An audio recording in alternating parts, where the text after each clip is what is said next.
Hello, everyone. Welcome to another episode of Web Audio TV.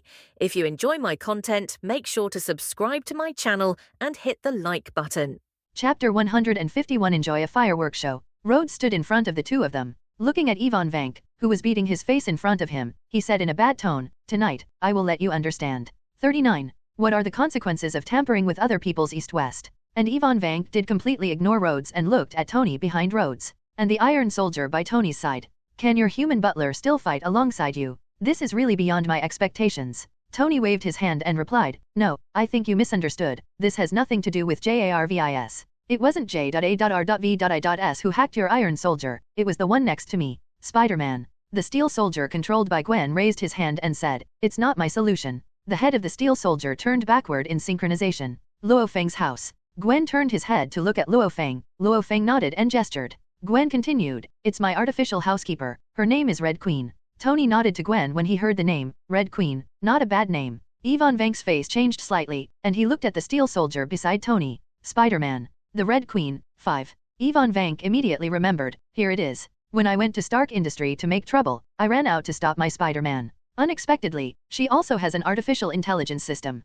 Ivan Vank is very confident in the program he wrote, and if he is cracked by Tony, he can comfort himself. Tony is a globally recognized genius after all. But now it has been cracked by an artificial intelligence who came out of nowhere. Ivan Vank looked at Gwen and said in a slightly contemptuous tone, "It seems that you are lucky, and you found the program loophole all at once. But next time you won't be so lucky. I'll deal with you here, and then black out your Red Queen." Compared with the saying that the Red Queen hacked her own program, Ivan Vank felt that she was just lucky. It was so coincidental that she found a loophole. Ivan Vank's 06 attitude of looking down on the Red Queen made Gwen very unhappy. When he was about to attack, Luo Feng took Gwen's hand. Wait. But, in Gwen's opinion, the Red Queen is made by Luo Feng, and if you look down on the Red Queen, you look down on Luo Feng. She couldn't bear it. If it wasn't for Luo Feng pulling her, it is estimated that Ivan Vank would be dismantled by Cobweb now. He despised the Queen of Red, then let the Queen of Red deal with him later. 35. Queen of Red? Gwen looked curiously to the side of the Red Queen. The image of the little girl seemed very harmless to humans and animals. "This is," Rhodes' voice came out in the picture. "Hey, I think you should think about your own safety now." 99. You have ignored me for a long time. You'll regret that you didn't stop me just now. Rhodes' angry words immediately caught other eyes. I saw a small launcher rising from Rhodes' shoulder on the other side. There is a small missile inside. Seeing that Ivan Vank finally turned his attention to him, Rhodes continued, "Get ready to accept the hot pop of your ex-wife." The small missile on the shoulder immediately spewed out a spark, and then flew out from the shoulder. After hitting Ivan Vank's mecha, it made a loud noise and fell to the ground. Then there was no sound. For a moment, there was an extremely awkward atmosphere in the air. Ivan Vank glanced at Rhodes contemptuously, and Gwen, who was a little angry just now, couldn't help laughing. "Ha ha ha, Tony, your friend. Ha ha ha." Rhodes' expression dimmed, and he cursed Hammer and Hammer Industries hundreds of times in his heart. Today is the most humiliating day of his life. And it's all thanks to Hammer Industries. Tony also held back his smile and asked, "It's from Hammer Industries, right?" 5. "Yes, I don't know." 35. Rhodes wanted to explain, but couldn't change it. It was his ex-wife that he launched. The children's game of playing house is almost done. Ivan Vank flicked his arms on both sides, and two electric whips that were several times larger than before were thrown out. "Rod, get out of the way." Tony shoved the absent-minded Rhodes away, and threw huge amounts of cables directly. Gwen also intends to dodge, but the movement of the Iron Soldier is not as flexible as Gwen. It was directly split in half by Ivan Vank's cable. Seeing that the Steel Soldiers he was operating were split in half, Gwen looked at Luo Feng. "These Steel Soldiers are so slow." 5. There is absolutely no way to dodge his attack. Luo Feng explained, when Hammer Industries designed these, they only thought about lethality on the battlefield. So their mechs are more bulky and carry more weapons. 99. On the other hand, it loses its flexibility and mobility. Gwen nodded with some understanding, and then said, "Next time, I'll go by myself. These feelings are too weak." Luo Feng smiled, "Although it is weak, a lot." The Red Queen. Ivan Vank looks down on you, and the next battle will be yours. "Understood, Master." After the projection state turned red, his eyes became very expressive and serious, and he began to take over all the Steel Soldiers. Looking at the Steel Soldier who was split in half, Rhodes seemed to have found his way back. "It seems that our Spider-Man has withdrawn from the battle. Tony, are there any tactics?" Tony, who was about to say something, was indeed a little surprised. "I think maybe we won't be able to use us anymore." "What?" Before Rhodes could react, a group of Steel Soldiers surrounded him directly. And their target is, of course, Ivan Vank. Ivan Vank still looked very relaxed when he saw these Steel Soldiers surrounding him. "Their program I adapted from Hammer's, an idiot's program? That's what gives you a chance to crack." You don't want to use these bullet-only junk against me, do you? Saying that, Ivan Vank put on the mask again, and the thunder and lightning lingering on the two cables became thicker again. By the way, the program of my battle armor is set up by me alone. If you have the ability, come and crack it. And those steel soldiers, the sensors that originally emitted blue light, turned crimson at the moment. It looks like a completely different person. Tony, Rhodes. It was at this moment that Tony and Rhodes's armors rang. A Red Queen's voice sounded. The child's voice made the two of them stunned at the same time. Tony reacted immediately. The Red Queen. Yes. 99. Next, without your intervention. 35. Do whatever you need to be busy with your words. The Red Queen said simply and rudely. Tony, she obviously looks down on the two of us. Rhodes also said with some dissatisfaction. Thank you for the reminder, Rod. 5. I can hear it. But Tony didn't realize it was very angry, but said, then I'll go ahead, go to the venue. Queen Red, if you need help, talk about it. After speaking, Tony flew into the venue. Rhodes also never imagined that Tony, who has always been arrogant and unforgiving, would actually compromise with an artificial intelligence. Seeing Tony leave, Rhodes just hesitation for a moment. Although he was not very happy, he still followed behind Tony. After all, his system is still in the hands of others. Seeing that he was far away from the battlefield, Rhodes said, Tony, this is not like you at all. 99. Tony didn't explain too much, but said, I'm more worried about Pepper. The group of people from Hanmer Industries will not be so obedient. While talking, Tony landed on the stage, and the scene on the stage was a bit of an eye-opener. Hammer's bodyguards were all thrown to the ground, and Xiao Chili stood in front of the computer at the venue with nothing at all, as if he was directing something. Pepper saw Tony coming back, and immediately went up, looking at Tony worriedly. Tony, thank God. You're all right. 99. From seeing Tony being chased by a group of mechas, all the grievances in Chili Pepper's heart disappeared. All that's left is to worry about Tony. I'm fine. What happened here? Tony looked at the bodyguards on the ground who were either knocked out or broke down 3 times and screamed in pain on the ground. As soon as Little Chili said his words, Black Widow jumped up from the bottom of the stage. At the moment, Black Widow had already put on a black outfit. The hot body is highlighted vividly. I did it. 35. Black Widow looked at Tony and added, it was Chief Nick Fury's order. Understood. Seeing that Pepper was safe, Tony naturally didn't ask any further questions. Let me go, people from Stark Industries. I know what you guys want to do, to bring me down and monopolize my cooperation with the Department of Defense. I tell you, 99. Hammer's loud voice came, and Rhodes, who was behind Tony, was furious when he heard the voice. Tony, leave this guy to me. Definitely, I'm not going to ignore him either. Rhodes walked to the edge of the stage and looked at Hammer, who was tied up, and all the shameful things that happened tonight. Played back and forth in his mind like a marquee. Being manipulated, the ex-wife is misfiring. When Hammer saw Rhodes approaching, he was not worried, but said happily, Colonel, I knew we were still good buddies. Hurry up and untie me, I'm going to bring them all to court-martial. Tony Stark, just wait. The Colonel must be using the ex-wife I developed. When? Rhodes directly pulled out an iron rod from his back, and with one stroke, he distorted Hammer's facial features. And by the way, a few teeth flew out. Tony and the others shrank involuntarily. Never mention this name again in front of me. 35. Tony, what about Ivan Vank? He did it all. Little Pepper said anxiously. When they interrogated Hammer just now, they knew that all this was done by Ivan Vank. Don't worry, someone is dealing with him. Black Widow on the side looked at Tony curiously. Who? Should it be Spider-Man? Black Widow nodded, looked at Tony's reluctance to reveal it, and smiled wickedly. It seems that you are out of danger. Hearing this sentence, Tony's eyes widened instantly. It's not because Black Widow knows about the palladium element, after all, many people know about it now. But the little Chili Pepper is also here. He has been hiding the truth from Chili Pepper. Tony, what did she mean? What danger is your life? Potts, listen to me explain. 17. Outside the venue. Watching Tony and Rhodes leave, Ivan Vank looked even more disdain at the group of steel soldiers surrounding him. Spider-Man, then I'll get you out of the way first. Go inside and torture Tony? You have no chance. The voice of the Red Queen, on every steel soldier's body, came out. The change of voice sound made Ivan Vank frown, but he couldn't help thinking too much, because the iron soldiers have surrounded them. Ivan Vank's body turned, and 2 thick cables quickly grabbed a defensive circle, also with a burst of electric current sound. But the steel soldiers controlled by the Red Queen still surrounded Ivan Vank. Just when the telegram was about to hit the 2 steel soldiers, the 2 steel soldiers shook their hands at the same time. The spinning Ivan Vank was stopped abruptly.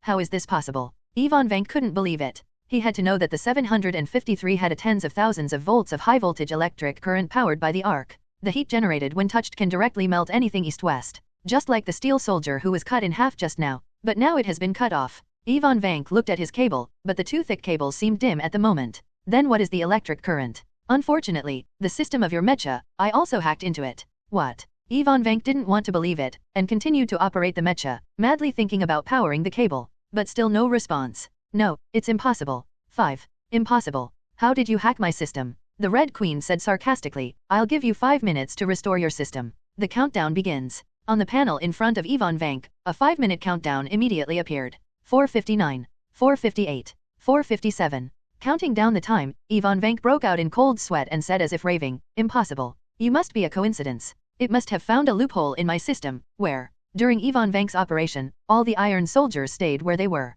just surrounded Yvonne Vank. During this period, many police detectives came here to organize the evacuation of the masses, but no one dared to approach the encirclement of the Steel Soldiers. Soon, in 5 minutes. Death is not scary. What's terrifying is the mental torment in the process of waiting to die. Watching the time on the screen return to 0, Yvonne Vank went completely mad. No, give me another 5 minutes. I've found the loophole. I found it right away. You lost, not me. 99. Give me another 5 minutes. Unfortunately, the time has come. Then let the citizens of New York enjoy a fireworks show. 35. Under the control of the Red Queen, the Steel Soldiers slowly flew into the sky.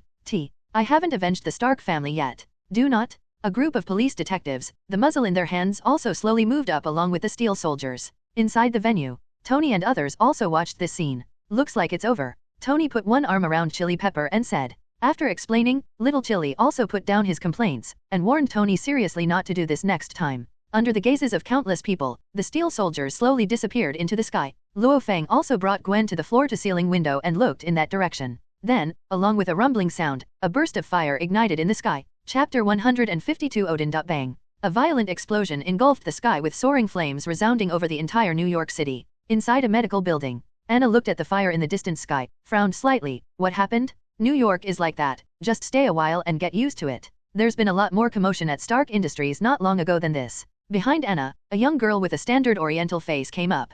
His eyes were also looking at the explosion not far away. Holding 2 glasses of red wine in his hand, he handed a glass to Anna. Anna took it and smiled. Thanks, Helen. Didn't you say you were leaving today? Why did you stay? Helen took a sip of red wine and replied, I was planning to leave. But the man you brought, his experiment attracted me. So just stay and see. 35. Anna and Helen clinked their glasses lightly, and then said, how is Peter now? He just went back, and he will come back tomorrow. The medicine was successfully made and injected. The physical condition of the modified person is also recovering, and my molecular bridge is recovering. If it goes well, I will be able to regain normal consciousness tomorrow. Anna nodded and said, thanks to you this time, otherwise we really can't do anything. 99. Do you still need to see things like that between you and me? Helen continued, by the way, New York has not been peaceful recently. You pay attention to safety. Your uncle's affairs are over. If you're okay, you can fly over to find me. Anna heard something in Helen's words and asked suspiciously, what happened? 35. It seems that George has nothing to tell you. Being reminded by Helen, Anna immediately thought of how George had left the police station in a hurry this morning.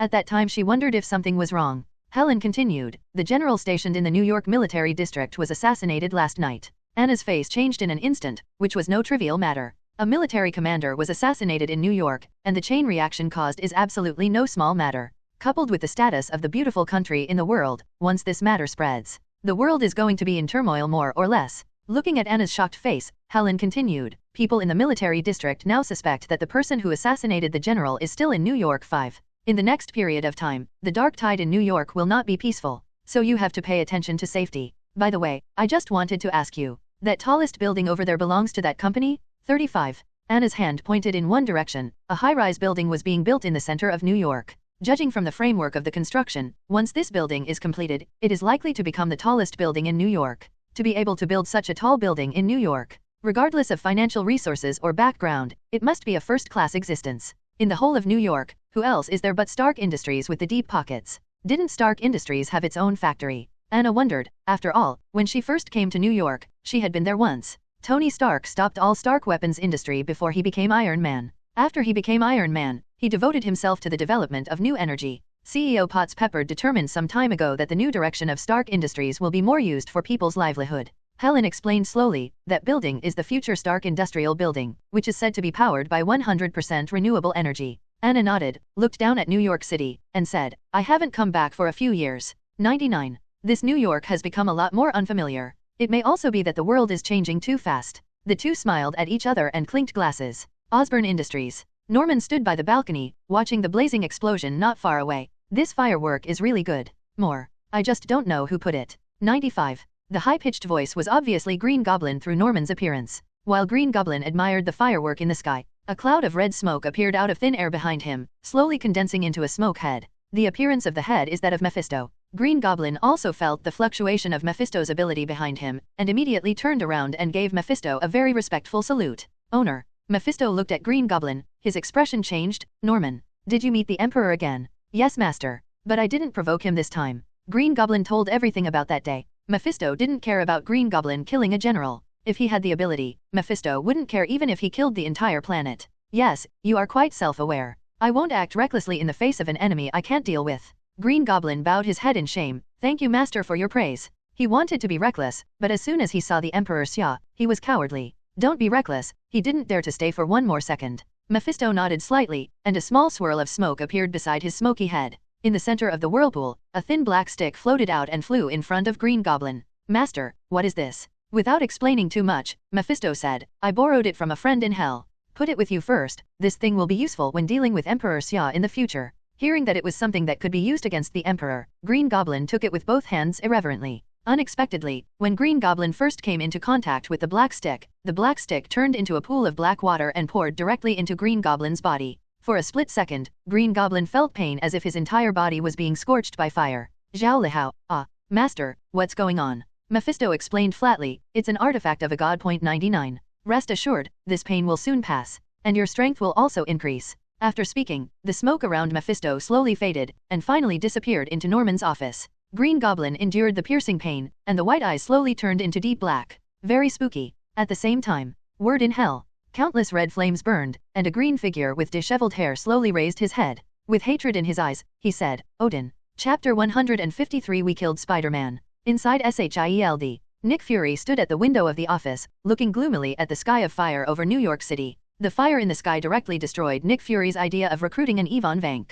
Even Hill at the moment stood beside Nick Fury with a gloomy face. All the arrangements she made were completely lost in this fire. Head, this, 35. Hill turned to Nick Fury. Nick Fury stared gloomily at the scattered sparks in midair. Hill, who do you think did this? Hill was taken aback. She was a little taken aback by the question. Isn't it Tony? Besides him, who else has the ability to invade other people's systems with great fanfare and control the Iron Legion? Although the footage was sent back via satellite, I couldn't hear what they were communicating. But only Tony has the ability. But Nick Fury must have his doubts to ask such a question. Hill said, Head, you mean to suspect that Yvonne Vank was killed by someone else? Nick Fury does have this suspicion in his heart. Tony is not a good man though, but from what I know about him, he would not have killed Yvonne Vank in this way. Nick Fury looked at the flames that had dissipated in the sky, and continued, send someone to check. I want every word they just said on the spot. Not a single punctuation mark can be missed. Got it, Head. After Nick Fury's reminder, Hill couldn't help but feel a little curious. Hill followed behind Nick Fury and said, Hey, do we really care about what's going on in the military area?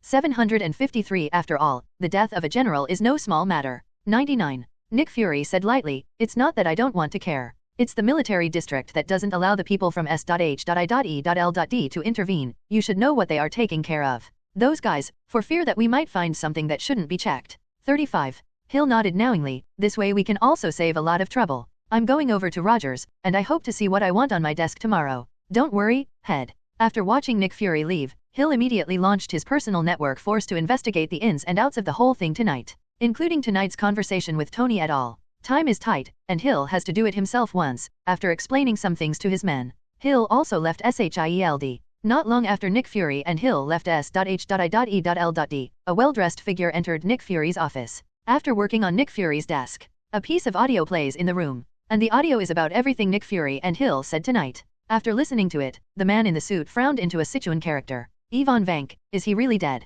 Although the man in the suit was a little unconvinced, Nick Fury's Hill's conversation was right in front of him, coupled with the drama fire that resounded across New York. Under such an explosion, it is almost impossible to survive. After analyzing the reliability of the conversation, the man in the suit edged out a small satellite phone, carefully dialed over. The first sentence of the call, the man in the suit said in a low voice, Hydra hail. Luo Feng, is the queen so powerful? Facing Gwen's question, Luo Feng said with a smile, it's just a professional counterpart. 39. If Yvonne Vank wasn't so confident in his network skills. 99. The Red Queen can't do that. Gwen then asked, will Tony's armor work as well? 35. The Red Queen on the side was the first to answer, no way, Miss Gwen. Why, isn't Tony's armor also controlled through a network system? Miss Gwen, Tony's armor is controlled through a network system. When his control terminal is J.A.R.V.I.S, and Tony is smart. At the moment, there was a humanized admiration in the eyes of the Red Queen, and then explained, Tony has integrated two systems in the armor. 55. One is based on the control system provided by JARVIS.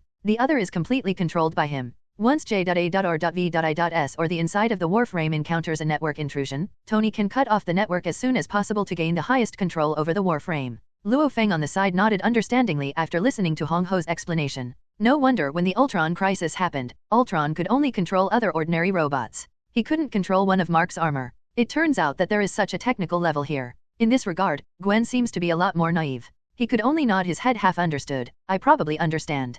35. Miss Gwen, there was a jewelry store robbery on Midtown Street, and the perpetrator was running towards the 13th block. Gwen looked at Luo Feng and said proudly, looks like it's my turn to play. Looking at Gwen's appearance, he was obviously eager to try his new battle suit. Go, it's getting late. Go back first when you're done. 35. Queen, let's go. Gwen shouted to the Red Queen behind him, and then ran towards the small room. As soon as I arrived in the small room, the black glass in front of me immediately turned into a panoramic map of New York City. After a while of zooming, an image appeared on the black glass. In the image, 3 robbers wearing black silk hoods are looting a precious jewelry store. The staff of the jewelry store raised their hands and did not dare to act rashly. After successfully succeeding, the 3 robbers quickly rushed out the door, and then the jewelry store behind them sounded the alarm bell. Kaka. The black glass in front of him suddenly opened, and a gust of cold wind poured in directly. Gwen raised a smile at the corner of his mouth and jumped down directly. In the air, Gwen pressed hard on the watch in his hand, and the liquid vibranium quickly spread all over Gwen's body. In just 1 second, Gwen put on the new battlesuit Sun 5.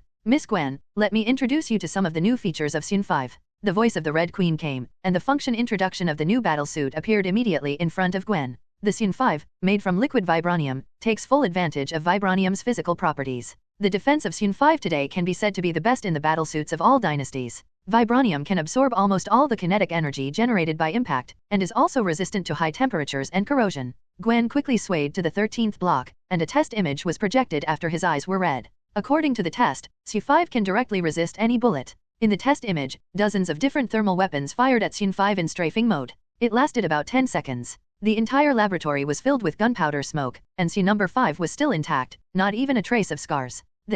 I can't believe it. If it wasn't for this video being shown to her by the Red Queen, Gwen would not have believed that the Sun number 5 on his body had such a perverted defense. Compared with it, the bulletproof vests of the New York Police Department are directly weak. Cool, I won't have to worry about dodging bullets in the future. Gwen was heartbroken. I used to rely on spider telepathy to dodge bullets, and I felt tired thinking about it. Now when you meet those gangsters with bullets, go straight to it. Gwen thought, the 13th block was coming soon. I lived here with Luo Feng before, and Gwen is very familiar with the neighborhood. Hearing the sound of the siren, the 3 robbers were quickly caught up. The 3 robbers were very smart and did not drive away directly, so the target would only be bigger. Instead, he was running around in the alleys of the 13th block. In turn, escape from the detective's pursuit. Soon, they crossed to a spacious small square. Come on, we're safe. 35. Change your clothes now. Put on your clothes, hide these gold jewels, and come back tomorrow to get them. When the 3 of them were about to change their clothes to hide their eyes, Gwen hung Cobweb down. Hey, that's a good trick. 35.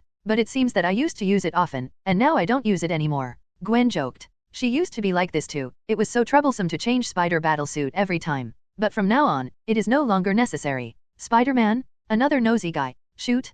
39. Bang, bang, bang. Gunshots rang throughout the block. Gwen also really took all the bullets and fell to the ground motionless. We killed Spider-Man. The leader, watching Spider-Man lay on the ground after being shot, actually got a little excited. Chapter 154 Mystique and Spider-Man meet. 13 blocks. Luo Feng's original apartment is downstairs. A sloppy homeless man walked slowly from one side of the street and leaned against the street lamp. His eyes slowly looked at the high-rise apartment in front of him. Wei Wei said, "Are you sure that only the woman named Anna lives here now? Luo Feng has moved out." "Definitely, my intelligence will never go wrong. Your mission is very simple now. First control the woman named Anna, and then become her like close to Luo Feng. Bring Luo Feng to Mutant Brotherhood." Apparently, this scruffy bum is Mystique Raven, dark home of the Mutant Brotherhood. Mystique's eyes narrowed. And then, kill him. Will I be like him again? Definitely not. Your ability is a super ability after all. Once suppressed, it may reveal your true body. Bring him to the Mutant Brotherhood if he doesn't want to join us. That's what he suffered. Although Mystique was unhappy that the other party looked down on his super ability, what he said was not without reason. Didn't you say that people from Xavier's school had contacted him before, so don't take it lightly. The guy on the headset continued, that guy Charles has his door closed. The people at Xavier's school also thought that Luo Feng was a high social class who hated mutant. So don't worry. If the people from Xavier's school didn't intervene, Mystique naturally didn't worry and said with a smile, "Wait for me to bring Luo Feng back." "Well, waiting for your good news." 99. When the call ended, Mystique snuggled up beside the streetlight and fell asleep, waiting for Anna to return. After a while, several gunshots quickly caught the attention of Mystique, the mutant of Brotherhood. She is extremely sensitive to the sound of this gun, subconsciously alerted, and at the same time looked into the depths of the alley behind him. The gunshot just now came from behind. Mystique looked upstairs where it was still dark. "Then look behind you." After blinking for a while, he got up and walked in the direction of the gunshots. Not long after Mystique left, Anna's car slowly parked downstairs. Just after returning from Helen's side, Anna heard gunshots when she walked into the 13th block. And it's near Luo Feng's apartment. Anna got out of the car and looked around. It seems that this place will never be peaceful. It's still a good 2 years in the East. Now that New York is full of crisis, Anna can't help but miss the 2 years she lived in the Eastern Kingdom. In that place, some people may not even hear the sound of gunshots in their entire lives. 0. Ask for flowers. You can even stay out all night without having to worry. These seem to be very extravagant things in the city of New York. Anna packed up her mood, wrapped the windbreaker on her body and looked upstairs. "It's really heartless, just leave as soon as you say it. Gwen didn't know to stay with me either. Women don't stay in college." As he spoke, he walked towards the upstairs apartment. Inside the dark alley, several robbers looked at Gwen, who was lying on the ground because of the bullet. We killed Spider-Man? Brother, yes. We killed Spider-Man? The more the robbers thought, the happier they were. Now Spider-Man is almost a thorn in the eyes of all New York criminals, thorns in the flesh. Every criminal or gang member must not have Spider-Man die quickly. Even in the black market, some people have begun to buy Spider-Man's heads at high prices, as long as you can prove that the heads you take are Spider-Man's. Then not only can you receive a huge bounty, but also become a super criminal surrounded by countless criminals. It can be seen that Spider-Man is now underground in New York. How hateful it is. Brother, hurry up. Take her away and drag her to the black market. 35. A younger brother immediately began to give advice, with Spider-Man's head. What are these jewels for? Chapter 155 Mystique debunked. Is that the reason for all the commotion just now? Anna stood by the balcony, looking down at 13 blocks. A group of detectives caught 3 robbers coming out of the dark alley, and the 3 of them still had some cobweb on them. Looks like Spider-Man has caught the gang again. What a fun superhero. At the same time, Anna also noticed that there was a homeless person lying next to the trash can not far away. However, this kind of social group is too common in beautiful country, so Anna walked back to her room without paying too much attention. Now she is the only one in the whole room, and Anna also dresses a lot more plainly. Downstairs, 13 blocks. Mystique was sitting on the edge of the trash can, like a real homeless person, making it impossible to see the problem. When her sharp eyes were not on the group of police detectives in front of her, she looked at the balcony above through the gap in her hair. It wasn't until Anna went in that she looked away and looked at the group of detectives in front of her. Head, all the stolen goods have been found, and 753 also found a business card on it. A detective said to his boss, "Business card. This is it." Wearing white gloves, the detective took out a business card with a cute little spider head emoji drawn on it. Also wrote a sentence, "Spider-Man, stay." When the boss saw the business card, he also smiled knowingly. "Close the team, bring back the stolen goods and the robbers." A group of people left the 13th block in a mighty manner. It was after the group of detectives left, many of the rooms on the 13th block were turned on and the lights went dark again. After a while, the 13th block has become silent. Mystique, who had been sitting by the trash can, stood up slowly and walked towards the apartment. The blue scales on his body surging, turned into another person again, and got on the elevator. Luo Feng's house. Luo Feng, who was taking a seat and undergoing spiritual training, was suddenly awakened by the voice of the Red Queen. "Master, something happened." Luo Feng frowned slightly. "What happened?" In front of him, a picture appeared immediately. The picture is obviously in an elevator, but the person in the elevator changed Luo Feng's face. "Gwen? What is she doing over there in the apartment?" But soon, Luo Feng found out that something was wrong. Didn't Gwen go to catch the robbers and go home? Red Queen, where is Gwen now? The Red Queen immediately released Gwen's direction map. At the moment Gwen is on his way home. That is Gwen in this elevator, definitely not the real Gwen. Thinking of this, Luo Feng sneered at the corner of his mouth. Mutant brother. Finally can't stand it anymore? In front of the public eye, it is enough to change his appearance at will to the level of the real. The people Luo Feng could think of, except for Mystique in the Mutant Brotherhood. There is no second person. "Master, do you need to inform Miss Gwen?" "No, even if Gwen came here now, it wouldn't be of much help." 35. "I'll go personally, since Magneto's target is me, then I'll go and meet him in person." Luo Feng stood up from the yoga mat, and when his mind moved, a golden light descended from the sky and enveloped his body. When the golden light dissipated, the domineering emperor's armor had already covered his entire body. If I guessed correctly, her purpose should be Anna. Deal with Anna first, then become Anna and approach me. Magneto, he's very good at playing. Luo Feng's figure flashed and disappeared directly in place. Seeing Luo Feng leaving, the Red Queen also closed her eyes lightly, and all the lights in the whole room went out at this moment. Dong dong dong. Anna, who was about to sleep, suddenly heard a knock on the door. She frowned lightly, who would knock on her door so late? Thinking that she had read a lot of news about the murder of women living alone before, Anna immediately became vigilant. He tiptoed to the kitchen and picked up the kitchen knife Luo Feng used on weekdays. Ching walked towards the door, and then looked outside through the cat's eyes on the door. When she saw who it was, she breathed a sigh of relief. While opening the door, he complained, "Gwen, can you come first when you come next time? I just thought it was some kind of hooligan who knocked on the door of a woman who lived alone at night." Gwen smiled, "Sister Anna, a good-looking person like you, it's right to be more conscious of safety. 35. But now it's safe, give me the knife. I'll put it back." Gwen stretched out his hand and took it lightly from Anna's hand. Anna smiled, "So late, why don't you accompany Luo Feng? What are you doing here?" "Forget it, Sister Anna. Luo Feng is so boring. I'll come to your side. My father doesn't have time to go home tonight, so I'll come to sleep with you.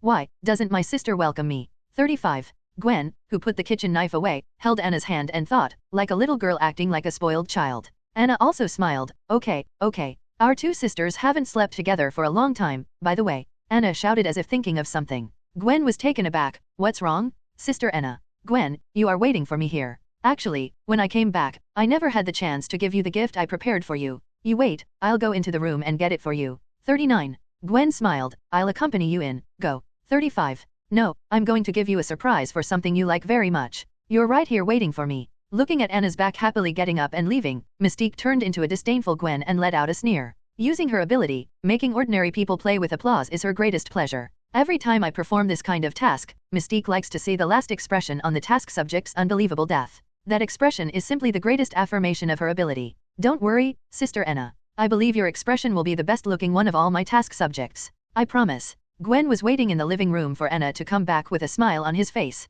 1 minute, 2 minutes, 3 minutes. After a while, nearly 10 minutes passed, and a bad premonition suddenly rose in the heart of Gwen. But she was very open and denied it. His own camouflage ability is flawless, how could it be discovered by such an ordinary person? "Sister Anna?" Gwen tried to shout in the direction of the room, but got no response from Anna. This is the face of Gwen, the fierce side, damn it. Gwen rushed over directly and twisted the door handle violently. After a creak, the door slammed open. The moment he opened the door, Gwen's face changed dramatically, and then he slowly raised his hands. "Sister Anna, what's wrong? I'm Gwen." The Anna in front of her still had a refreshing look forward, but she put on a red outfit to show off her hot body to the fullest. At the same time, Anna held a bronc pistol in both hands, and the muzzle was aimed at the forehead of the Gwen 4.6. As long as the Gwen in front of her dared to mess around, she would directly snatch it without hesitation. Mystique has the ability to change freely, but he doesn't have the ability to defend against bullets or deal with bullets like those guys in Wolverine. Faced with a gun pointed at his head, Gwen's forehead, which Mystique transformed into, also oozes cold sweat.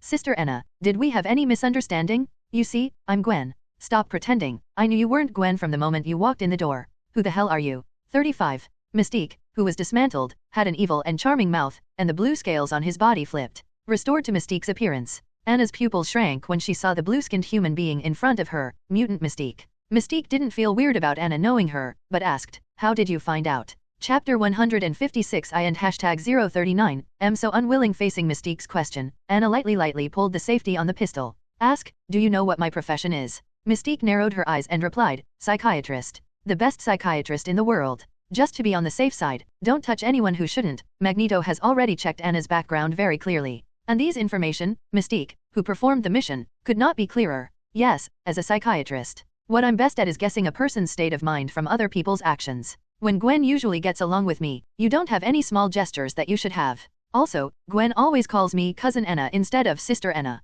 Speaking of which, Anna couldn't help but feel a little proud. "Your shape-shifting ability, deceiving ordinary people, is indeed seamless. But in front of me, it is full of flaws." 35. Mystique's face turned ugly, and this was her first loss since gaining the shape-shifting ability. Anna watched the change in Mystique's expression and knew that she now had the initiative. He said, "Okay, now it's my turn to ask questions. You became Gwen and approached me, for what purpose?" 06. My social influence probably hasn't reached the level of your mutant brothers. As an expert in criminal psychology, Anna's name is usually mentioned in the circle. It can be said that there are very few people who know Anna after leaving this circle. It can even be said that there is no. And because Interpol is in the protection of Anna, it is not an easy thing to find Anna's information on the internet. Not everyone likes Luo Feng to have a famous queen who can search on the global network, personal life. And this is precisely what Anna is puzzled about. What is it that attracts the mutant brotherhood? When Mystique heard Anna's question, she couldn't help laughing. You have to blame yourself for this. Who made you and Luo Feng get so close, and you happen to be the best target? Anna frowned slightly. Luo Feng. What does this have to do with him? 95. Don't you know? It seems that he is really a low-key person. Mystique looked at Anna, as if mocking. Just now Anna said that she is an expert in criminal psychology and can analyze individual psychology through subtle movements. But she didn't see through Luo Feng. Isn't that a bit of a slap in the face? Although Anna also began to doubt Luo Feng's identity in her heart, she still maintained an elegant calm. Then talk about it. I'm also curious as to why such an ordinary boy would be targeted by your mutant brothers. Ordinary boys? 35. When Mystique heard the word, she couldn't help laughing. Haha. It seems that you are nothing more than a so-called psychologist. You're an ordinary boy who owns nearly 80% of Stark Industries stock. A real billionaire. 35. What? Anna knew very well what kind of huge waves this tens of billions of wealth could create in such a capitalist country. At the same time, he also knew what the mutant brothers and sisters would do against Luo Feng. That's really a disaster. I just stayed in his place for a few days, and I was targeted by you. But he borrowed my house to live in, and I have to repay him a favor. 35. Anna pulls out her cell phone, preparing to call George and find someone to arrest Mystique.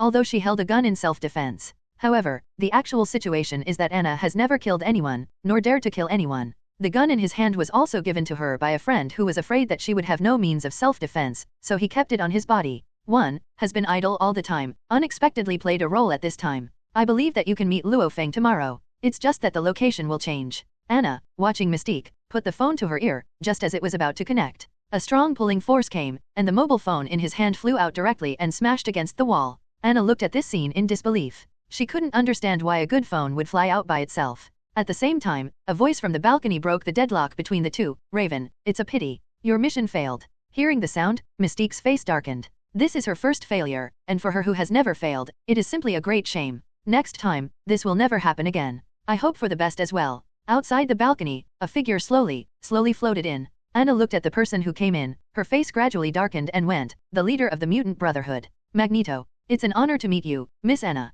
After checking your information, I also admire you very much. After a very gentlemanly bow, Magneto turned serious again, and said, it's a pity that you are a human being. Before Anna could continue to speak, Magneto continued, your only role now is that when you die, Raven replaces you? Approach Luo Feng for us. 39. Then you kill Luo Feng, and Mystique replaces Luo Feng. Magneto shook his head, no, Raven's ability will also be suppressed. 55. So what we have to do is to completely control Luo Feng and make him our puppet. 99. Become the face of our mutant. Magneto opened his arms, as if speaking of a plan of greatness. It is your honor to know our plan before dying. Although you can't see it, at least you already know it. Die with gratitude, Miss Anna. 753. On the side of the balcony window frame, a screw was spinning wildly, and then suspended in front of Magneto. Seeing this scene, Anna knew that if she didn't dare to do it, the dead person would be herself. Compared to Mystique, Magneto is the biggest threat. Without hesitation, Anna directly turned the muzzle to the Magneto, and pulled the trigger directly. The muzzle sparks, and a bullet pierces the chamber and shoots at Magneto. Magneto did not dodge or evade.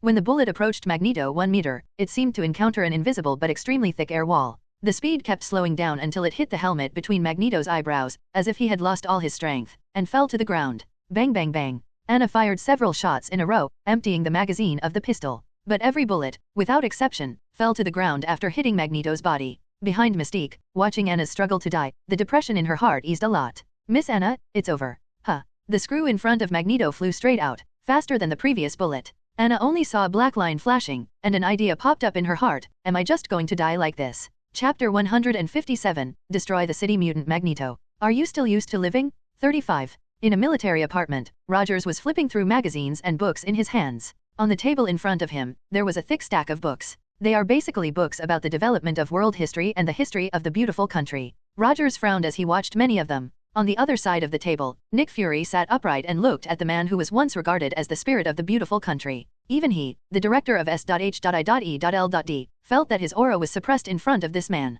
Even if Rogers didn't do anything, just sitting there was an indescribable sense of justice. Perhaps this is the reason why he was chosen to be an experimental subject back then. Rogers glanced at Nick Fury in front of him, a special race who can hold a high position in a beautiful country. This surprised him very much. At least in his day, this kind of thing was unthinkable. Rogers also learned from Nick Fury that S.H.I.E.L.D. was Carter and Howard and the general who drafted him. Several people founded it together after World War II. Time flies, decades have passed in a flash. The Howards died in a car accident, which general died. And Rogers' old lover, Carter, is now lying in the hospital. Thinking about all these things in his mind, Rogers said, I'm not very used to it. At least, I haven't accepted it yet. There were so many things in front of him that Rogers couldn't understand. Although he has been studying very hard, in the span of 70 years, there are too many things that he needs to learn. But one thing hasn't changed. Rogers flipped through the book in his hand and said. Nick Fury asked, what? This country is still the same as it was in the past, although all aspects of economy and technology have grown a lot. But it still loves war. Rogers turned to a random page in a book full of post-war pictures. Looking at the above, Nick Fury did not refute. Because these are facts. So you have no plans to return to the military? Nick Fury followed up with a Q&A, and Rogers replied, the reason I was in Howard's experiment was back then 5. Not for war, but to end useless war. Now that the war is over, I don't want to be the one who started the senseless war, or an accomplice. Rogers looked at Nick Fury with burning eyes. What? Is it the people in the military who asked you to persuade me today? 99. Definitely not. S.H.I.E.L.D. doesn't have a good relationship with them either. I just want to come and see your attitude and discuss a new plan with you casually. Plan. Nick Fury nodded, then took a document from the briefcase beside him and pushed it gently in front of Rogers. A superhero team, I call him Avengers. I want you to be the leader of this team. 35. Rogers frowned, picked up the document Nick Fury handed over, glanced at it, and put it down. Wait for me to digest the changes in this world first. 35. Nick Fury was about to speak, when the phone rang in his arms when the time was threatened. Not many people know Nick Fury's personal phone number, and it's usually when something important happens. Nick Fury pulls out his phone. Rogers looked suspiciously at the gadget in Nick Fury's hand and asked, is this a cell phone? Yes, if you want, next time I'll ask someone to bring it over to you. After speaking, Nick Fury got up and answered the phone. Hill, have you found any clues on Yvonne Vank's side? On the other end of the phone, Hill said anxiously, no, head. 99. But now something more serious is happening. Nick Fury raised only one eyebrow and continued to listen to Hill's report. Magneto has invaded Luo Feng's public office in the 13th block. There is an outstanding psychiatrist named Anna Granger who lives there now, who is also a good friend of Luo Feng. Isn't it expected that Magneto took a shot at that conceited guy? Is there anything you can report to me about this? Nick Fury holds revenge for the last time Luo Feng rejected him and caused him to lose face. Since Luo Feng is unwilling to join S.H.I.E.L.D., then naturally he cannot get the protection of Nick Fury and SHIELD. Head, if that's all, I definitely won't report to you. On the other end of the phone, Hill's tone gradually became serious. The biggest problem now is, the Emperor is also, what did you say? Call out? Under the control of Magneto, the black screw directly drew a black streamer in the air, dashing towards Anna's eyebrows. No matter Magneto, Mystique, or Anna herself, they all think that this time is really a certain death. Anna never thought that she would die like this. She always thought that the strange disease on her body should finally take her life. I didn't expect it to be mutant in the end. At the last moment of her life, Luo Feng flashed in Anna's mind. Boy, you have to be nice to our Gwen, otherwise I won't let you go. Anna slowly closed her eyes. But the next moment, she didn't feel any discomfort, but there was a very clear and crisp sound in her ear. Ding! Anna opened her eyes, and a golden figure stood diagonally in front of her, and that black nail whose power surpassed that of a bullet. At the moment, he was holding it in his hand, unable to make half an inch. Emperor, Emperor man. Anna looked at the golden figure in disbelief. Isn't this the Emperor who saved the entire police station before? Why is he here? And it saved me. The opposite Magneto also frowned, and looked at the Emperor with a suspicious look in his eyes. The robot man in front of him had no idea when it appeared. And it's so easy to pick up the screws that you've magnetically ejected. The power of that screw is comparable to armor-piercing bullets. Could it be another powerful mutant? Charles's arrangement? For a long time, Luo Feng has not appeared in the public after turning into an emperor. So far, except for a few reconnaissance agencies with powerful ability, as well as George and others. Almost everyone else is completely unaware of the existence of an emperor in New York City. Not to mention the inconvenient variants of Brotherhood who have been living in the dark all the time. Who are you? When and where? Despite the turbulent waves in his heart, Magneto asked with a calm tone on the surface. Mystique, who was closest to him, changed his face for a while, and touched him directly behind him. The same pistol was pulled out, and the muzzle slammed into Anna's head. Pretend to be a ghost. You will surely die tonight. No one can keep you. Mystique couldn't believe it was so close. This robot man can still stop her? Just when Mystique was about to pull the trigger, her figure flew out instantly. All kinds of smashed on the wall behind him, knocking out a deep pit. Before getting up, a mouthful of blood spit out. Me. Holding Mystique's pistol in his hand, Luo Feng sneered. I'm just a passing emperor. Look at you two mutants bullying a girl. Magneto sneered. The Emperor? Do you want to be a superhero like those of Charles? That's going to come at a price. He had never heard of the name. But after the observation just now, Magneto felt that he no longer had to worry about the Emperor who suddenly appeared in front of him. From his observations, isn't the mecha on the Emperor's body made of metal? Any metal in front of him Magneto was a toy to hold at will. No matter how strong the opponent is, the more metal he carries, the more weakness Magneto is. Not to mention the metal body. Oh, The price. Luo Feng smiled coldly, then I'm curious, what is the price you're talking about? 39. He never provokes the Mutant Brotherhood himself, but the Mutant Brotherhood comes to hurt those around him. If Magneto swaggered at him, Luo Feng wouldn't be so angry. He didn't expect this guy Magneto to be so despicable. That being the case, there is no need for him to keep his hands on these people. Luo Feng flicked his fingers, and a black streamer shot out from his fingertips. The screw that Magneto had planned to use to kill Anna flew back towards Magneto. Magneto saw Luo Feng's attack method and was about to laugh at it, but his expression suddenly changed. What's going on? Magneto's figure began to retreat, and his hands pushed with all his might. At the center of his palm, the black screw lingered in a golden light, constantly stabbing Magneto. The super ability was exerted with all his strength, and he used all his strength to repel the screw shot by Luo Feng. Magneto's face became particularly ugly. To know his ability, he holds the magnetic force, one of the 4 basic forces in nature. When the screw flew over just now, Magneto wanted to control the screw and let him fly back. But Magneto was surprised to find that he couldn't control the screws Luo Feng threw. If it wasn't for the timely blocking of the reaction, he would be the one whose eyebrows were pierced now. Looking at Magneto who was struggling to resist, Luo Feng turned to look at Anna behind him, go to the room and hide first, so as not to be accidentally injured by this lunatic. Okay. After Anna was stunned for a moment, she immediately reacted and ran back to the room. Mystique, who was slumped on the ground, saw Magneto being suppressed, and his eyes were full of disbelief. As for the strength of Magneto, they are the most powerful ones who are also mutants. Before the Omega-level mutants of the World Annihilation level appeared, the Alpha-level mutants were the most powerful beings among the mutants. If it's Omega, it's world-destroying. Then, as long as the Alpha-level mutant is used properly, it is the city destruction-level mutant. Magneto is the kind of person who uses ability properly. It's not a problem to rush him and destroy the entire New York City. This is also the reason why Mutant Brotherhood was able to get out of it after such a big incident. The high-level officials of the beautiful country are very aware of the consequences of pressing Magneto. Therefore, the top management has always tried every means to reject Mutant, but did not dare to go too far. Zhao Lihao. Both sides hold each other's bottom line. But it is such a mutant that can destroy a city. At the moment, it is suppressed to death. Mystique never imagined that one day Magneto would be so embarrassed in a face-to-face battle. You forced me? 99. In Magneto's eyes, a stern look flashed. A stronger and more terrifying magnetic force suddenly erupted. The screw in the palm was also bounced off under the action of this terrifying magnetic force. Luo Feng tilted his head slightly, the screw rubbed his cheek and nailed it to the wall behind him. Magneto looked at Luo Feng with murderous intent flashing in his eyes. I will tear off your armor little by little to see who you are.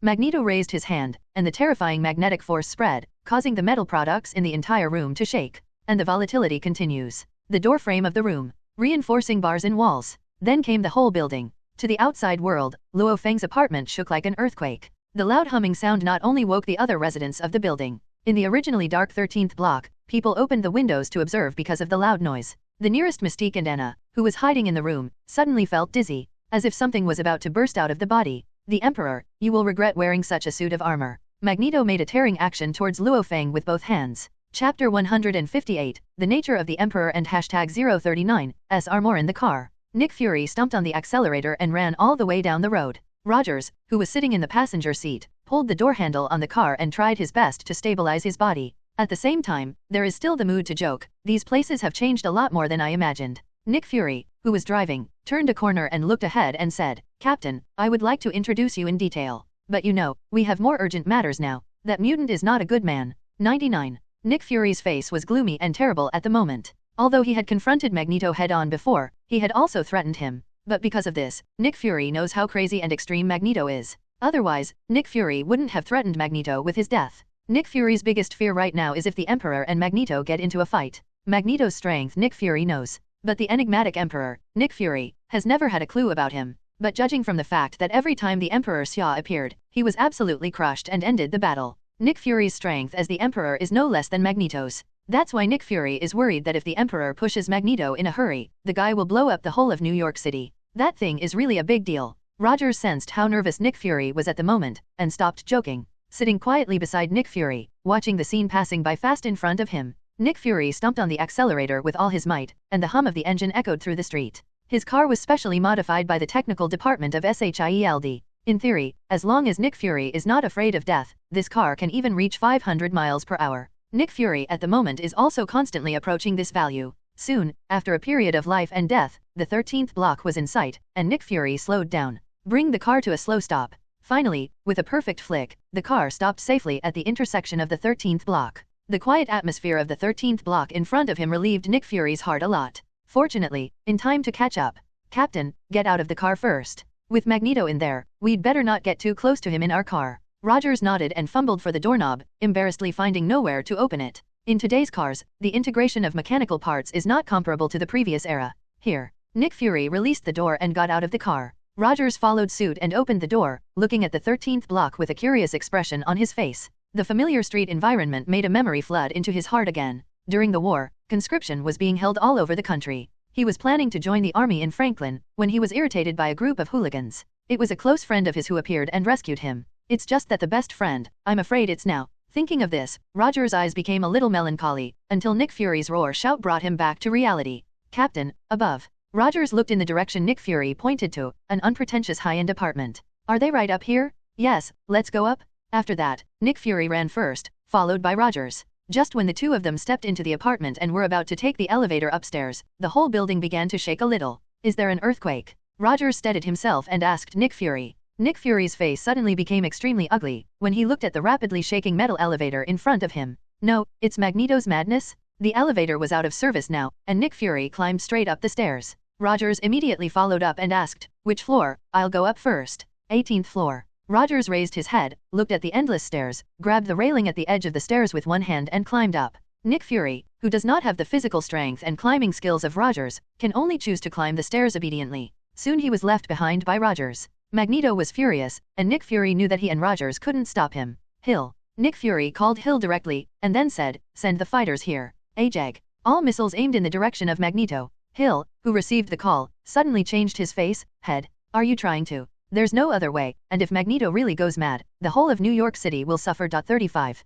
Take a 13 block for a New York City. 35. Nick Fury said firmly, it's worth it. Hill's expression changed, and then he said, but you and the captain are also. I will figure out the rest by myself. All you have to do now is to execute my orders. Yes? Head. Nick Fury gasped, looking at Rogers as he climbed higher and higher. In any case, the exchange of 13 blocks for the whole of New York must not let Rogers know that he ordered it. Once Rogers found out, the two of them were bound to have an inseparable estrangement. Magneto, the Emperor. You two bloody bastards. Violent movement around. Let Luo Feng understand that Magneto, an extremist, wants to fight desperately after a word of disagreement. If a war were to be waged directly in this room, the entire building would be lifted by Magneto. The next moment, Luo Feng felt a powerful force pouring into his surroundings. And it also showed a strong pulling force. Emperor, you will regret wearing a suit of armor. Magneto's hands were facing Luo Feng's direction, and he yanked to both sides as if he was tearing something apart. He planned to use the magnetic force to directly tear the Emperor's armor off Luo Feng's body. Luo Feng also understood Magneto's plan,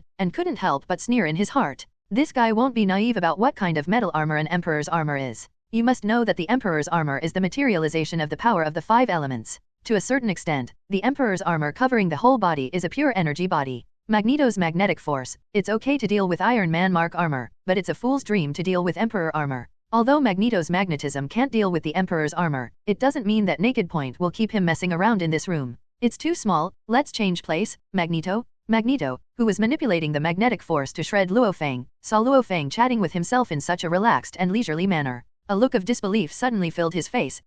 How could you be okay? Luo Feng didn't explain too much, and he stepped out in front of Magneto in an instant. The punch hit Magneto directly in the stomach. Magneto was shocked, and immediately used the magnetic force to build a layer of defense in his abdomen. However, the powerful recoil still smashed Magneto into the air, smashing it out of the balcony. Luo Feng glanced at Mystique, who had no action ability, and looked at the door at the same time. A sturdy blonde figure slammed into the door and walked in. Seeing this person coming, Luo Feng no longer worried about Anna's safety, and chased Magneto directly. As soon as Rogers stepped into the room, he saw a golden light fly out of the balcony. The whole house was a mess. Chapter 159 Magneto, dead. Are you okay? Rogers crouched in front of Mystique, looking at the blue-skinned woman in front of him. He knew that this must be a superpower. That is, the mutant of this era. At this moment, Mystique, after being punched by Luo Feng, was affected by Magneto's magnetic force. Leaning against the wall behind him weakly, he saw this strange man crouch down and ask about his situation. If she had been so approached by a strange male human before, she would have killed him directly with her temperament. But now I can only helplessly ask, who are you? 39. When Rogers was about to introduce himself, Nick Fury gasped, Captain, she's from Magneto. Don't worry about her. Where's Magneto? Nick Fury glanced around the house and found that there was nothing suspicious about it other than a little clutter. I don't know, she was the only one left in the living room when I came. Rogers glanced at Mystique, and was about to stand up, to continue, to talk about the situation just now. Another sound came from the room. Rogers immediately glanced at Nick Fury. Before Nick Fury could say anything, Rogers said, "You're in here, I'm going to take a look inside." Nick Fury opened his mouth and said, "Okay, you go. I'll interrogate the whereabouts of Mystique, Magneto and the Emperor." Rogers gave Nick Fury a meaningful look and said, "I'll be out soon." It's a very sparse exchange between Rogers and Nick Fury. Really shocked Mystique. Who is this blonde man in front of him? He could actually order Nick Fury directly. You must know that with Nick Fury controlling S.H.I.E.L.D, even the average high-level pretty beautiful country has to keep it in front of him. Why is this person in front of him able to point fingers at Nick Fury? And Mystique didn't have any information about the man in his mind. When Magneto planned the conspiracy against all the high-level officials of the beautiful country, Mystique had a certain understanding of all the high-level officials of the beautiful country. Only the blonde man in front of me has no impression of me. This also made Mystique very curious about Rogers' identity, and remembered Rogers' face well. Watching Rogers leave, Nick Fury finally calmed down. Walking up to Mystique, he joked, "I'm very obedient, I didn't become like me this time." Mystique gave Nick Fury a vicious hard look, not that she didn't change. But now I really don't have the extra strength to transform. Looking at the nasty Nick Fury in front of him, Mystique said, US.H.I.E.L.Ds are receiving news so fast. Unfortunately, you are late. Eric has accomplished his purpose and left. Mystique thought Nick Fury was here because of Magneto. In his distaste for Nick Fury, Mystique naturally didn't tell the truth. Faced with Mystique's lies, Nick Fury could see through at a glance and sneered, "You should know. I have countless ways for you to tell the truth, and only one is more terrifying than the other. You've got 10 seconds left. 35. Say, come on, you'll die easier." Nick Fury pretended to look at his watch, and then slowly counted, 10, 9, 8. Listening to Nick Fury's countdown, Mystique's heart surged. If someone else threatened her like this, Mystique naturally scoffed. Do not take him. But Nick Fury is different. This man is now holding up the entire beautiful country and even the largest agent organization in the entire world. Will it be a benevolent generation? The outside world also has a lot of opinions about Nick Fury's fierce and brutal character. Say, or don't say it. 54. When the count reached 3, seeing that Mystique was still reluctant to speak, Nick Fury took out the pistol from his waist. Buckle up your insurance against Mystique. In the beginning, Mystique was not afraid of death, but was frightened for a while by Nick Fury's psychological warfare in the countdown. Mystique looked at the pistol in front of her again, and couldn't help but feel a little frightened. She knew that if she didn't say anything, she would really lose her life. And it's okay to say, after all, Magneto really isn't here, even though he was kicked away by the Emperor. But Mystique still believed that he could successfully take out the Emperor and then come back. 1. Nick Fury didn't expect that someone could actually hold on to his own psychological tactics. He knows that he has a bad reputation, and every time he cooperates with this trick, he can basically ask what he wants to ask. But this time, I didn't expect Mystique to be so bloody. Not a single word. Then there's no way, Nick Fury definitely won't kill Mystique. To know that a mutant is alive is much more useful than her death. And it's Mystique, a super ability that is very suitable for agents. Seeing that Mystique still didn't say it, Nick Fury made a sound of action when he was about to close his gun. Directly startled Mystique, "Don't shoot," I said. I say. Nick Fury. Although I can't understand Mystique's operation, this does not affect Nick Fury's calm attitude. Tell me, where did Magneto go? He was kicked out by the Emperor Xia just now, and the Emperor Xia followed and flew out. Ask for flowers. Then the whole building shook just now. What's going on? Mystique explained everything one by one. During the period, he also omitted the humiliating thing that he was beaten by Luo Feng. After listening to Mystique's remarks, Nick Fury secretly said something about Majafok. Hurry up, still one step too late. Just when Nick Fury was about to call Hill and ask Hill to check under at the moment Magneto and the Emperor, a girl came out beside Rogers. The moment he saw Anna, Nick Fury came over immediately and said, "Miss Anna, are you alright?" 39. Anna glanced suspiciously at Nick Fury and Rogers, who was as strong as a big man. I'm fine, just a little dizzy." Nick Fury said, "It's probably due to Magneto's magnetism and it'll be fine soon. First of all, let me introduce myself. I'm Nick Fury, federal investigator. This is our captain, Steve Rogers." Externally, Nick Fury rarely reveals his identity to ordinary people. Although Anna is a high-level person, there is still a long way to go before she is qualified to know him. Anna glanced at Nick Fury, then nodded. "Thank you." Nick Fury nodded and continued, "If you're not feeling well, you can go to rest on the sofa first. The captain and I are going to try this mutant first." Anna glanced at Mystique, who was lying on the ground. She resisted her physical discomfort and walked to the side of the sofa to sit down. But the eyes are still on the Nick Fury duo. "How is it? What did you ask?" Nick Fury said everything he knew about the situation, and then came to a conclusion based on his own judgment. Magneto should be trying to control Luo Feng, master Luo Feng's wealth and make his voice. That's why I came here to kill Anna and make Mystique become Anna before approaching Luo Feng. But he didn't expect to get out, an Emperor man. Listening to Nick Fury's analysis, Rogers continued, "Where are they now?" 99. I was going to ask, and then you came out. Rogers gave Nick Fury a weird look. That eye god was like saying, "Do you mean to blame me?" Nick Fury didn't answer Roger's look, but dialed the phone in his hand. As soon as the call was connected, Hill's anxious voice rang. "Head, something is bad. Magneto died." Hearing this news, Nick Fury's pupils were shocked, and he said in disbelief, "What did you say?" Individual. Chapter 160. That's it? A street in New York City. A drunken man was walking up and down the road, holding a bottle of vodka in his hand. It can be seen, come on, at the moment he is already too drunk. But he was still reluctant to give up the wine in his hand, and continued to take a few sips as he walked. Soon, the wine in the bottle had bottomed out. Seeing that there was no drink left, the drunkard raised his head and tried to pour out the last few drops. At this moment, a fast-flying object caught his attention. The drunk man stared at the object in the sky, and then his face became a little frightened. There is someone flying in the sky. I'm drunk, I must be drunk. Yes, it must be an illusion. The drunk man shook his head several times, and then looked up at the sky again. At this moment, a golden light flashed from the sky. Meteor. He, it's a meteor. As he spoke, the drunk fell directly on the ground, and Roar fell asleep. At this time, there was no one else in the sky except Luo Feng, who came out chasing Magneto. 753. With Luo Feng's speed, he can easily catch up with Magneto, but he just wanted Magneto to fly away from New York. And Luo Feng's strength is just right. Even if Magneto could stop there by his own strength in the end, Luo Feng was fine. Magneto, who was punched away by Luo Feng, was also mobilizing the strength of his whole body to block this powerful recoil. Who is this story? 39. The more he mobilized his strength to resist, the more panic in Magneto's heart. He never thought that one day he would lose to others in the competition of pure power. To know that now he can easily lift a whole football field. But it is such a power that is enough to make ordinary people despair, but in front of the Emperor, it is as fragile as paper. This is the first time Magneto has felt this kind of frustration since his awakening super ability. Although every time he and the Mutant Brotherhood have been successfully stopped by the X-Men. But Magneto never felt that it was his own fault, but that his group of pig teammates were too stupid. Only for this moment, Magneto felt that he had failed.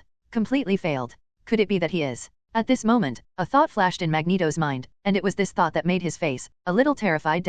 Could it be, he's an Omega-level mutant? Beyond that, Magneto couldn't think of the second possibility. But at the moment, it doesn't matter whether the Emperor on the other side is the legendary Omega-level mutant. The most urgent task is to stop first and find a way to have a good talk with the Emperor. The super ability on Magneto's body poured out again, constantly exerting a reaction force on himself. Finally, the backward recoil becomes less and less.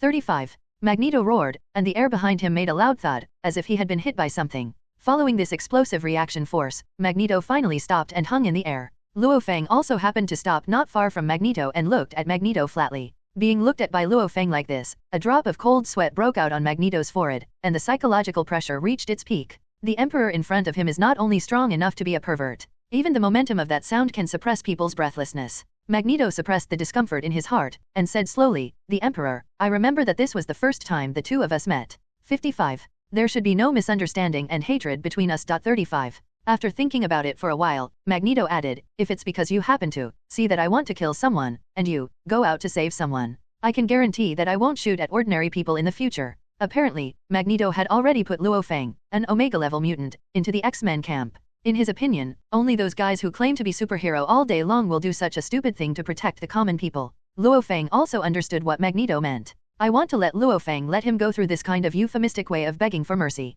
Luo Feng just smiled and said, "You are wrong. I want to hunt you down, not because you want to kill an ordinary person." Hearing this sentence, Magneto's face darkened, and he couldn't help but scolded Luo Feng a few times. "You didn't try to save people, you chased me all over New York?" The orientation of the two at the moment is on the outer city mountains of New York, which is where Reed and others crashed not long ago. "What's that for?" Luo Feng thought for a while and said casually, "Maybe it's because I'm too boring. Or maybe you've recently provoked someone you shouldn't." 35. Magneto knows that the first sentence is a joke, and the second sentence is the point. Offending someone who shouldn't? Magneto thought hard, then said, "If someone sent you to kill me, how much he gave you, I'm willing to pay double. No, triple my own life." Listening to Magneto's brain supplement, Luo Feng couldn't help but admire Magneto's courage. Able to bend and stretch, it is no wonder that he became the head of the Mutant Brotherhood.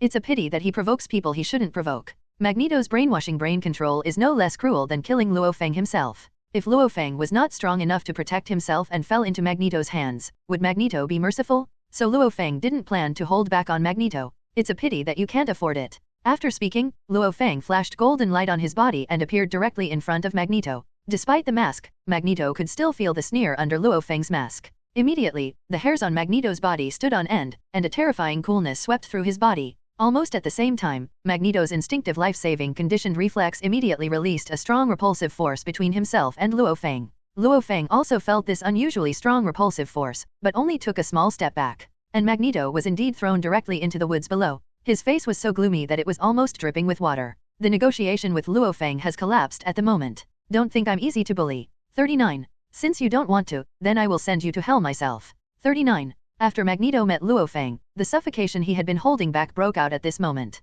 Slowly suspended from the ground. At the same time, the mountains at the foot of Magneto shook violently. When he felt the east-west under the mountain, Magneto's face brightened. He looked at Luo Feng and said, I really want to thank you for pushing me here. I believe that even you can't imagine that there is an iron ore vein deep in the ground. With the iron ore veins under his feet, Magneto's confidence increased. He looked at Luo Feng again and said with a smile, Emperor, I'll give you one more chance to leave. Otherwise, I will crush you into minced meat. Then bury your body with these iron ore beneath your feet. 35. Just as Magneto spoke, the mountain range under his feet quickly cracked open, and countless black sand-like substances seemed to be drawn out from the cracks. I dyed the mountains beneath my feet a pitch-black color. It's like a black desert. Can your ability still be used like this? Luo Feng looked a little surprised. These substances were obviously iron sand. Obviously, Magneto used his ability, like extracting the iron element in the human body, and also extracting the iron element in the mountains, formed that piece of iron sand. Seeing Luo Feng's performance, Magneto became more confident with his hands to the sky. I am Magneto,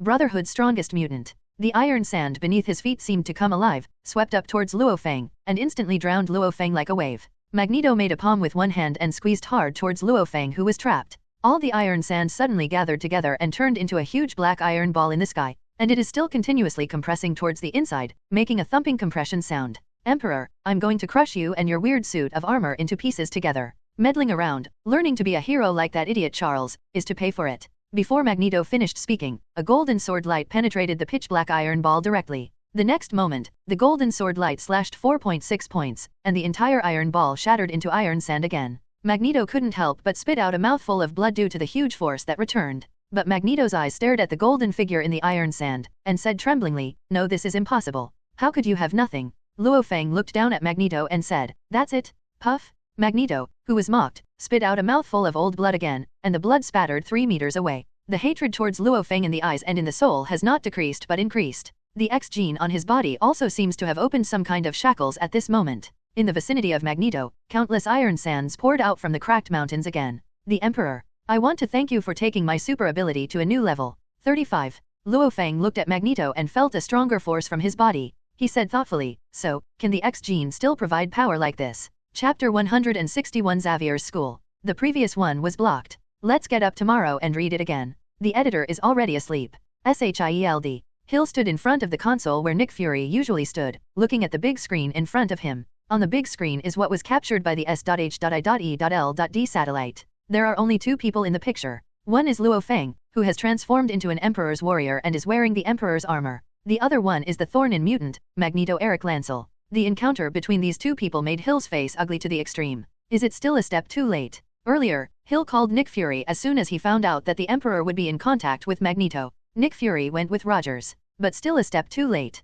By the time Rogers arrived at the scene, the Emperor had already chased out. The 2 are meeting outside New York at the moment. I hope that these 2 people will accept it as soon as they see it, and don't go too far. Magneto's strength and movement, that's what S.H.I.E.L.D focuses on.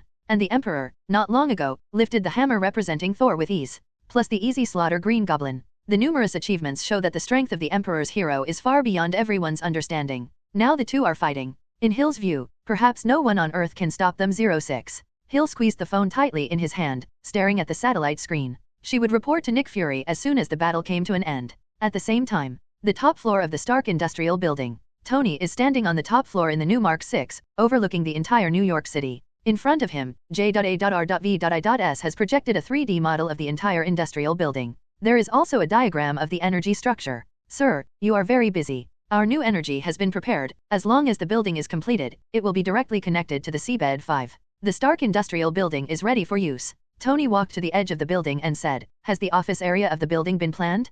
39. Miss Potts has all the planning done. The ones close to the top will accept leaders in various industries and provide the most professional research platform. JARVIS detailed retelling of Stark Building's plans. Tony felt again, what the right choice was to give Stark Industries to Pepper. If you were yourself, you might not be able to arrange the entire Stark building so reasonably. Maybe also go to the submarine Unicom, a new energy, can do better. Okay, JARVIS. It seems that we just need to wait quietly for him to finish, and go back to sleep. 99. Tony just stopped by to have a look on his way home. I experienced the incident of Yvonne Vank tonight, and it is estimated that tomorrow I will go to the police station for questioning. Just as Tony was about to jump down and feel the thrill of jumping off a building, J.A.R.V.I.'s words made Tony stunned for a moment. Sir, a large amount of iron ore is being lost in the mountains east of New York City. What? What happened? Tony asked. In front of him, J.A.R.V.I.'s immediately called up the monitoring screen of the satellite. The two people in the picture, Tony is all too familiar. The Emperor, Magneto. How could the two of them? Crap, Magneto's ability? Although Tony didn't know much about Magneto, he still knew the basics. The super ability to control the magnetic force is a nightmare for those who use mecha. Tony has also thought about whether to create a set of mark armor that is not affected by magnetism, because he always felt that he might run into these mutants one day, but it is still limited by the development of technology and materials, and there is no way to design it. In his opinion, even the Emperor might not be able to design such a mecha. If so, the Emperor's hero meets Magneto, that's the worst of luck. J.A.R.V.I.S. Prepare to pass. Tony didn't think much about it. He was going to help Luo Feng. Luo Feng rescued him several times. Although he bought vibranium for him last time, it was a trivial matter for Tony. Compared to the kindness of saving lives, what is it? Seeing that Tony was going to help Luo Feng, J.A.R.V.I.S. opened his mouth and reminded, Sir, now Mark 6 meets Magneto. 99. I calculated only one result. What is it? Ripped to shreds. Tony rolled his eyes. Doesn't that mean he didn't say anything? Suddenly Tony's eyes lit up. J.A.R.V.I.S. Maybe there's another way. Sir, this approach, would it be too risky? If you don't take risks, you can't scare Magneto. Go get ready, I'll go now. After that, Tony didn't say anything more to JARVIS. He jumped off the Stark building and flew towards Luo Feng. In another corner of New York City, in a building similar to a school, Professor X Charles maneuvered his wheelchair towards the second room. And here, of course, is the special school established by Professor X to shelter and teach mutant X-Men's headquarters. Xavier's School,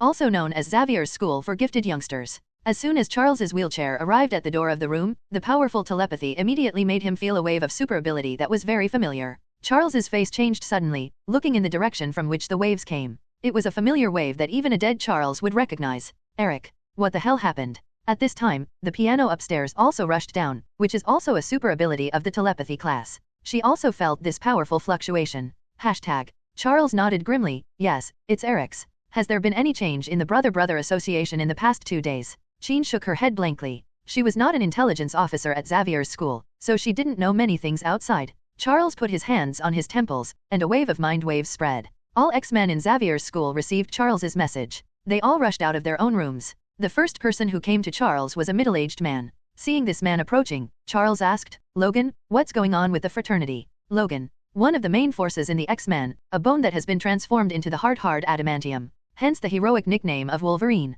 The X-Men that appeared in front of Charles were Cyclops, Storm, Beast. Charles looked at the crowd and continued to throw his own questions. Wolverine. Logan said, recently, the Brotherhood seems to be preparing to take action on -753, a rich man named Luo Feng. That's all I know. The others also shook their heads. Compared to others, Logan can be said to be one of the few people in the X-Men. Therefore, the work of gathering intelligence is often done by him. Coupled with his perverted ability that is close to immortality, it is very convenient in many cases. Hearing the name Luo Feng, Charles remembered what happened at the party that day. At the same time, he would not think that such an ordinary rich man could force Magneto to use such powerful power. Just as Charles was about to use his psychic ability, he could probe Magneto's current movements. Even more powerful ability fluctuations came, which made Charles's complexion change violently. If it weren't for the lower body, I would have stood up. This ability wave caused by the X gene was felt by all the mutants present at the same time. The whole Xavier's school suddenly became noisy. You know this, there are a lot of kids in there. Among them, Jean covered her head and said in great pain, Professor, my head hurts. Charles hurriedly stroked and touched Jean's head with one hand, which helped her feel a lot better. Quick, all of you are out. Look what happened over Eric's side. I'm here, you don't have to worry. 35. All the X-Men clothes did not change, and rushed out. Chapter 162. Tony has something to do. Magneto's body is surrounded by countless black iron sand. The iron pieces that had been shattered by Luo Feng before now covered the sky like a black cloud. If at that time, I had this power. Magneto looked at his hands with satisfaction. The enhancement of the X gene had brought his mutant ability to a new level. He is confident that after solving the Emperor's hero, he will not be far from his ideal of ruling the world. The Emperor, as a gift to you, I'll let you die well, look at it. 35. Magneto raised his hand gracefully, and countless iron sand gathered into dozens of black sand streams, directly blasted towards Luo Feng. Interesting. Luo Feng's body moved, and instantly left the place. Dozens of sand streams collided, hit one, exploded, formed a sky full of sand and rain. Under Magneto's manipulation, a stream of sand continuously attacked Luo Feng. While Luo Feng dodged, the Emperor's Aurora sword in his hand shattered all the sand stream in front of him. But as long as Magneto is there, the shattered iron sand will gather again. In the air, like a jet-black poisonous snake, it kept biting Luo Feng. Seeing Luo Feng being chased away by himself, Magneto regained the pleasure of having the power to control life and death. Ha ha ha, Emperor, where is the energy you just had? I said just now, if you want to learn from others to be heroes, you have to pay the price. Magneto slowly raised his other hand, and the iron sand under his feet also shot up to the sky at the moment, and the price, 55. Just die. In an instant, the iron sand from the sky and the ground converged, completely surrounding Luo Feng. This X-gene, how does it feel? A bit like a devil fruit. Luo Feng looked at the ability displayed by Magneto, and said to himself with interest, it feels almost the same, it is the product of changing genes. However, the upper limit of the X-gene should be higher.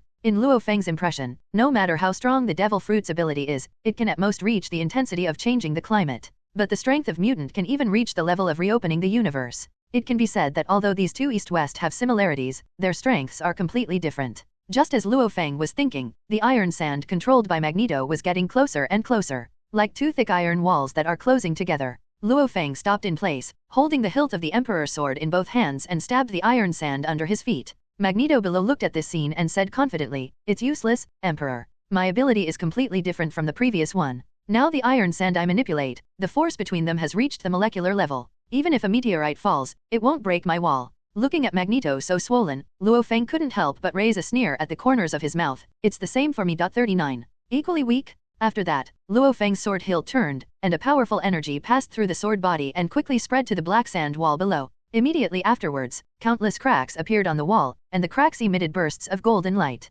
Watching this scene, the look on Magneto's face changed from confident and arrogant at first to unbelief. In the end it turned into panic, and the lips trembled and uttered a voice, no, no, this is impossible. Magneto clasped his hands together, then clasped his fingers together. This is absolutely impossible. I'm going to crush you to pieces. The release of all the power was undoubtedly huge amounts of burden on Magneto's aging body. Soon, Magneto felt feeling a warm current seep from his nose, dripping on the ground with a crisp ticking sound. But Magneto at the moment simply didn't have the energy to pay attention to that. With his efforts, the iron sand that was broken apart by Luo Feng was closed again with powerful magnetic force, and become more staring into consideration. Luo Feng also found that the black sand wall that was originally rough under his feet became smooth like a mirror at this moment. Also exudes this burst of faint luster. That's interesting. 6. Luo Feng stood up straight and drew out the Emperor's sword, lightly touching the Emperor's belt around his waist, and a brown energy card appeared in front of him. The cards are surrounded by strange patterns, and eventually they all converge in the middle to form a Chinese character for Earth. The Emperor's Aurora sword in Luo Feng's hand was lighting on the card, and the card immediately turned into a little golden light and merged into the Emperor's sword. The Emperor's Aurora sword, which originally had a golden glow, at the moment had a soft brown glow on the surface of the blade. Gives the overbearing Emperor's Aurora sword a sense of heaviness like a mountain. Emperor Earth Shatter. Luo Feng took off lightly, and slashed against the iron wall below. From the Emperor's Aurora sword, an incomparably powerful and thick brown energy quickly condensed into a grand slash. Boom! The ground smashed through, and hit the iron wall directly with an invincible, destructive trend. What power is this? 35. Magneto felt that the magnetic force he had built was being disintegrated by a powerful force. Even himself, because of excessive use of power, is already bleeding from the 7 holes. Even if he can win this battle, there is not much time left. Unfortunately, Magneto couldn't win at all. Click. In the sky, a crisp sound was like the last straw that broke the camel's back. On the wall as smooth as a mirror, a small crack appeared at the same time. The cracks got bigger and bigger, and the dazzling brown light popped out from the cracks, and the cracks slowly spread to the whole wall. Magneto struggled to support, but still to no avail. The cracks in the iron wall spread like a virus, and the sound of clicking was incessant. Boom! Immediately afterward a loud explosion sounded, the entire mountain range trembled violently shakes up and the air was filled with smoke and dust. Magneto's body flew upside down, hitting the ground heavily. At this moment, his face was bleeding from the 7 orifices, and his complexion became extremely pale. But his eyes were still fixed on the center of the explosion, and countless iron blocks of large file size fell from the sky. Those original iron sands, under his magnetic force, turned into iron lumps by molecular structure. Soon, the smoke cleared from the sky. Looking at the figure in the sky, Magneto no longer knew whether he should be angry, or should be fear. Heavenly Emperor, after a battle, there was not even a single scratch on his body. On the other hand, he was exhausted. Ha ha ha, Magneto stood up with all his remaining strength, and the Roman helmet on his head fell off in the process of standing up. Emperor, your strength is so strong. I'm so sorry for you that you're willing to be a superhero who protects waste humans. You will be betrayed by the humans you protect sooner or later. Magneto's mouth was bleeding from the corners of his mouth, and no one knew the dark side of the group of humans on the land under his feet better than he. With that said, Magneto raised his hands again. The iron blocks that fell on the ground slowly suspended again, and under Magneto's operation, turned into countless sharp iron cones of different file sizes. They all pointed to Luo Feng in midair. Even if I die, I won't make you feel better. With such an intensive attack, you can't dodge or break up. As long as there is even a little iron filings into your body, I can let you and me be buried together. Magneto's face was full of blood, and his face was as ferocious as a ghost from hell. With all his strength, he swung towards Luo Feng with both hands. The countless iron cones below hit Luo Feng like a violent storm. Luo Feng watched the dense black dots attacking him, and the Emperor's Aurora sword in his hand made a thorn. The wood lettering sticker flew out from the Emperor's belt and turned into a little starlight attached to the Emperor's Aurora sword. At the same time, behind the Emperor Luo Feng's armor, a pair of vast white wings unfolded. The hurricanes gathered around Luo Feng's body, condensing into a thorn. The thorns also gathered more and more, and they were densely spread in the air. Emperor, Windbreaker. The energy wind thorn fell from the sky, met the iron cone in midair, and instantly penetrated the iron cone. The powerful strangulation force twisted the formed iron cone into iron sand again. Magneto roared in anger, unwillingness, and despair. None of those pitch-black iron cones could break through Luo Feng's wind-piercing thorns. All of them were retwisted into powder and fell from the air. And there were some wind-piercing thorns that landed on Magneto's side through the gap. Soon, a thorn of wind stabbed straight towards Magneto, instantly piercing Magneto's thigh. Most of Magneto's legs were instantly stained red with blood. With one root, there is a second root, a third root, a fourth root. Magneto, who was stabbed, had about 7 or 8 wind thorns on his body, so that he could no longer maintain his moves. Fortunately, Luo Feng's wind thorns are almost exhausted. Magneto took a few steps back, looking at the wind thorn on his body. The corner of his mouth couldn't help but raise a mournful sneer. He never thought that he would die like this. He thought that he could lead mutant to glory and rule mankind. Obviously this dream is coming soon. As long as Luo Feng is under control, his plan is the first step, and he has everything laid out. But I just didn't think about it. Why would I kill, an emperor? And he's so strong, so strong? Why is this? Are we mutants destined to be crushed by humans? At this time, Magneto noticed that a golden light appeared in front of him. Emperor, you won. From the very beginning, I didn't kill you to save anyone. It's not about being a hero. I'm too lazy to do this kind of thing. Luo Feng said slowly, my belief in life is very simple. People don't offend me, and I don't offend others. Since you want to kill me, you have to think that you will be killed by me. Hearing this sentence, a figure suddenly appeared in Magneto's mind. Ha ha ha, so you are. The voice finally became smaller, and Magneto, who had lost his vitality, could no longer support his body and lay back. It wasn't until the last moment before his death that Magneto realized that his plan had failed from the very beginning. Watching Magneto lay down, Luo Feng then took a look at the devastated mountains around him. This should be the biggest battle fight he has experienced so far. Then, Luo Feng felt in his heart and looked in another direction of the horizon. Tony slowly controlled the Mark 6 to land down, looking at the messy mountains in front of him. Looking at the Emperor in disbelief, did you have a bomb party here? Luo Feng looked at Tony curiously, why did you come here? Tony is not someone who can hide, Zhao Lihao, and said directly, J.A.R.V.I.S found that the iron ore in the mountains in this area is rapidly draining, and found you and Magneto fighting here via satellite. Looking around again at the scene left after the battle, Tony was a little embarrassed to say it. But Luo Feng knew that Tony was going to help him.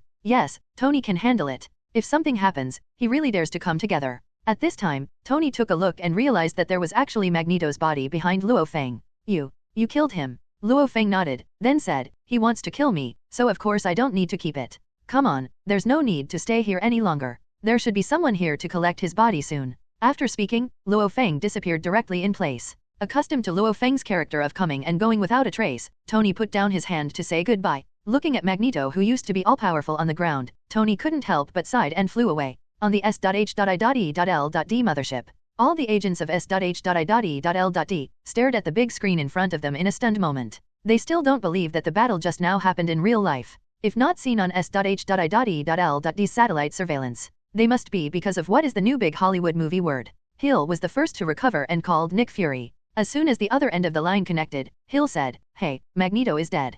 Killed by the Emperor. This chapter contains pictures. Click the illustration button in the lower right corner of the screen to view the pictures. Chapter 164, said George, angry Gwen Master. Just now Tony Stark's artificial intelligence butler, J.A.R.V.I.S, took control of all the military's small missiles. Luo Feng, who was sitting on the sofa, listened to the report in front of her eyes, and immediately guessed what was going on. With Tony's ability, it's almost impossible to fight Magneto head-on without creating various anti-war armors. So Tony took control of the military's missiles, intending to use it to threaten Magneto's hands. What he never expected was that after he arrived at the scene, Magneto would have been solved by Luo Feng.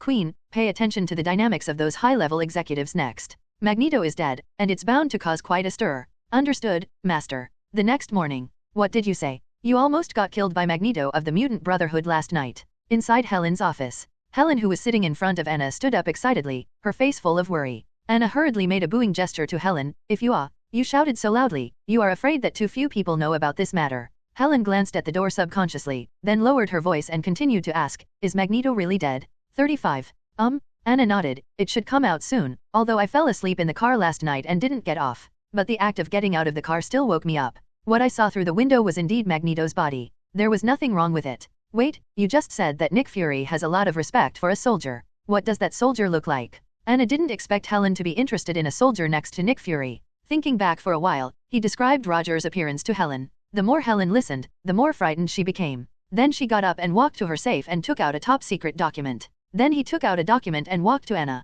Look, is this the person above? Anna took the information in Helen's hand suspiciously and glanced at the photo above. Yes, it's him. Why do you have this person's profile here? 99. You look at the time on the document first, and the description of this person. Anna read, Steve Rogers. He's the World War II hero Captain America. Helen nodded. It seems that Howard's human strengthening test was very successful. Not only created the first superhero in the history of the beautiful country, but also gave him unparalleled vitality 5. So much so that it has been frozen under the glacier for 70 years, and it can regain its vitality after thawing. Looking at the information in her hand, Anna's eyes were full of incredible expressions. She couldn't believe that someone could actually survive under a glacier for 70 years. Is that still human? Although her main research is psychology, she still understands basic medical knowledge. I finally understand now why you all look up to Howard so much. 99. Helen smiled. He is indeed a genius. 35. But what I'm more interested in now is which superhero you call the Emperor. You have to know that when Magneto coerced the top of the whole beautiful country, no one could sanction him. To be honest, I thought Spider-Man or Iron Man would come to my rescue. I didn't even think that the Emperor would come to my rescue. 35. After confirming that there is no other problem with Anna's body, Helen has nothing to worry about. There was a chat with her in the office. After a while, I thought the scientific researcher knocked on the door of Helen's office. Doctor, the man who delivered last night is awake. 35. Mr. Peter is already in the ward. Hearing the news, Anna's face brightened. Let's go take a look too. Inside the ward, Peter was standing in front of the hospital bed in a white coat, and lying on the hospital bed was the homeless man who was injected with the strengthening medicine. At this moment, his body is covered with medical equipment to detect something. All the data are beating very smoothly. Mr. Peter, he is doing very well and the patient has recovered. But the consciousness is not very clear. If you want to ask anything, I suggest you wait a while. Peter took the medical record book handed over by the nurse and smiled. Thank you, then I'll wait. Dr. Helen and the others? 35. I've already had someone call, and I'll be there soon. As soon as the words were finished, the door of the ward was pushed open, and two slender figures walked in. Helen walked over to the homeless person as soon as she entered the door to check the homeless person's physical condition. Anna walked up to Peter. Peter, thank you for your hard work. It's okay, he's recovered now, but if you want to interrogate him, you have to wait for a while. Anna nodded understandingly. It is great news that the homeless person's physical condition can be restored. Don't be in a hurry to wait any longer. After examining the homeless, Helen said in surprise, Mr. Peter, your anti-gene program really amazes me. If I have time, I must sit down with you and have a good talk. Originally, Helen thought that this tramp was at most restraining the cell division. I didn't expect to be able to recover so well. And it only took one night. Peter smiled. Dr. Helen, you are overrated. If it wasn't for your equipment support, it wouldn't have been so smooth. Seeing Peter's modest appearance, Helen nodded in satisfaction. Is a good student. Unfortunately, it's bad luck. The two partners I met before and after were all moved, otherwise Helen believed that with Peter's help, it is only a matter of time before their experiment succeeds. Similarly, because of knowing what happened to Peter, Helen did not directly propose to cooperate with Peter. That way, it's a bit exposing people's scars. Cough cough cough. At this moment, the homeless man lying on the bed let out a coughing sound, then opened his eyes and glanced around strangely. Who are you? Where am I? Peter nodded to Anna. The patient's body has recovered, so the interrogation is naturally left to Anna. Anna walked to the hospital bed of the homeless man and said softly, Sir, please don't be afraid. We're NYPD guys. There's something we want to ask you about. NYPD office. George sat at his desk with a haggard face, looking at the information piled up in front of him. Finally, he couldn't help but sigh. He pinched the bridge of his nose, trying to wake himself up a bit. It was the first time he felt so tired as the chief of the NYPD in so many years. It is also the first time that so many major cases have come one after another. First, the general was assassinated. In the morning, I received the news that the leader of the mutant organization had been killed last night. Now George must not only organize the police to find the murderer of the assassination, but also pay attention to which members of the mutant brotherhood will not mess around in New York City. And there's an Osborne Industries case on hand. George feels a headache just thinking about it now. There was a knock at the door, and George could only say weakly, "Come in." When he saw the person entering the office, his face suddenly became happy. "Gwen, how did you come?" With a bag in hand, Gwen smiled and said, "You haven't been home for 2 nights. So Mom asked me to bring you something to eat. Let you not be too tired." The relationship between his wife and daughter made George's complexion a lot better, and he took the thermal bag from Gwen's hand. "Take out the food inside and eat it. By the way, Cousin Anna didn't come to the police station today." After Gwen entered the police station, Anna was not found. George took a sip of coffee and said, he and Peter are still in the medical building. 35. Why, didn't she go to Luo Feng's place to rest last night? Luo Feng moved his house yesterday, and now Cousin Anna lives in that house alone. So we don't know if Cousin Anna went back last night. Hearing that Luo Feng had changed houses, George's expression was obviously taken aback. If he remembered correctly, Luo Feng's house was bought after he moved to New York, right? "It's been a while since I changed the house again. Is he that rich?" As if reading the doubts on George's face, Gwen explained, "Luo Feng bought a little stock in Stark Industries. I made a little money." George nodded understandingly. It's no wonder, now that Stark Industrial's stock is going up and down. He kind of regrets that he didn't buy a little bit when Stark Industrial's stock plummeted. "Ask for flowers." Just as the father and daughter were chatting about their parents, a police officer hurried in. "No, Chief. Something happened?" George's face suddenly turned ugly, and he only heard these words every time these days. Something big is about to happen. Also extremely tricky. Don't panic. First tell me what happened? The police officer immediately handed over a document. "I received a report last night that a small earthquake was found in the 13th block. Earthquake? 35. George frowned. Will this place in New York still have an earthquake? And it's still in the 13th block? The police officer continued. After investigation, there was also a surveillance investigation. 99. It was the head of the Mutant Brotherhood who appeared in the 13th block last night, and his purpose was Miss Anna. What did you say? George slapped the table directly. Even Gwen, who was sitting on the side, stood up immediately. What's wrong with Cousin Anna? Seeing such a big reaction from the father and daughter, the police officer who came in to report also jumped. He quickly explained, "Don't worry, Miss Anna is fine. Do not worry." Hearing that Anna was okay, George and Gwen calmed down. George then asked, "Then you said something. What happened?" The policeman was taken aback. Mutant Brotherhood Chief Magneto appeared. "Isn't this an accident?" 35. George. Gwen. The scene quieted down for a while, and George held back his anger. Magneto appeared. "I don't know. I also know that Magneto was killed last night. You go out first." 39. By the way, pay attention to those mutants who are on the record and monitor their movements at all times. "Yes, sir." 99. The policeman saluted and left immediately. In the office, George and Gwen were left again. George only felt that now he was one of the first two, and a bunch of troubles were waiting for him. Unexpectedly, it was Anna that Magneto was looking for yesterday. George frowned, unable to understand why Magneto was looking for Anna. On the other hand, Gwen seemed to have some guesses in his heart. Because not long ago, when she was at Luo Feng's house, Nick Fury came to her door. At that time, Nick Fury mentioned that Magneto wanted to shoot Luo Feng. Anna was attacked at Luo Feng's house again. Gwen naturally understood Magneto's behavior to want to shoot Luo Feng. It turned out that Luo Feng no longer lived in the 13th block. As a result, Anna became the scapegoat. "Gwen, what are you thinking?" George looked at Gwen, who was in a daze, and shouted a few times in doubt before Gwen reacted. "Oh, that, Dad." 39. "I still have something to do. I'll go first." After speaking, Gwen ran out of the office directly, not giving George a chance to say a few more words. Seeing Gwen's flamboyant look, George smiled helplessly. "My daughter, you have grown up." Bang! Gwen suddenly pushed the door and entered again, giving George a jump. "Dad, Mom said to wait for you to come home." George's heart suddenly warmed. He smiled and replied, "Okay." Outside the police station, Gwen ran into an alley and pressed the watch on his wrist. Spider battlesuit instantly covers the whole body. The Red Queen's prompt sound also came out. "Good morning, Miss Gwen. There is no crime in New York City today." Gwen launched Cobweb and swung towards Luo Feng's new home. "The Red Queen, can you investigate Magneto's current location?" "No, Miss Gwen." Hearing Queen Red's answer, Gwen suddenly felt a little lost. In her opinion, Magneto is threatening Luo Feng's safety, and if she doesn't teach him a good lesson, she will not give up. "Then you help me pay attention, and report to me as soon as Magneto's whereabouts." "Sorry, Miss Gwen, I can't do that either." Gwen thought it was Magneto's way of hiding too well, but the next words after Red Queen made Gwen stop.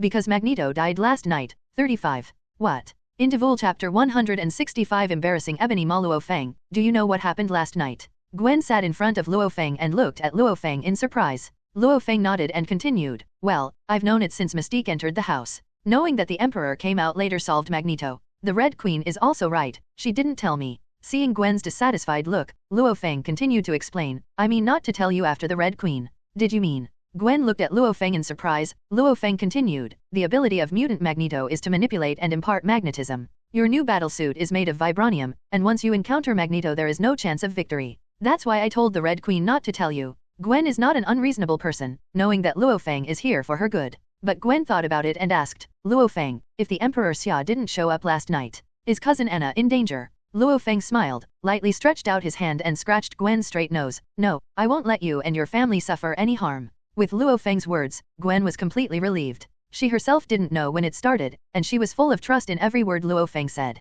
The current Luo Feng is almost omnipotent in her eyes. Then is there a way to upgrade my battlesuit to not be afraid of magnetism? Although Magneto is dead, what if a mutant with the same ability appears in the future? Gwen's preparedness made Luo Feng smile. Don't worry, the new battlesuit is already in production. However, this battlesuit involves a whole new technology. 753 so it will take some time. Gwen nodded happily, and then said loudly, Luo Feng, I'm hungry. I'm going to eat your dumplings. Looking at the foodie little Spider-Man in front of him, Luo Feng also smiled knowingly, okay, I'll make it for you now. 35. You and Xiaokaya play for a while, I'll go to the kitchen to get you something to eat. It is good. Pikachu. Gwen picked up Pikachu and happily played with Pikachu. Meanwhile, inside the New York Police Department, George, who received Anna's call, got up from his desk excitedly. Are you serious? The reformer has recovered and can testify in court? 35. It is good. George's mood was extremely excited at the moment. After so many days, finally one case has progressed. Okay, Anna will follow your arrangement. His body is fine, so he was sent to the police station to provide him with protection. 39. Okay, I'll send someone over right away. After speaking, George hung up the phone immediately, and then pressed the intercom number on the phone. Find a few reliable ones and follow me right away. Wear plain clothes and try not to be seen by others. 55. Since before Ivan Vank was able to escape from prison, George has been investigating the inner ghost in the police station. Although there have been quite a few eyebrows, but no substantive evidence has been grasped. In addition, the restoration of the transformed person is no trivial matter, and it will be troublesome if Green Goblin is brought over if the rumors are leaked at will. After packing up, George walked straight out of the police station and drove to the medical building. Medical building. Anna, who hung up the phone, walked back to the ward and nodded to Peter. Uncle George said that he can arrange to return to the police station. Wait a minute, and he personally brought someone over to pick us up. Let's clean up first. Helen on the side patted Anna on the shoulder. Be careful on the way back. I'm going to catch a flight too. Call me directly if you need any help.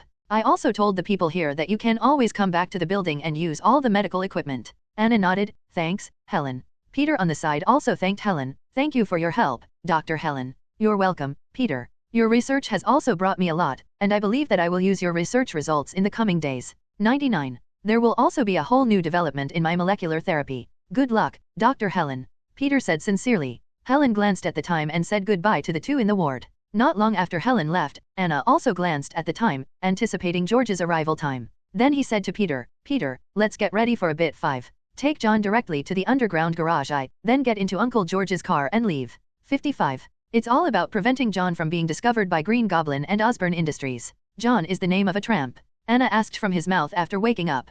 Peter nodded solemnly, understood. With the help of the nurse, the two lifted John to a wheelchair and then wrapped him in thick clothes, leaving John with only his eyes and nose exposed. Mr. John, if you have any discomfort, remember to let me know as soon as possible. 35. John's cloudy eyes nodded at Peter. Let's go. Good. 99. The two pushed John away, praying that nothing else would happen on the way. Osborn Industries. Inside Norman's lab. At the moment, Norman was wearing a white coat, and a thin man was tied to the hospital bed in front of him. The man saw Norman walking towards him with a needle in his hand, and his face was full of horror. He kept shaking his head, making a whimper of fear. Obviously, this thin man did not have the ability to speak, and could only express his fear by making this sound. Seeing the frightened look of the thin man, Norman showed an intoxicated look on his face. It seemed to him that this fear was an unparalleled delicacy. Don't worry, sir. This is the strengthening gene potion that I recreated to ensure that you will become a powerful superhero after entering the body. Norman stabbed and disinfected the thin man with a smile on his face, that meticulous look. If there is a worthless person present now, it is estimated that Norman is treating the thin man. Soon, all the strengthening agents in the syringe were injected into the thin man's arm. Norman immediately stood by and observed and said to himself, I have modified some molecular reactions. 35. Current strengthening agents have more affinity with cells. I think it will be a success this time. Norman clenched his fists and felt extremely nervous. Although the new Captain America project has lost the support of the June side, there are also previous failures. But as a scientist, Norman never gave up on the experiment. He also always believed that he would definitely be able to develop a super soldier serum that would not lose to Howard. At this time, Green Goblin's voice sounded deep in Norman's mind. Norman, you are so boring. 35. The Master has given us such a powerful power, and you are still researching this boring potion. Why don't you focus on weapon research and develop some more destructive weapons? 99. Green Goblin gave a grim smile. In this way, we will meet the Emperor again in the future. Maybe it can completely kill him? 35. Green Goblin, put your mind away. Norman sneered. With the two of us, we cannot defeat the Emperor. Didn't the Master say, everything will be arranged by him? Are you trying to act rashly? After Norman said this, Green Goblin suddenly became honest and stopped talking. But after a while he said, Norman, what was that thin black stick the Master gave us last time? Since I integrated that thing into I have found that our power is getting stronger every day. 9. Norman frowned. There was absolutely no way he knew what it was. Mephisto's revealed power was completely beyond his comprehension. After thinking about it, Norman could only say, I think it should be some kind of mysterious magic weapon brought by the Master. But anyway, it's a good thing we're getting stronger.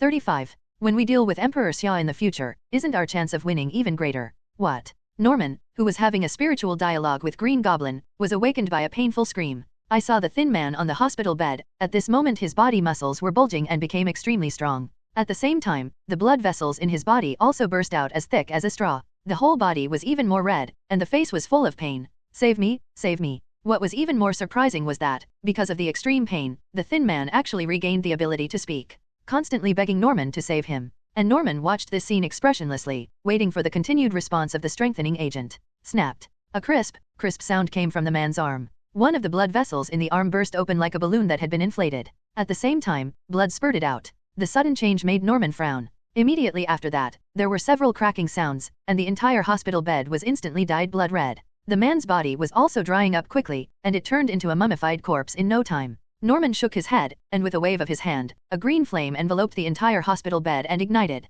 It turned into white fly ash in no time. Norman looked at the documents in his hand, which had the head of a thin man on it, with the words, Experiment 004. After opening this page, a black-haired, dark-skinned woman's head appeared below. It reads, Experiment 005. The other side of the Earth. Phil Coulson was sitting in an office, quickly sorting through the information in front of him. All of these documents are recorded as new weapons made from the overflow of Tesseract. But most of them are failures. Either it can't withstand the huge energy explosion, or it hurts the gunman because of the energy overflow. There are some more outrageous ones, which can only emit small tube bundles, and their lethality is not as good as that of basic pistols. Phil Coulson pinched the tip of his nose and said disappointedly, it seems that it is impossible to control the power of Tesseract in a short time. 99. Even the Thor recorded in Norse mythology is real, so is there Jesus in this world? Not long ago, Phil Coulson saw the heroic appearance of the Nordic Thor with his own eyes. And at the last minute, some kind of verbal agreement similar to an ally was reached. It's just that he didn't expect it. After reporting it to Nick Fury, Nick Fury is not only not particularly happy, but also sent him to the new Tianma project here.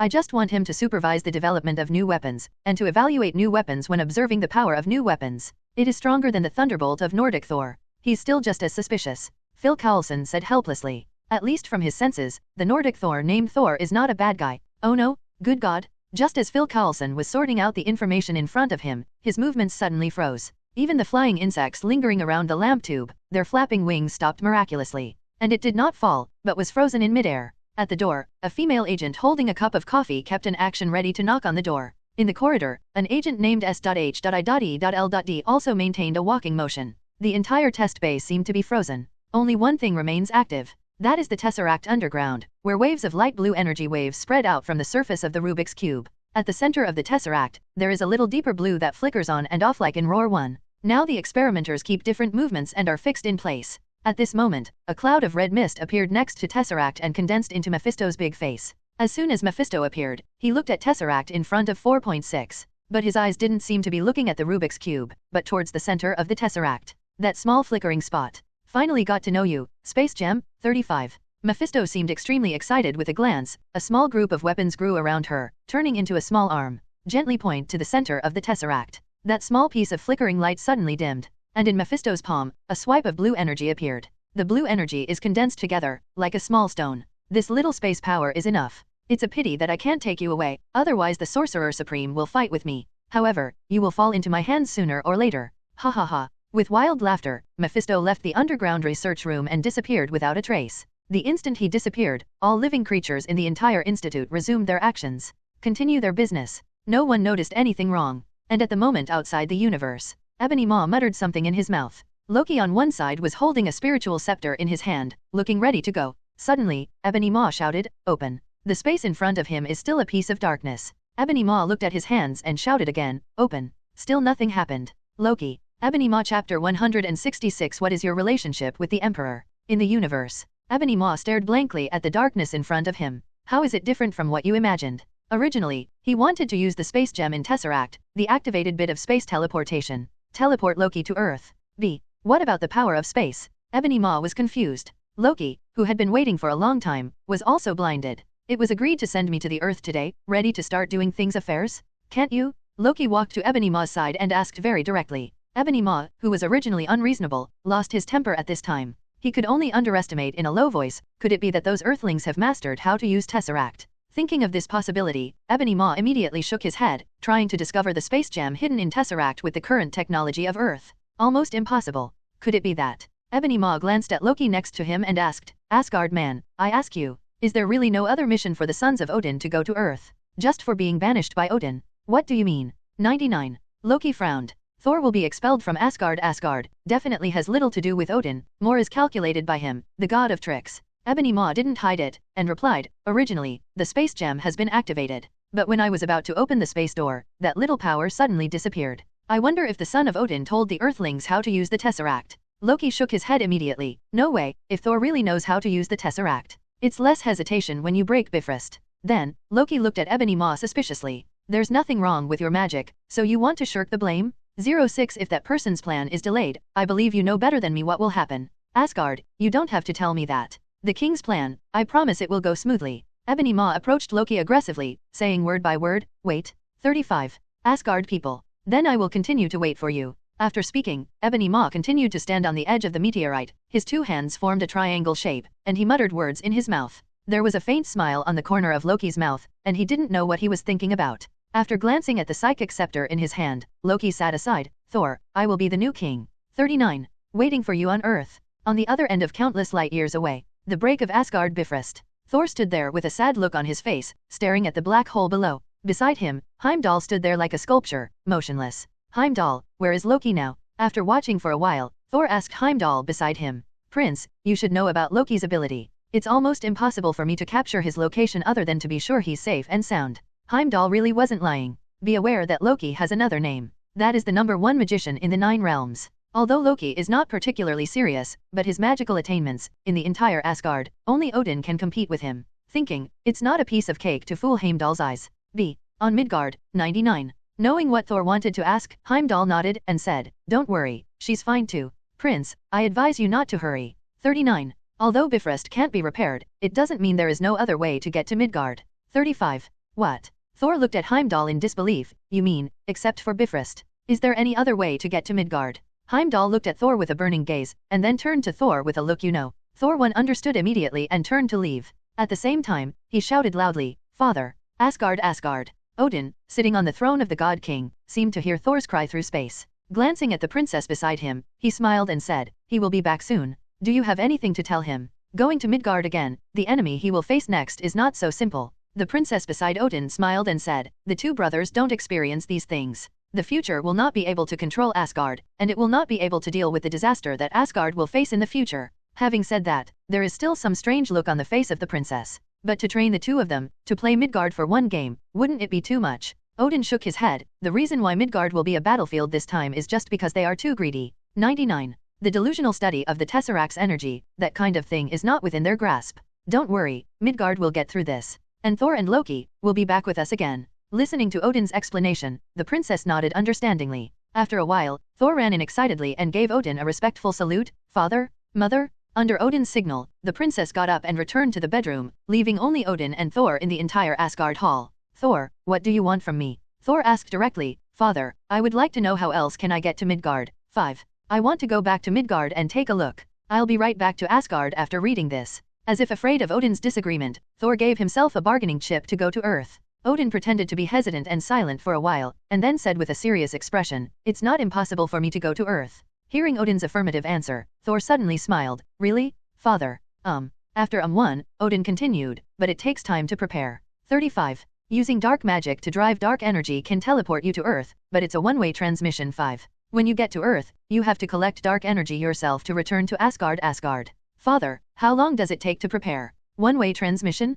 Collect dark energy? Thor would love to be on Earth a little longer, wouldn't that be better? Odin naturally saw through Thor's mind, but he didn't break it, because Thor would rush back to Asgard as soon as he arrived. "You go down first. I'll let you know as soon as it's ready. Don't worry, soon." Thor was very excited and I exited the hall. Odin watched Thor leave the back. Just when he was a little relieved, he suddenly felt a sudden stagnation in his heart, as if he was being pinched by an invisible big hand. Immediately, his face turned pale for a while, and he took a few deep breaths before he recovered. Odin covered his chest and mouth with one hand, and the discomfort slowly subsided. His face was a little frightened and he muttered to himself, "Hela, are you going to break through my seal so soon? Or the Mephisto guy? Somewhere in hell?" Countless red flames burned, and the terrifying high temperature distorted the surrounding space. In the center of the red flame, a woman in green with disheveled hair looked coldly at Mephisto in front of her. "Hela, it seems that the day when you break the seal is getting closer. How about it? Do you need my help then, and kill Asgard with you?" Hela, who was wrapped in dark chains, looked at Mephisto with disdain. "Do you dare?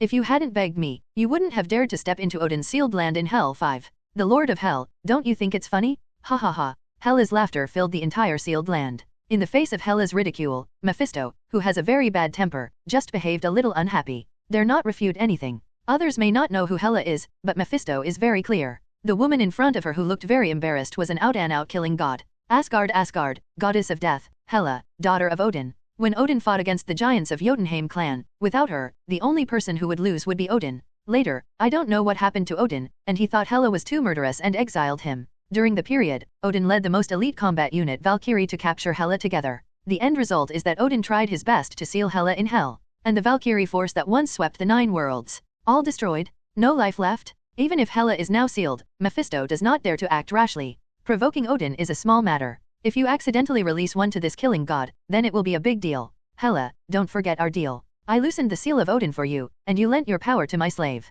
I've let go of your seal now for you, and should have alerted Odin. Mephisto's face suddenly turned ugly. "You can tell me how to release the power on your magic weapon." Seeing Mephisto's fear of Odin, Hela smiled contemptuously. "I didn't do anything at all. As long as you're slaves, let go of the fighting." 35. Mephisto smiled with satisfaction. "Okay, then I'll first wish you success in breaking away from the seal. Wait, I'm still a little curious about one thing." "Huh? You said?" Mephisto looked at Hela, and Hela continued to ask, "Who is it that needs you to risk being discovered by Odin to borrow my power? And still on your slaves?" Mephisto smiled mysteriously, and then said, "Wait for my good news. This matter is resolved. If you haven't broken through the seal, let me untie it for you in person." 35. With that said, Mephisto left the sealed lands with a big laugh. Hela frowned. He said thoughtfully, "Could it be that he wants to devour whose power?" After thinking about it, it seems that there is only one possibility. Only then will Mephisto have the courage to speak such big words and personally unlock Odin's seal. When Odin put the seal on his door, he didn't dare to put one more. But Hela smiled contemptuously. "However, I don't need to be reduced to asking you to unlock the seal for me yourself." One of the jet black chains that bound Hela lightly shattered into a small piece. The other chains also swayed along with 753. "Odin, I'm coming for you right away. I am Asgard, the real king." Hela had a ruthless expression on her face and squeezed her hands. The chains behind him all shattered into iron slag in an instant, and then turned into black smoke and dissipated. Inside the NYPD office, holding a document in his hand, George immediately pressed the phone beside him. "Come in now. I want you to do something very important yourself." After a while, one of George's most trusted men pushed the door and entered. "Head, you are looking for me. Take this material immediately to state court and apply for a search warrant against Osborne Industries, and a warrant for Norman Osborne's arrest." The subordinate took the information from George's hand, and after a few glances, he said excitedly, "Head, have you got the substantive evidence?" 5. George nodded. "Come on, this case has been going on for too long. Norman Osborne has been at large for too long, and it's time for him to be punished." "Yes, Head." 35. George watched the man leave, and his mood suddenly improved a lot. There were so many big cases that had been accumulated during this period of time. Finally there is one thing that can be solved. But George's expression was still a little uncomfortable. After all, there was a Green Goblin behind Osborne Industries. Green Goblin's strength, he is obvious to all. At the beginning, Spider-Man and Iron Man were not Green Goblin's opponents. If their mortal police officers met Green Goblin, it would not be food delivery. If only I could get in touch with the Emperor. George rested his chin in his hands, pondering how to contact the Emperor. Let him help out and catch Norman Osborn together. After thinking for a while, George still didn't think of a way to contact the Emperor. Take one step at a time. Apply for the arrest warrant and search warrant first. The capital involved in the Osborn industry is unlikely to be applied for in a short period of time. Therefore, in George's view, he still has time to prepare. Afternoon. The sunset is westward. Anna drove the car to the downstairs of Luo Feng's new house and glanced at the address sent by Gwen on her mobile phone. It should be right here. Anna looked at the building, then took a deep breath. Her eyes became cold. Luo Feng. What is the relationship between you and the Emperor? I must find out today. 35 Chapter 167 Are you looking for a mistress outside? SHIELD. Nick Fury stood on the podium with a pile of Mutant Brotherhood material in front of him. Basically, each member's detailed ability introduction and corresponding restraint methods. On the top is the information of Magneto's crony Mystique. Head, someone has been sent to keep an eye on them, as long as there is a slight change in the members of the Brotherhood. Our people will start right away. Didn't Mystique return to their lair last night? Hill shook his head, no reply. After he left Luo Feng's apartment last night, there was no news of him. Then where did she run off to? Nick Fury looked at the surveillance cameras all over the city, trying to find out where Mystique was. But he also understood that it was all in vain. If Magneto is the toughest of all mutants, Mystique is the toughest. Her shape-shifting ability not only changed her appearance, but also all the physiological information such as the other party's DNA. Without 100% certainty, I wanted to find Mystique from the crowd. It's as difficult as finding a needle in a haystack. Nick Fury walked off the podium with a tired face, and in just one night, the stability of the mutant and human beings he had worked so hard to manage was broken. He didn't even know what would happen next. Hill followed Nick Fury back into his private office. On the screen on the wall, the battle scene recorded by the satellite last night was playing back. In one night, Nick Fury has watched it back and forth countless times. A keen intuition tells Nick Fury that there's something in the film that he doesn't see. It's just that he hasn't found it yet. Hill, who was standing beside Nick Fury, also looked at the picture on the screen curiously. No matter how many times you watch it, Hill feels unrealistic. In this battle scene, do the two of them really still belong to the creatures on Earth? Upon seeing Magneto being stabbed to death by the Emperor's wind stab, Hill exclaimed, I can't believe that Magneto was killed like this. I thought he was going to die at the hands of the X-Men. It was these words that made Nick Fury, who had been silently staring at the screen since entering the office, tremble. Hill, what did you just say? Hill was taken aback and replied, I thought Magneto would die at the hands of the X-Men 5. After all. Halfway through speaking, Nick Fury interrupted mercilessly, the last sentence. Hill looked back and repeated, I can't believe that Magneto was killed like this. Anything wrong? Head. Nick Fury pressed the pause button and looked at Magneto, who was stabbed to death by the piercing wind. Look at the Emperor again. How did I find out now that the problem was with Magneto's death? Hill asked incomprehensibly. Head, you mean Magneto isn't dead? Mutants' means of suspended animation, they have seen too much. But Magneto couldn't have died, and Nick Fury's body was checked. The super ability realized before death is also in line with Magneto. You must know that so far, there has never been a mutant with the same super ability. Therefore, scientists on the human side also feel that each super ability of mutant is unique. And even if Magneto really didn't die, what was the reason for his fake death? Nick Fury glanced at Hill, then took out a stack of documents from his closet as he spoke. Magneto is indeed dead, but his death is also one of the most bizarre things about this fight. Hill still picked up the information that Nick Fury took out, and listened to Nick Fury's explanation while watching. From the time Emperor Xia was exposed to our field of vision, have you ever seen him take the attitude of slaughtering the enemy? In the sewers, help the NYPD subdue Mutant the Lizard. Outside the NYPD, Green Goblin was playing around until Green Goblin escaped with serious injuries. After the spacecraft made an emergency landing, Green Goblin appeared and was just scared away. The screen in front of Nick Fury, under his control, also showed the strong record of the Emperor every time he appeared. Until the final picture is reframed on Magneto's body. Then why did he kill Magneto this time? Hill looked at the information in his hand and then looked at the screen. Isn't it normal for two people to fight and one to be killed? And Magneto's attitude towards the Emperor has always been deadly. 39. It stands to reason that it is impossible for the Emperor not to kill Magneto. 99. Yes, it is because this problem is normal, so I have been ignoring this point. According to what I said earlier, the Emperor should not be a murderer. But why did he have to kill Magneto? 35.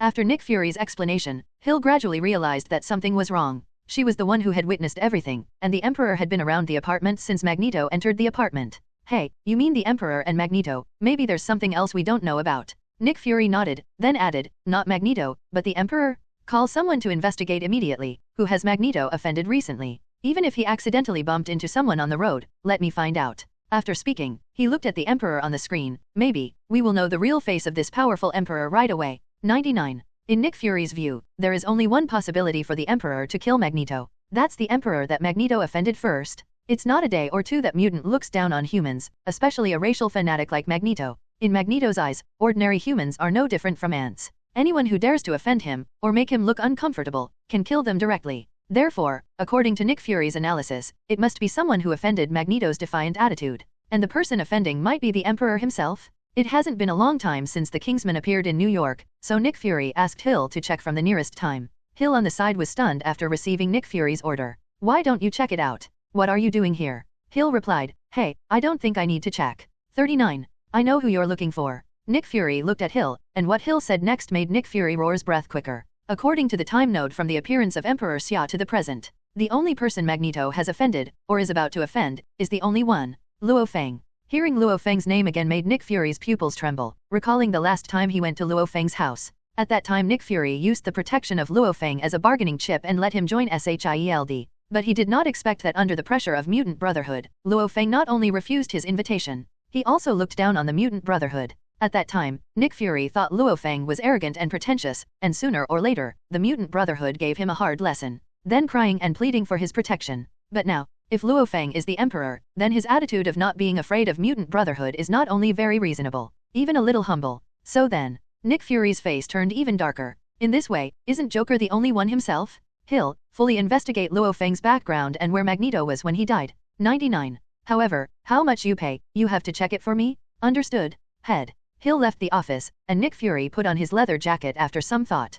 Going to find another person. See if you can find some other clues about the Emperor in him. And there is such doubts, not just Nick Fury. Luo Feng's house. Anna sat on the sofa, Gwen sat beside her. Happy and Anna introduced some layouts of the new home, as well as the new house prepared for her. Anna was attacked by mutant, and Gwen would not let Anna continue to live there. See the layout of this house, and some hidden laboratories. Gwen doesn't know much about the outside world, but Anna is priced for most of the things in the room. Don't make it clear, but also know a rough price range. Not only that, some of the experimental equipment has reached the level of priceless market. And all of these can be seen here in Luo Feng. Gwen, you said last time that Luo Feng bought shares in Stark Industries. Do you know how much he bought? Gwen thought for a while, then shook his head. I don't know, he didn't say it, and I didn't ask any more. Anyway, I know that Stark Industries stock is very profitable right now. Anna looked at her silly sister and didn't know what to say for a while. The stock of Stark Industries can no longer be described as making money. That is simply a money printing machine that keeps producing money? No, money printing machines are not as fast as Stark Industries stock.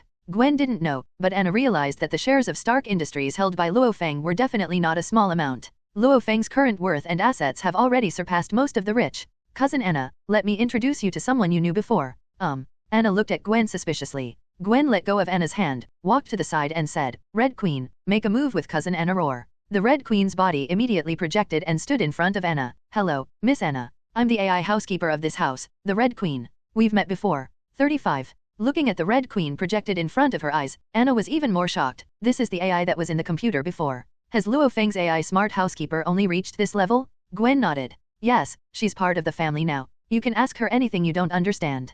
Come on, let's go back to the living room. Luo Feng should have something delicious waiting for us. Under the leadership of Gwen, Anna soon came to the living room to have a full meal. Luo Feng, I'm sorry to bother you for 2 more days. 35. Luo Feng smiled and said, it doesn't matter, the room is empty as well. It's fine if you like to live here forever. I also really want such a nice big house, but in a few days I'm going to fly to Country D to attend a scientific research conference. Hearing the news, Gwen looked at Anna and said reluctantly, Cousin Anna, you are leaving soon after you came back. We haven't gone out to play together yet. Anna also said helplessly, who knows what a difficult case will be encountered just after returning to New York. Now that the case is about to be solved, Country D wants me to come over again. Then when are you coming back? Anna thought for a while and said, I'll come back to you as soon as I'm done. 995. Luo Feng, remember to keep the room for me. No problem, that room will be yours from now on. Anna smiled, then her eyes narrowed, and her lazy aura became a bit sharp.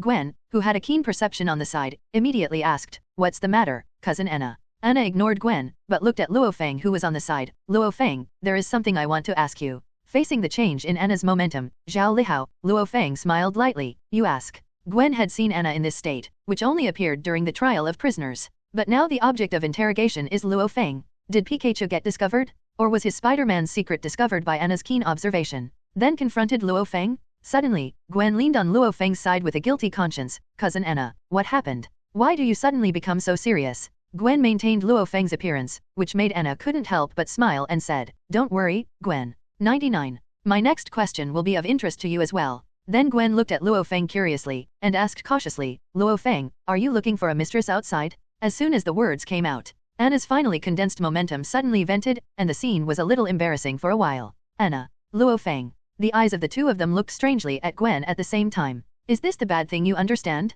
Gwen was also a little uncomfortable by the eyes and body of the two of them, and only then did he realize that he seemed to have said the wrong thing.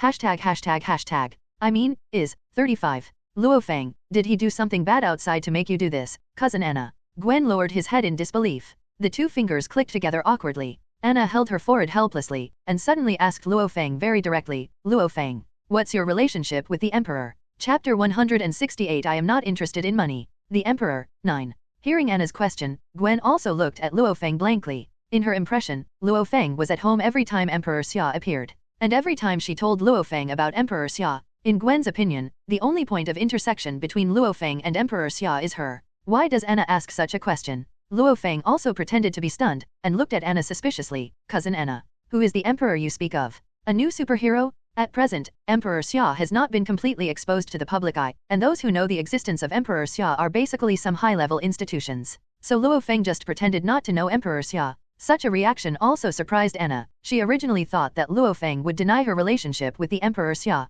Didn't expect him to be so direct. Just pretend you don't know it? Gwen on the side saw Luo Feng's reaction and suddenly realized something. Gwen didn't know the Emperor. Spider-Man knew the Emperor. Yes, Cousin Anna. Who is the Emperor you speak of? Is it the same superhero as Spider-Man? Since Anna's attention was all on Luo Feng, she didn't notice Gwen's performance. But Anna at the moment was also at a loss for words. It doesn't matter if Luo Feng just said that he was the Emperor. Anna was still able to grasp the loopholes in her words and slowly probe the relationship between Luo Feng and Emperor Xia. As a result, Luo Feng directly denied it. How can this be asked? Now it's Luo Feng and Gwen asking her back. Anna could only bite the bullet and say, I was attacked at the apartment last night, you all know that. Luo Feng and Gwen nodded at the same time. Uncle George called me this morning. Said it was attacked by mutant Magneto and my house needs to be investigated as a crime scene for a few days. 55. Uncle George also told Gwen about it in the morning when Gwen went to deliver breakfast. Luo Feng said without any leakage, and Gwen, who was sitting next to him, followed suit. That's it. Seeing how the two of them were singing together, Anna continued, it was the Emperor who saved me later.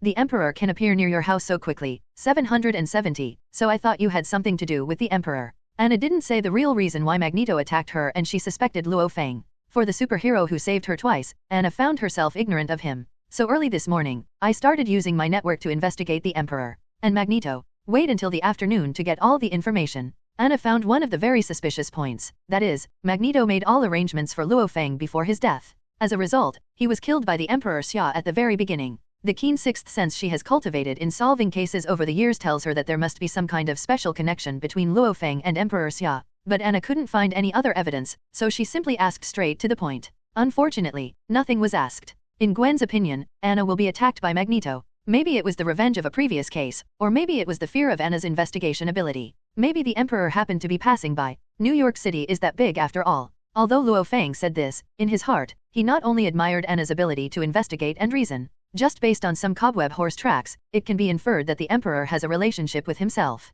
It can only be said that he is a world-class detective. Cousin Anna, I think you were too tired last night. Why don't you take a good rest? 55. Gwen had a concerned smile on her face, but she actually felt a little guilty in her heart. She was afraid that Anna would find out a little cobweb track about her and Spider-Man. That would be really troublesome. Gwen's relationship was mistaken by Anna as being under the steps for her, so she followed Gwen and said, I think so too. 99. The 2 days of the case and the Magneto attack have really made my head spin. 35. I'd better go to rest and prepare to go to Country D to relax. 9. With that, Anna stood up from the sofa and walked back to her room. By the way, Luo Feng, do you know what design I am most satisfied with your new house? What is it? The bathtub in the room. My favorite is to take a bath. Gwen also smiled and said, me too, Cousin Anna. It's really nice to take a bath there. Oh, really? Then have you two bathed together? 99. Anna asked Gwen in an ambiguous tone. In an instant, Gwen's tender and white skin became extremely red, and she shouted shyly, definitely not. What are you talking about, Cousin Anna? Looking at Gwen's shy look, Anna covered her mouth and snickered and walked back to the room. The way Gwen was pinched by Anna also made Luo Feng laugh and walked gently to Gwen. Gwen. Luo Feng's voice sounded softly in his ears, making Gwen suddenly come back to his senses. Ah, what's wrong? Luo Feng. 35. I think Cousin Anna is right. 35. Gwen was taken aback. What did Cousin Anna say right? Let's take a bath together? 99. Luo Feng, you hate it. I'm ignoring you, it's late. If you don't go back, Mom will be worried again. The blushing Gwen, who was molested by Luo Feng, quickly ran towards the small room. After entering the small room, press the watch directly to change into the spider battlesuit, and leave with a swing of cobweb. Luo Feng looked at the back of Gwen leaving, and then looked at the direction of Anna's room. Really a good proposition 5. Let's go with Gwen next time. Gwen left with cobweb swinging, and his mind was also in a mess. From time to time, he thought of Luo Feng's perfect body when exercising. No, Luo Feng can't be taken advantage of. 35. Then Gwen thought about it again, if Luo Feng can create a stronger battlesuit next time. 35. It doesn't seem like, it can't be. That is it? Just treat Luo Feng as a reward. This battlesuit is already very strong, and it shouldn't be so fast to create a stronger battlesuit 5. Gwen thought, swinging the cobweb home. Suddenly, Gwen seemed to sense something, stopped on the roof of a building and looked not far away. Queen Red, is there something in that direction over there? 35. With the help of the glasses of the battlesuit, the Red Queen quickly searched, and then replied, nothing, Miss Gwen. It may be that your spider telepathy is too sensitive, responding to subtle energy fluctuations. What kind of ability fluctuations would it be? The Red Queen then replied, it may be a short circuit in a certain circuit, or a momentary reaction of the compound. 99. Anyway, it's possible. But such subtle energy fluctuations will not cause any problems. Gwen thought for a while, then stayed in place for a while to confirm that nothing happened before swinging the cobweb away again. And the direction Gwen was looking at was also the location of Osborne Industries. Inside Norman's lab, transformed into Norman Green Goblin, kneeling respectfully. Who else but Mephisto could make him so respected? Mephisto in the smoke stood before Norman, holding a phantom of a blue stone in his hand. Got it? Green Goblin? Mephisto asked. Green Goblin lowered his head and replied respectfully, understood, Master. Using the power of this space shuttle, take the Emperor outside the Earth. Deal with him in outer space. 55. Ajag. Mephisto was displeased with Green Goblin's half-talking attitude. Huh? Is there a problem? Master, with the Emperor's ability, even in outer space, I'm not necessarily his opponent. At that time, I had to trouble you, Master. Mephisto snorted, I definitely know that. If you are his opponent, do I need to waste so much energy? 35. It's just that you're such a waste that you want me to do it myself. Master, calm down. Seeing that Green Goblin's attitude is still sincere, Mephisto doesn't bother to argue with him, and I don't need to shoot at that time. Whether he can survive in space is still a question. Mephisto said with a gloomy smile, in this universe, one can survive in space. In addition to some unusually powerful races, there are only gods left. While Mephisto is confident, the Emperor is neither. So when the time comes, Emperor Xia will die by his own hands, or will he be exposed to the universe and die, are still unknown. In Mephisto's view, the only certainty is that the Emperor will eventually fall. Be his nourishment. Green Goblin also looked sinisterly at the blue phantom in Mephisto's hands, and said resentfully, the Emperor. All the insults I received that day will be returned to you. Mephisto felt Green Goblin's resentment and pushed the stone phantom in his hand. It was slowly printed on Green Goblin's chest. Remember, as long as you meet the Emperor, bring him in. You can't take the initiative to expose this power to people, otherwise you may be wiped out if you don't meet the Emperor Xia. If that person finds you, I can't save you. Hearing Mephisto's warning, Green Goblin said solemnly, understood, Master. I will definitely live up to the Master's high hopes and take the Emperor out of space. 55. Mephisto nodded and turned into a puff of blood-red smoke and left the place. Seeing Mephisto leave, Green Goblin dared to stand up and stroked the blue mark on his chest proudly. Emperor, I really want to see you soon. At the thought of being cut off dozens of times by the Emperor, Green Goblin was terrified to the extreme.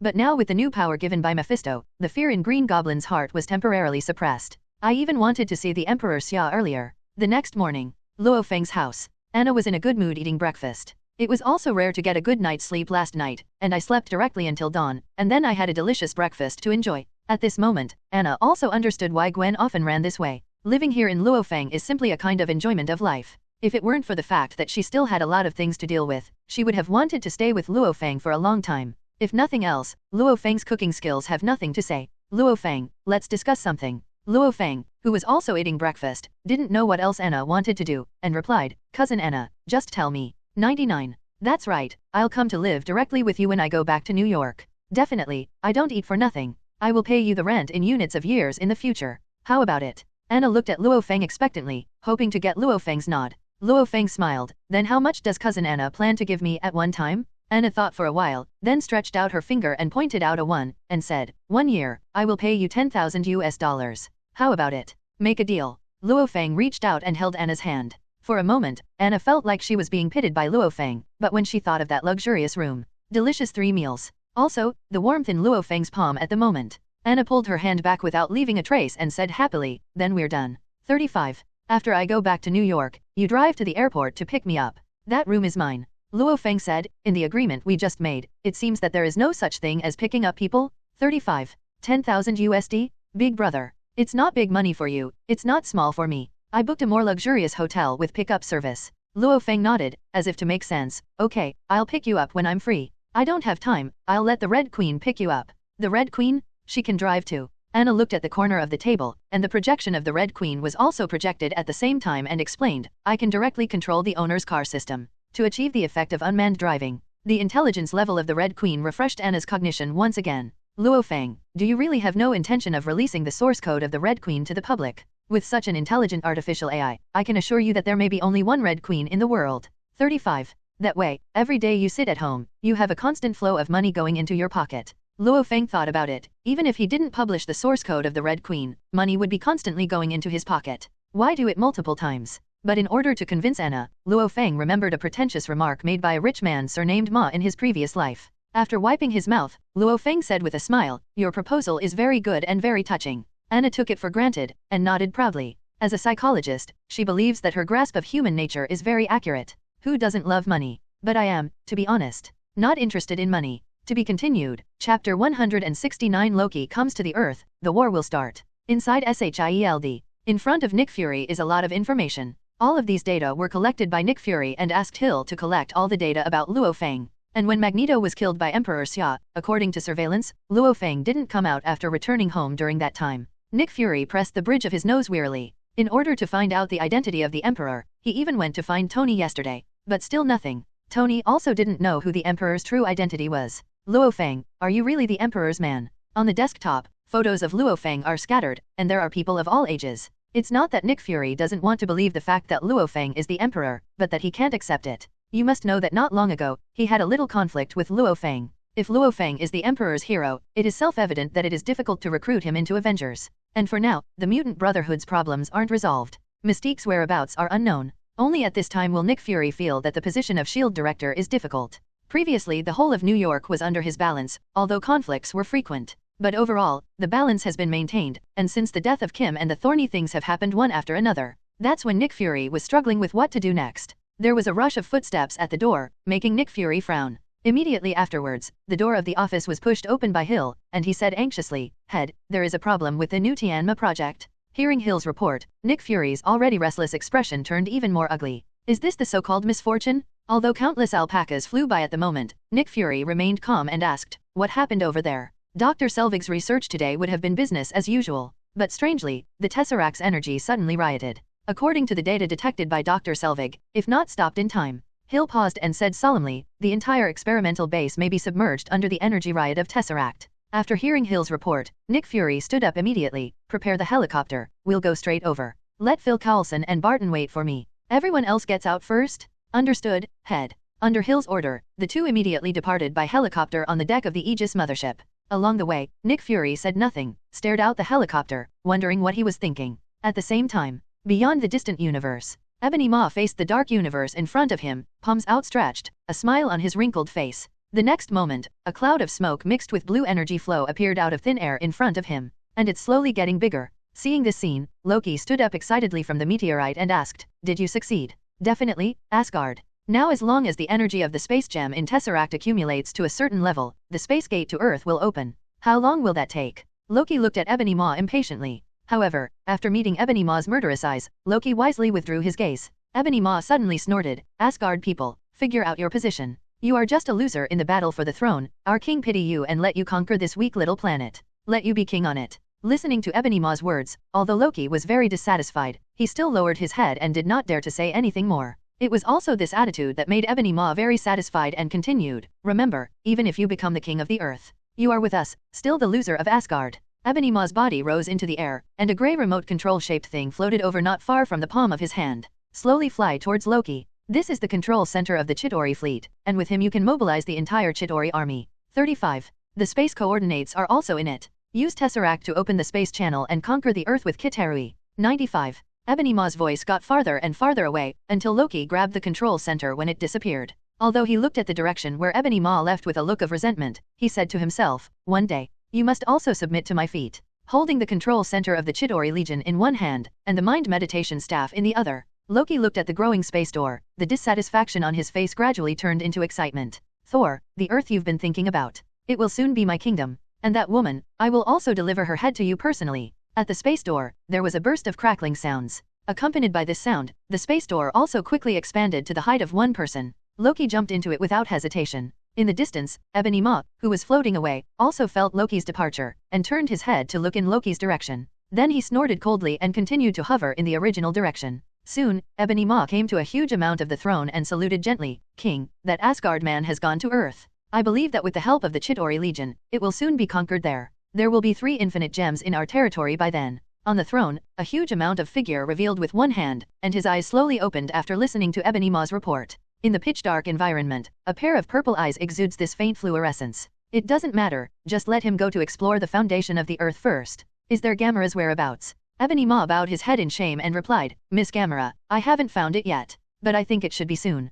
39. Well, let's go to the next planet. Target, half of life on planet. As soon as he finished speaking, 4 figures appeared in the darkness, knelt down behind Ebony Maw and said, Understood. Asgard, Asgard. Standing alone in front of Odin, Heimdall reported to Odin what he had just seen. After hearing this, Odin said with a face as usual, Tesseract, speaking of which I left him in Midgard back then. That war. Looking back now, it's still fresh in my memory. Heimdall on the throne of the God King listened to Odin's recollections without saying a word, and he was also a participant in that war. It was also that war that defeated the giants of Jotunheim and established Odin's place in the 9 realms. Heimdall didn't ask much about why Odin left something as important as Tesseract on Earth. It can be said that as a courtier, Heimdall is very qualified. That's why Odin trusted him so much. After a while, Odin stopped his memories, looked at Heimdall and said, Heimdall, I've been feeling uneasy recently. Dear King, what happened? Odin stood up from the throne and slowly said, the seal of hell seems to have loosened. It's getting closer and closer to that person's return. 99. After hearing this, Heimdall, who has always been stable as an old dog,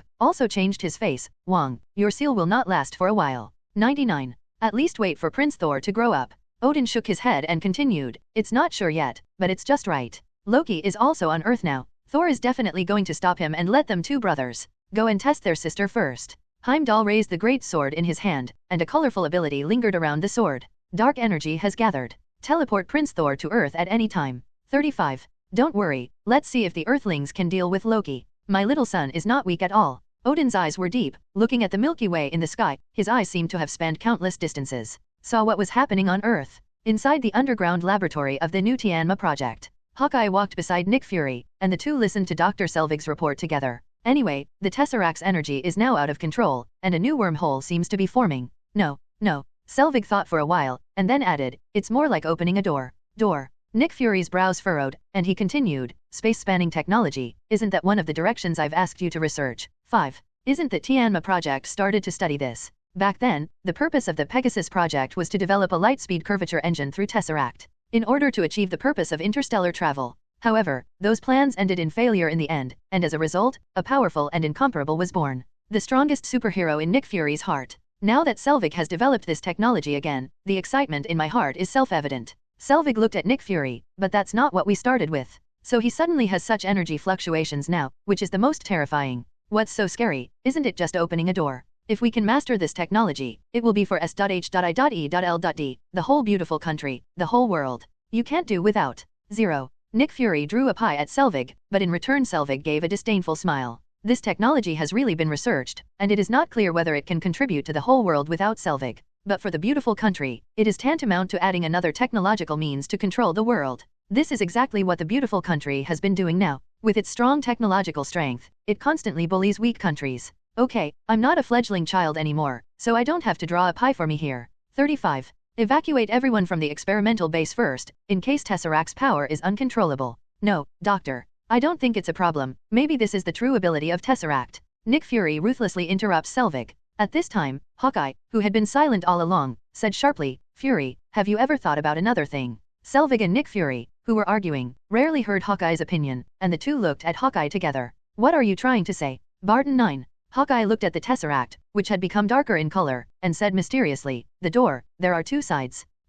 As soon as the voice fell, with Tesseract as the center, a powerful wave of energy swayed instantly. Nick Fury was caught off guard and fell to the ground. Immediately afterwards, a beam of energy burst out in the center of Tesseract, directly hitting the space not far away. The smoke lingering around this blue energy is getting bigger and bigger in the impact of this energy column. The few people who fell to the ground looked at the scene in front of them in shock. 0. Especially Dr. Selvig, whose eyes widened as if he was raving. No, it's impossible. 95. How could the energy of Tesseract be forcibly turned on? And the energy fluctuation that knocked Nick Fury and the others to the ground instantly spread to the entire island. It was not until the outermost edge of the island that a layer of waves was stirred up was it completely stopped. New York. Supreme holy place, holding a string of Buddha beads in his hand, Ancient One, who was making tea quietly, suddenly exerted force in his hand. A Buddha bead was crushed in an instant. Ancient One looked in the direction of the sea with a complicated expression, and after a while, he said, "Greed. It will be a disaster soon." The other side. J.A.R.V.I.S, ready to remotely try on the Mark 7, I've got the IR calibration on.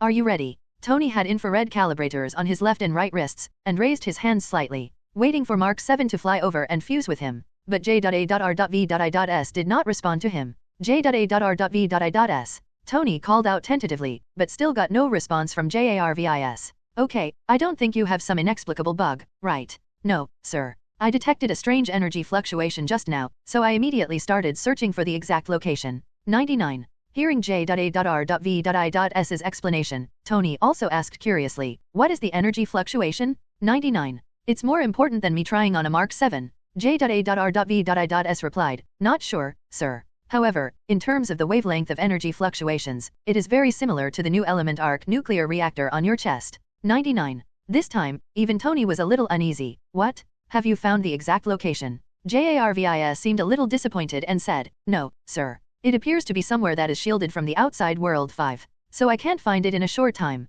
Tony rested his chin in one hand, thought for a moment and said, could it be those people above? Are you doing any research again? New York International Airport. Gwen and Luo Feng stood in the waiting room, and in front of them was Anna who was about to fly to Country D. Cousin Anna, good luck? 35. I wish you a pleasant trip. Luo Feng also said goodbye with a smile. Anna happily said goodbye to the two and went to check in. Looking at the back of Anna leaving, Gwen said, this morning, both the search warrant and the arrest warrant were applied for. So Cousin Anna set off for Country D first, and then came back when things were done over there. 35. Luo Feng nodded. He also knew that George and their actions were put in place early tomorrow morning, fully prepared.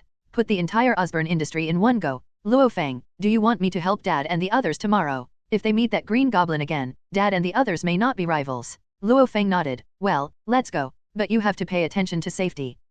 Suddenly, Luo Feng looked up at the other direction of the airport, and couldn't help but wonder, this energy fluctuation. What is? To be continued. PCS. Chapter 170 The Fantastic Four appears, the Red Queen's envy. The powerful energy fluctuations spread out, directly destroying the power supply system of the experimental base. The entire underground laboratory also fell into darkness. Only a few special-purpose lights were on, illuminating the dimly lit underground laboratory. The energy column emitted by the Tesseract disappeared completely after just a while. As the energy column disappeared, at the place where the energy column hit, a figure stood with a scepter in his hand. Nick Fury quickly saw what the man looked like. Seeing that he was holding a light blue weapon in his hand, Nick Fury said, Sir, put down your spear. 5. Loki, who had just been teleported, looked at the mind scepter in his hand after getting used to it for a while. It seems that we arrived safely. As soon as he finished speaking, Loki directly raised the mind scepter in his hand, and the powerful energy quickly gathered. Then a blue shockwave was released from the top of the psychic scepter. Hawkeye reacted immediately and pushed Nick Fury away. Be careful.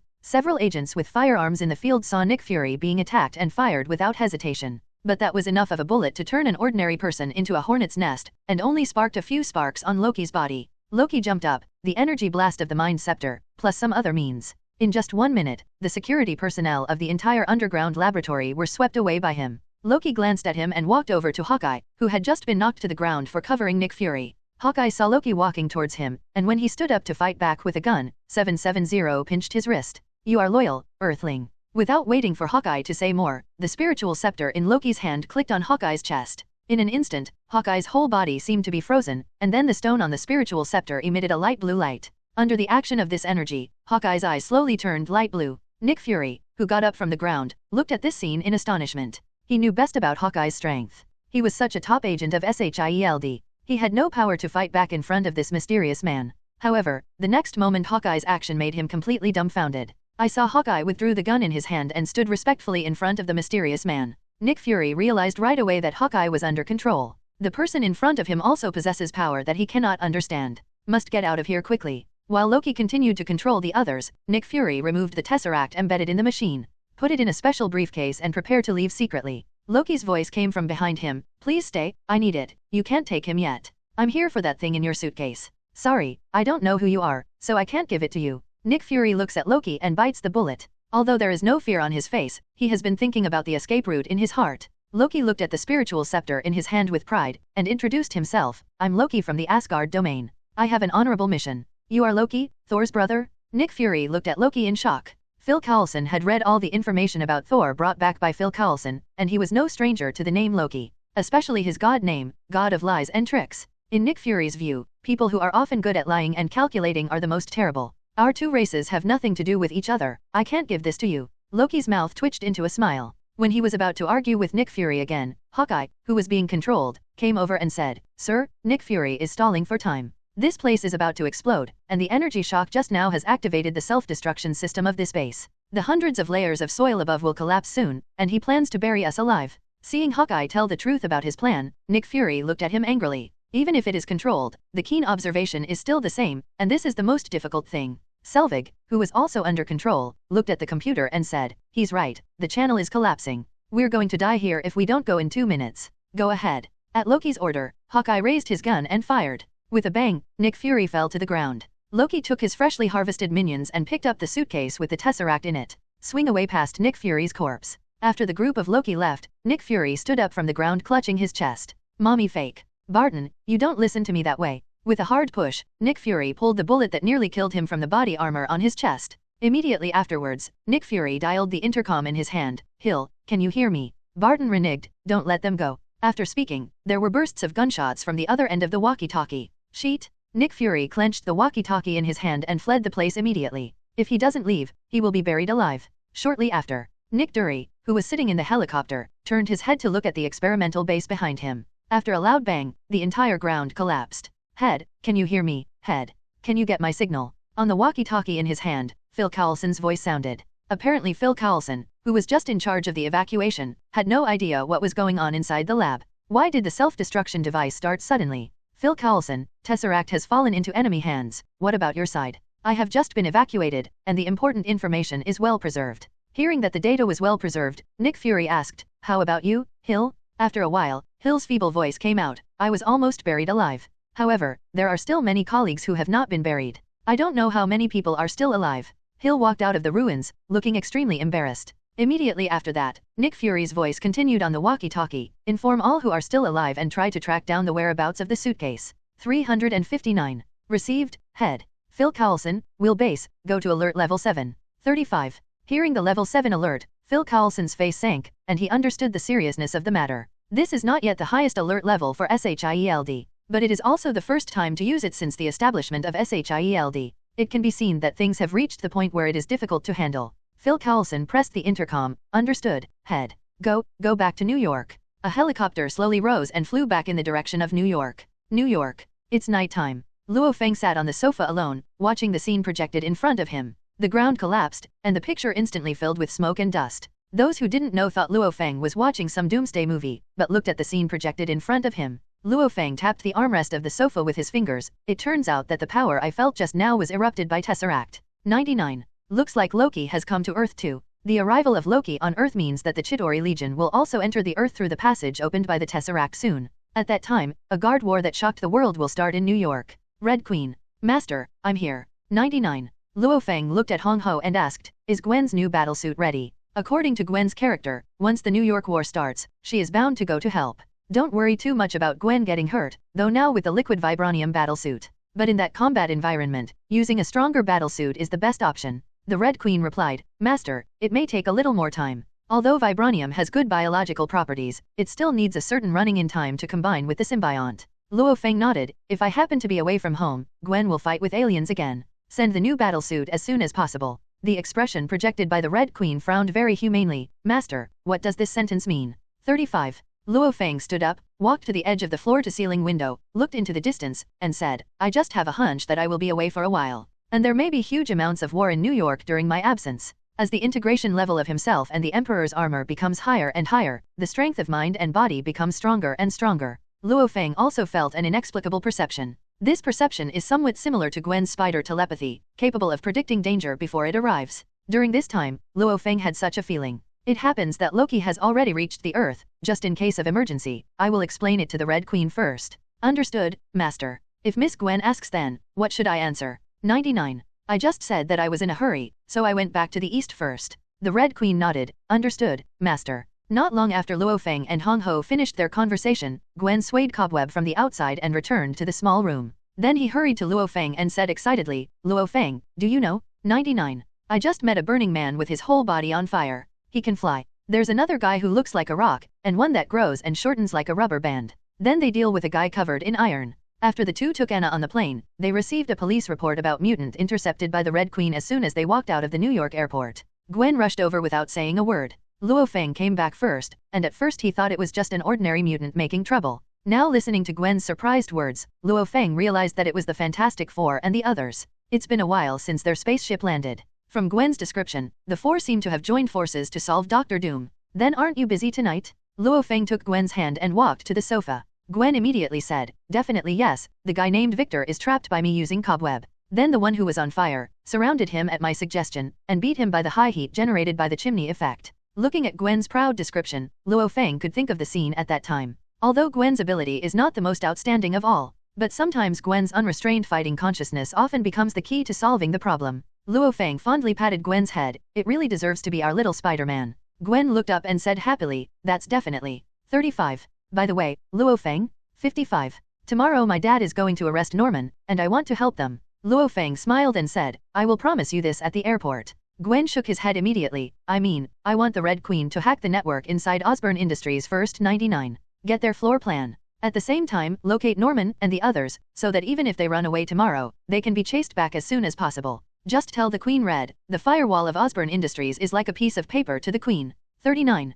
Luo Feng's sentence 4.6 is not an exaggeration at all. For the Red Queen, in this world, except for the firewall of Stark Industry, it is a little more difficult to invade. Any other organization, as long as it is connected to the internet, can break through the firewall instantly. With Luo Feng's consent, Gwen quickly kissed Luo Feng's face. This is a reward. In Gwen's view, although the Red Queen has also been assisting herself in fighting crime, but in the end, the Red Queen is Luo Feng's AI smart housekeeper. If you want to mobilize the Red Queen to do something, you still have to talk to Luo Feng first. This has nothing to do with how good the relationship between the two is, but out of respect for each other. You've already rewarded me, so I'll give you a gift in return. Luo Feng pounced on Gwen, and Gwen dodged Luo Feng's surprise attack. No 5. I still want to run. Pikachu. Pikachu, who was resting in his small room, also ran out after hearing the sound of the two playing. Gwen picked up Pikachu and said happily, Xiaokaio, Luo Feng bullied me. Call him for me. Xiaokaio, come to my side. Getting Luo Feng's order, Pikachu jumped on Luo Feng's shoulder. Pika.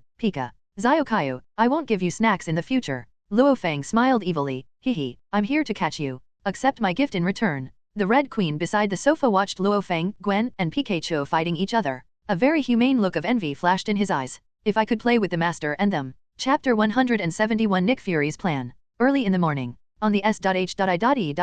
mothership, there are people moving. After entering the 7th alert level of S.H.I.E.L.D., all personnel were mobilized to use the global intelligence network of S.H.I.E.L.D. to search for the whereabouts of Loki and Hawkeye. Inside a black conference room, Nick Fury stood alone in the center. Around him, there are 6 or 7 virtual screens erected, and the people projected on at the moment are the top leaders of the beautiful country in various fields. This group of people looked at Nick Fury with very ugly expressions, and obviously they also knew the seriousness of the current situation. Nick Fury can only really feel the pressure in front of this group of real people in power. Sir, you and I are just reporting work. I will take full responsibility for the next thing, and I will definitely get back the Tesseract. The president of the beautiful country in the middle said, get back. How do you want to find it? The Norse god named Loki controls one of your top agents. I'm afraid you don't even know their hiding place right now. After the president finished speaking, several other military and political leaders turned their attention to Nick Fury. Nick Fury, this should be a serious dereliction of duty since you took office in 06. If you can't solve this problem perfectly, we will remove you as SHIELD director.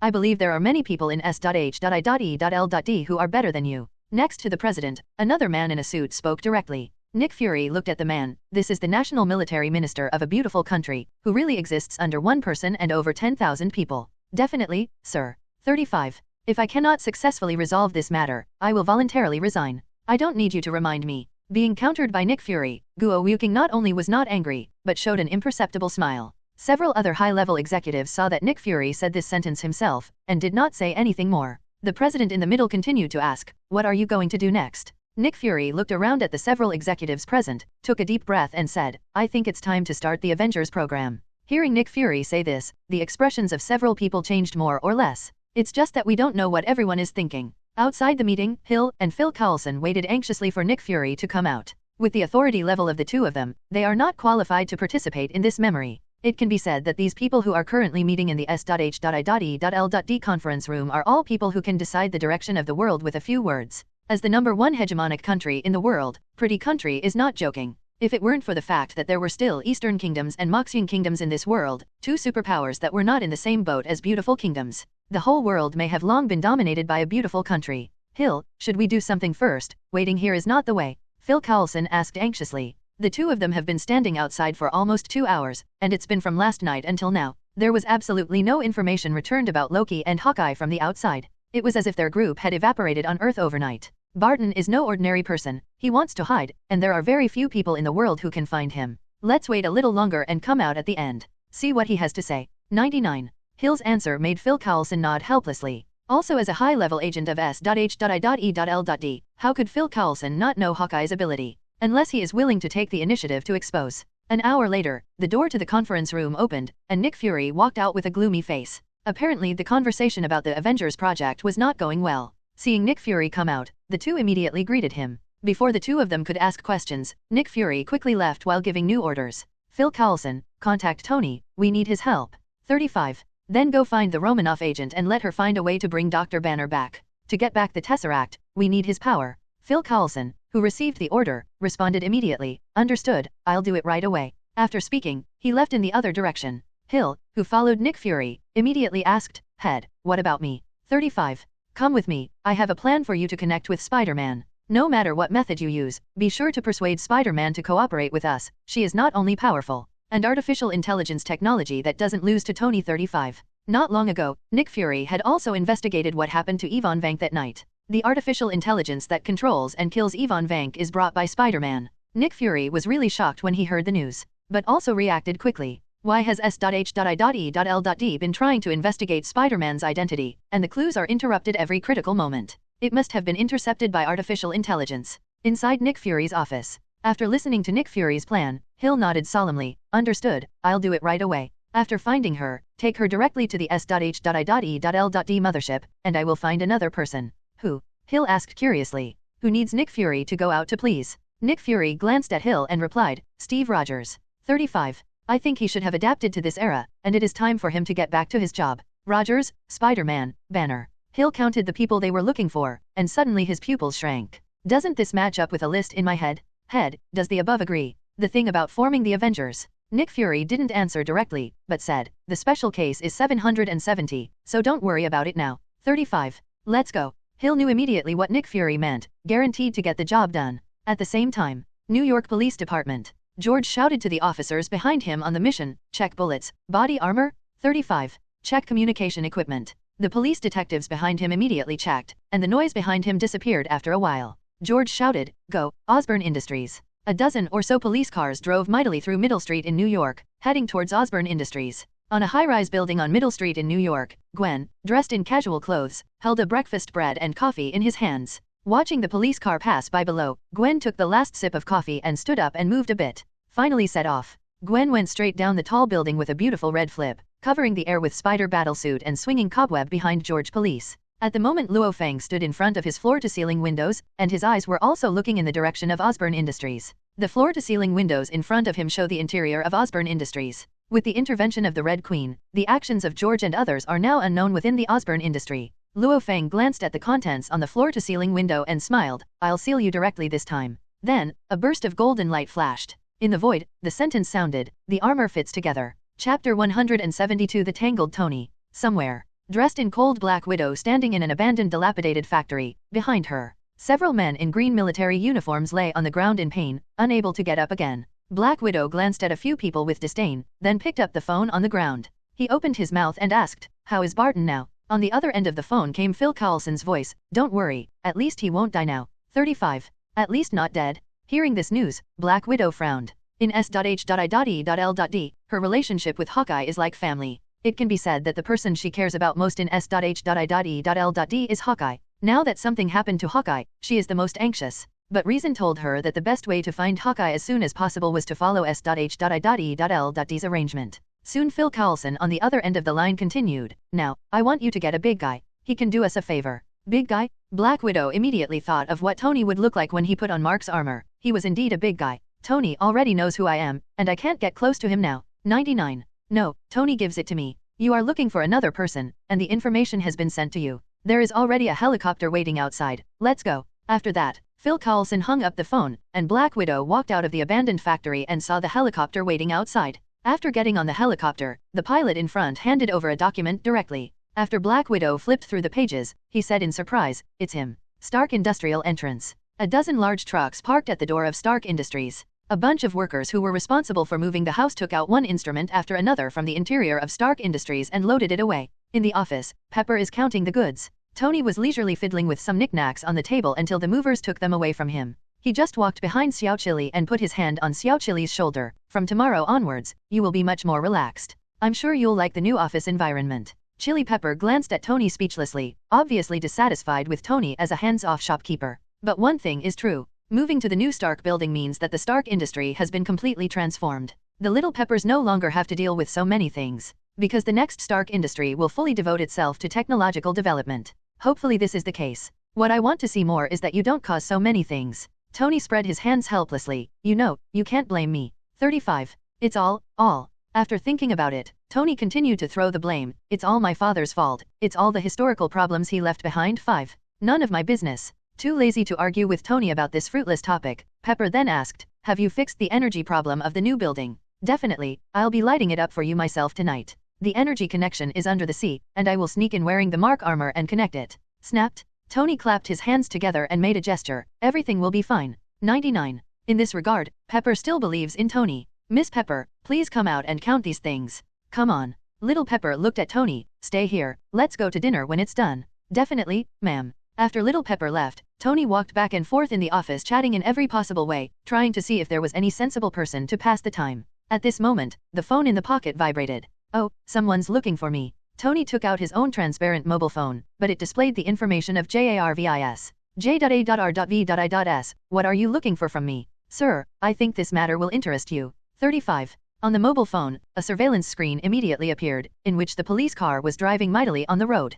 J.A.R.V.I.S. "It's just arresting. That's pretty common in New York, isn't it?" "Definitely, sir." But in the back of the police car, followed by another person. 95. Immediately after the camera on the phone turned, Gwen appeared in the picture, swinging cobweb behind the police car team. Tony said curiously, "What is she doing behind the police car?" From the direction of travel, there should be only one destination. Where? Osborne Industries? 95. Tony looked at the route map given by J.A.R.V.I.S, nodded and said, J.A.R.V.I.S, "Did you find another problem?" "Sir, what is it?" Tony paused the surveillance footage, stuck on Gwen, and said, "If I'm not mistaken, her spider battlesuit has changed again." Although the colors of the spider battlesuit haven't changed much from the previous one, Tony is a top engineering scientist. At a glance, this spider battlesuit has a metallic sheen on it. Apparently some kind of metal was added. It seems that Ms. Spider not only has a lot of clothes in her life, but also has a lot of battle clothes. 5. J.A.R.V.I.S is used to Tony's sudden change of the subject.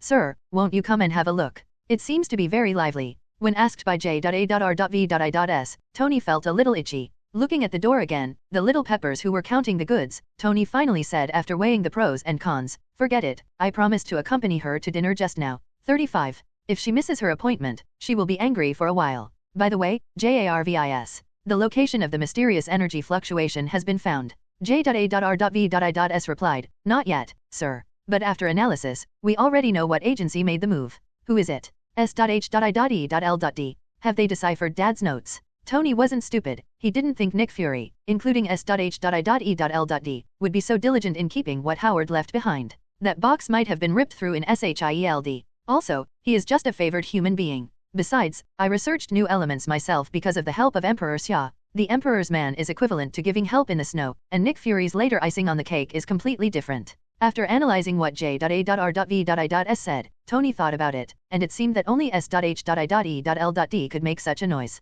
I think they haven't created new elements yet, and the energy explosion should be a failure and runaway caused by forced synthesis. I think so, sir. At this time, the little Pepper at the door finished counting the goods and pushed in. Looking at little Pepper who came back so quickly, Tony was glad he didn't run to join in the fun just now, but he still whispered to J.A.R.V.I.S, keep an eye on Osborne Industries and let me know as soon as Spider-Man is in trouble. Understood, sir. Zhao Zhao's. Tony, let's go. 99. Definitely, Potts. I'm already hungry. Inside Osborne Industries, all the research students, including the workers in the factory, were controlled one by one, and the technicians were collecting materials on the computer. Then a detective ran over and said, "Hey, several high-level officials say that Norman often locks himself in the lab. I haven't seen him for a long time." Several security guards who patrolled at night said they could sometimes hear screams in the direction of the Norman laboratory at night. George immediately became alert and thought of the confession of reforming people. At this time, another figure ran over. "Uncle George, I can take you to Norman's laboratory. Come with me." "Excuse me, Peter." 35. "You are welcome." Peter walks ahead, George calls roar and the others follow. Soon, everyone came outside Norman's laboratory. Just as George and the others were about to break in, a shrill scream came from behind the door. What? To be continued. Chapter 173, The Failed Transformer. A terrible scream came from behind the door. George's group, who had just arrived at the door of the laboratory, also suddenly changed their expressions. When Peter, who came to help, heard this voice, he immediately knew what kind of experiment Norman was doing. "Uncle George, you must go in right away. He's doing human trials of genetic strengthening agents. Prepare to break in." George gave orders to a few detectives around him, and the rest all backed away. After several consecutive shots, the door lock of the laboratory was directly broken. George made a stop gesture, then said to the detectives around him, "So far, Green Goblin has not appeared. You all have to be careful, and if the situation goes wrong, get out immediately." This group of detectives who followed George had experienced Green Goblin's attack that night, and they had already seen the power of Green Goblin.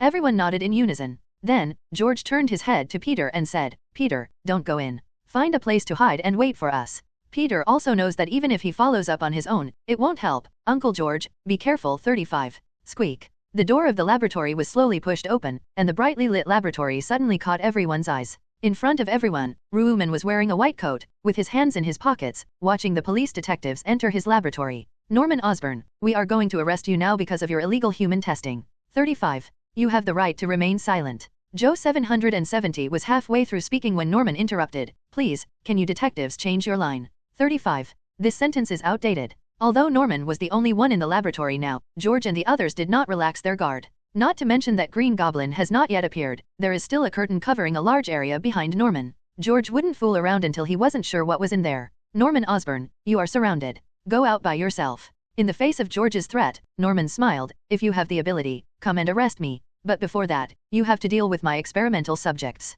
Norman opened his hands, and the curtain behind him automatically opened to both sides. The scene behind the curtain made the faces of everyone present change wildly. There were a few police detectives who were a little less courageous, and their guns were already a little unstable. "Are these New Yorkers you caught?" George looked at the group of people who were no longer human, and asked angrily behind Norman. "Those people are all strengthening people after the Norman transformation. However, because Norman has been testing different ratios of genetic agents, these modified people are different. Some bodies are swollen, some just have a big circle of arms, and some of them can only lie on the ground in pain because their heads are too big." Roughly counted in the past, there were about a dozen people. "Ajag. New Yorkers?" Norman smiled and shook his finger. No, they're just a bunch of vermin clinging to New York." 35. I put them into great technological experiments, and that was the last bit of their life. 99. Otherwise, the money New York ZF spends on these homeless people every year will be wasted. 35. Listening to Norman's sophistry, George, including the police detectives behind George, flashed angry flames in their eyes. "Head, grab him now,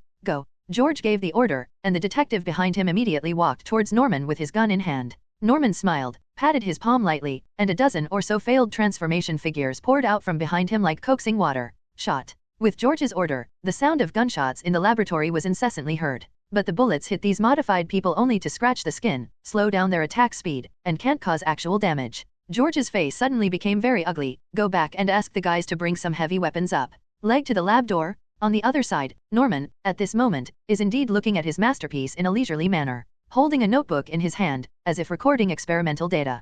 George took his subordinates and stepped back while blocking the attack of the remodelers. However, at this moment, a transformed man with bulging legs jumped directly over a large distance to a police detective. The police detective had never seen such a battle before, and the impact of the fall made him so frightened that his legs fell to the ground. "No, don't come here." There was a bloodthirsty smile on the corner of the transformed man's mouth. He lifted his foot lightly and then stomped down heavily towards the police detective's head. Everyone knows that if they are directly stepped on, that person's head will directly turn into a rotten watermelon. But it all happened so fast that it was too late for a group of people to stop it. It's really good how quickly you solved a police detective. It seems that you have some experimental value. Not bad, Norman said very happily, and at the same time looked forward to how much psychological damage the bloody scene that would happen next would cause to the group of police detectives. It's too late, it's too soon. A white figure broke into the laboratory directly from midair, and slammed heavily on the chest of the remodeler. The modified man who raised one foot lost his balance in an instant and fell straight back. It was followed by several cobweb shots, which stuck to the reformers who were running at the front, preventing their attack.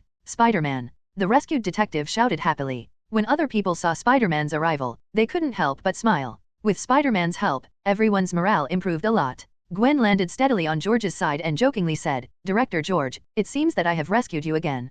35. When will you give me a pennant or something? Just right, friendly neighbors in New York City. George rolled Gwen and countered, "Yes, but our pennant needs to be claimed by real name. Why don't you take off your hood?" Gwen was stunned. "Forget it. You're not sincere either." 5. It's better to deal with the group of guys in front of you first. Seeing Spider-Man rescuing the scene, Norman's heart suddenly burst into an unnamed anger, obviously just a little bit worse. You can see that bloody scene. This nasty Spider-Man is so timely every time. Spider-Man. You are meddling again. Good.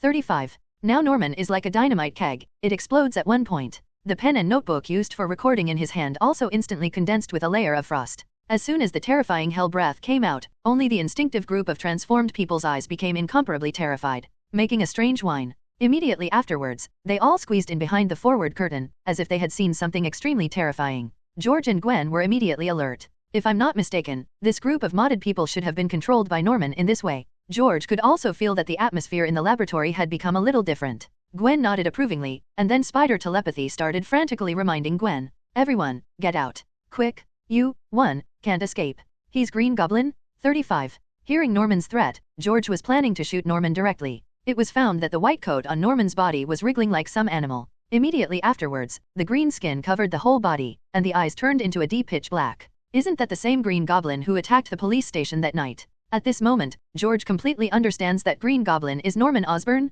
George, who understood the seriousness of the matter, also issued an order to retreat to his subordinates. I saw Green Goblin jump lightly, and the flight device emerged from the dark corner and appeared at Green Goblin's feet. Green Goblin flew into the air and laughed grimly. "Haha, let's have an ice sculpture party. My dear Chief George." In an instant, more than a dozen pumpkin bombs with green flames fell from the sky. Gwen immediately rushed in front of everyone, and the cobwebs on both wrists spit out crazily and intertwined into a cobweb wall. To be continued. Chapter 174 The Power of the Gods, Mephisto shoots. Do you think relying on this kind of thing is like blocking my bomb? The power the Lord has given me is not what you mutants can imagine. 39. In Norman's view, he was struggling to the death, and the power of extreme cold he mastered could freeze those cobwebs into ice slag in an instant. Then came Spider-Man, and then the group of detectives she was protecting. Spider-Man, along with those you want to protect, become my collection. Norman laughed out loud. Just as all the pumpkin bombs were about to approach Gwen's cobwebs, a slash with fiery flames seemed to span time and space. Appears in front of all pumpkin bombs.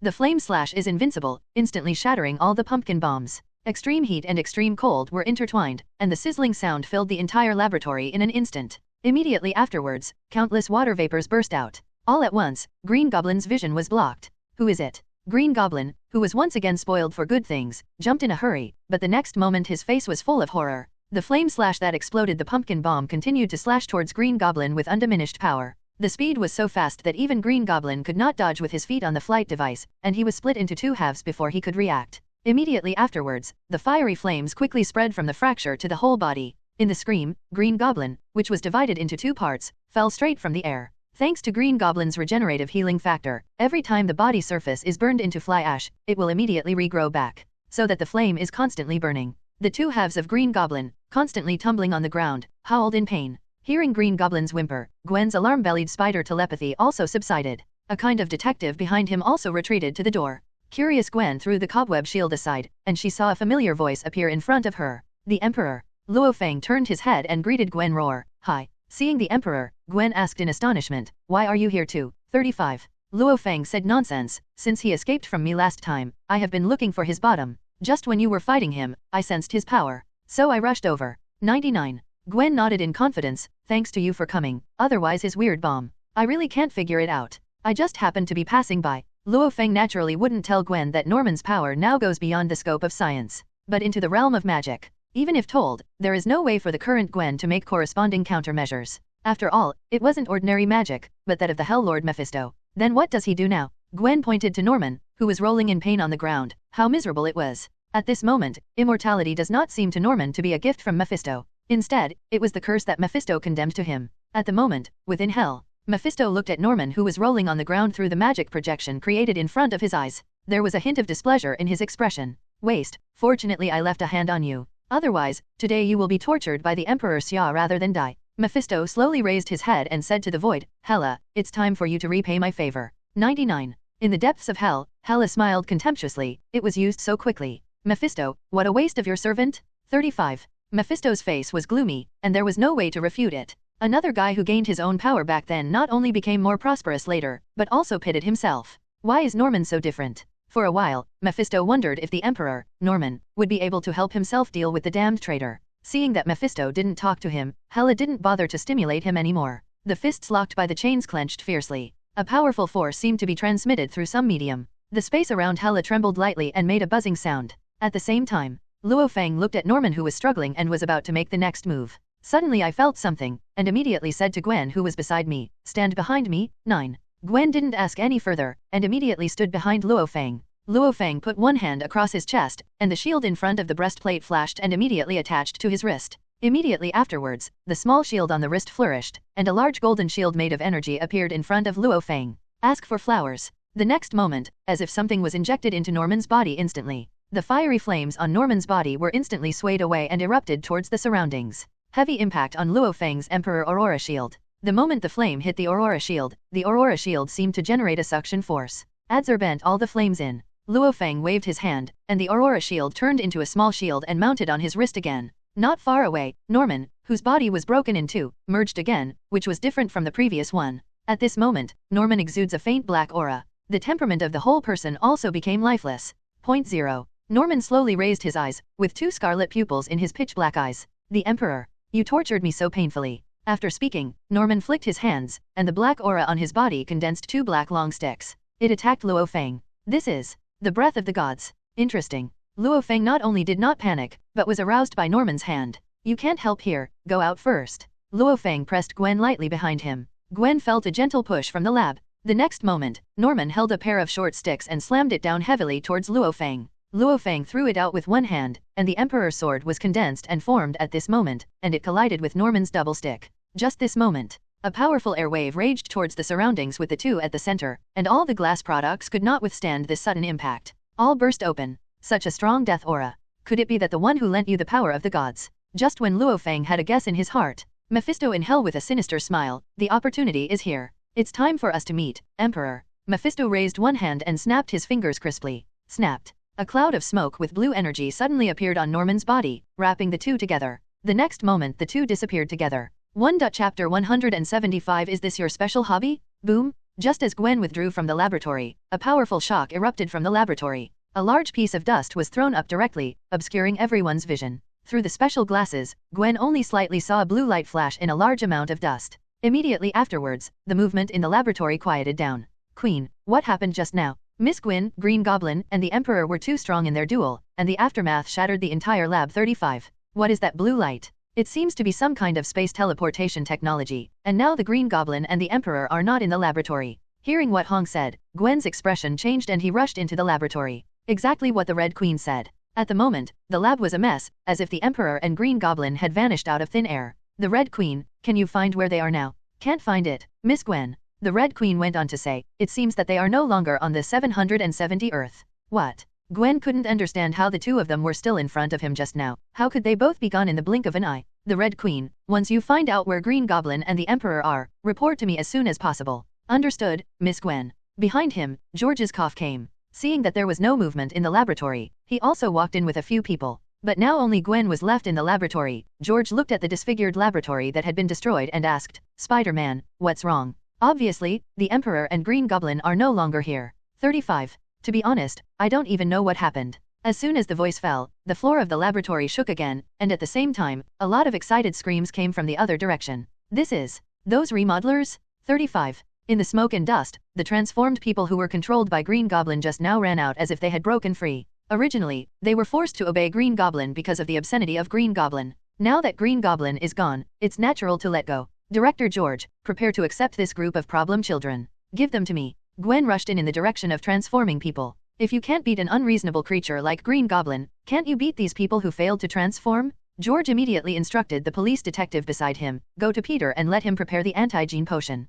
It is good. George immediately formed a line of defense to prevent any slipping fish from escaping from Gwen's hands. But apparently he was superfluous. It didn't take long for the smoke and dust to disperse in the laboratory as the battle noise subsided. Among the fallen crowd, Gwen stood in the middle and moved his shoulders. Done? 35. At this time Peter was also carrying a suitcase and rushed over from the outside. When he saw Spider-Man brought down a piece of transforming people, he couldn't help but swallow. As one of the researchers of the strengthening gene, Peter is well aware of the power of these transformations. Although it is a failure, it can be regarded as an extraordinary Superman class. But it's just such a bunch of Supermans, like underage children in Spider-Man's hands. 3, 5, and 2 are all solved. However, throughout the lab, Uncle George, what about Norman Osborn? George glanced at Peter and explained, Norman Osborn is Green Goblin. After fighting the Emperor just now, he's gone. 39. We don't know whether Green Goblin escaped or was dealt with by the Emperor. Hearing that Green Goblin is Norman, Peter's hand holding the suitcase clenched subconsciously. Then he said, let's save this group of people first, and we'll talk about the rest later.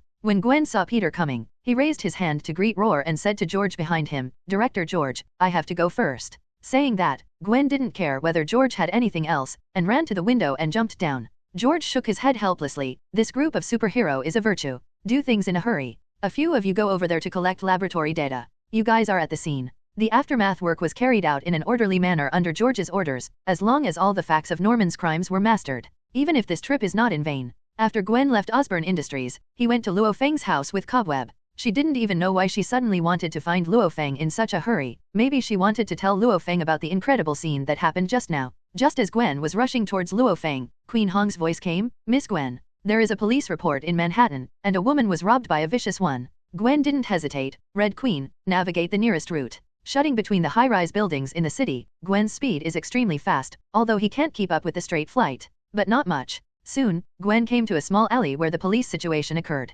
4 or 5 black-skinned hooligans were, after all, a blonde-haired white woman. Gwen quietly fell behind a few people and said, Hey, it's not right for you to do this. A few black hooligans turned around in fright, and when they saw it was Spider-Man, their faces suddenly became solemn. Stand apart on both sides. The white woman who was flustered at first also calmed down and looked at Gwen.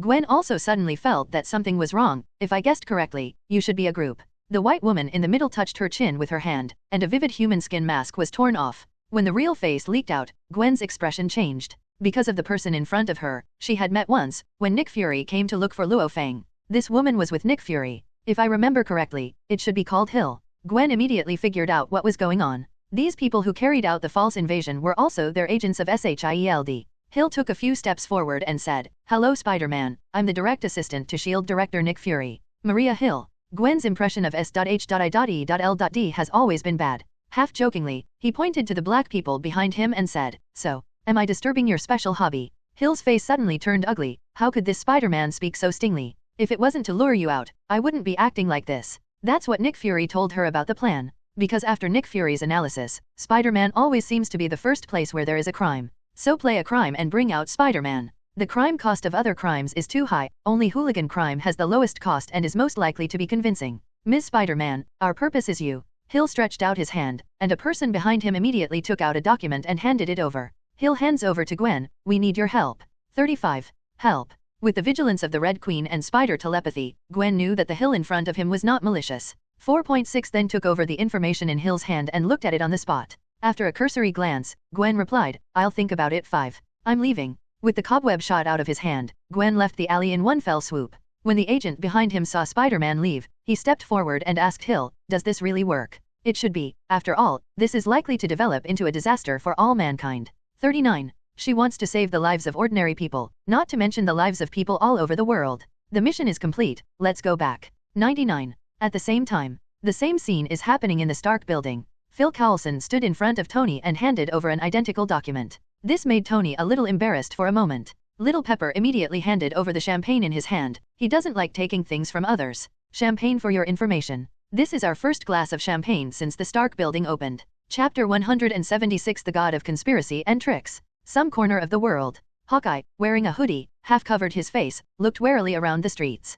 After making sure that no one was following, he walked in towards a small alley and quickly came to a door. After a few regular knocks, the door slammed open. Hawkeye looked around vigilantly again, then got in and said to the people inside, "Sir, the food has been bought." Loki glanced at Hawkeye and couldn't help but marvel at the power of the psychic scepter in his hand. This group of people has completely turned into puppets of obedience and his, if there was this artifact when Asgard was occupied. It wasn't certain who would win between him and Thor. "I don't eat these cheap food, you can share it with others." The others in the room, too, were already too hungry. After receiving orders from Loki, they stepped forward and took away the food in Hawkeye's hands. Only Selvig is still debugging something. In front of him, the tesseract in the suitcase radiated this faint light. Loki stepped up to 06 and asked, "How about it? Is there a way to activate tesseract?" "Sir, everything is ready, but what?" Selvig continued, "To activate the tesseract, it takes a powerful burst of energy to shock the tesseract." 55. The temperature of tesseract is raised to a critical value in an instant, and only in this way can the spacetime channel be opened.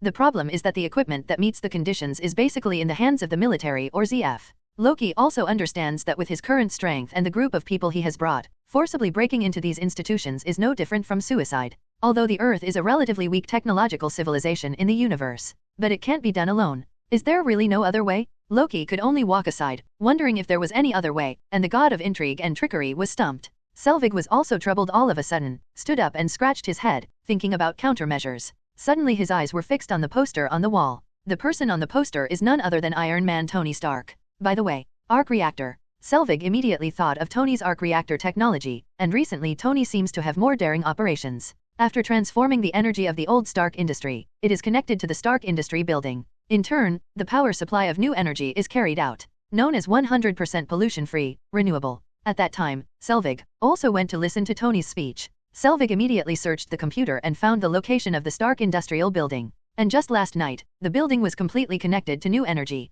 Coming soon. "Sir, look here. I found an eligible energy device." 35. Hearing the good news, Loki came over immediately, and after Selvig's explanation, Loki smiled faintly. "Then let's go directly to occupy the Stark building, where will be the first base for us to occupy the Earth." Hawkeye, who had been silent, spoke. He couldn't talk about the professional knowledge just now, but now the discussion is about his exclusive field. It's useless. When Tony is wearing steel armor, his combat effectiveness is very strong. And if I'm not wrong, Nick Fury has approached him and invited him to join us against us. Nick Fury has been secretly forming special units called Avengers. Hearing Hawkeye's explanation, Loki smiled disdainfully, then let their entire team be completely disbanded. "In this respect, I am a god. Barton, give me all their information." "Understood, sir." 99. Asgard. Heimdall watched Loki's every move on Earth, then withdrew his gaze to Odin's bedroom. After hearing Heimdall's report, Odin's hand tapped the throne. Then he said, "Bring Thor to Zhao and let him prepare to go to Midgard. Use dark energy to send him over." After a while, Thor excitedly came to Odin. "Father, are you really going to let me go back to Earth?"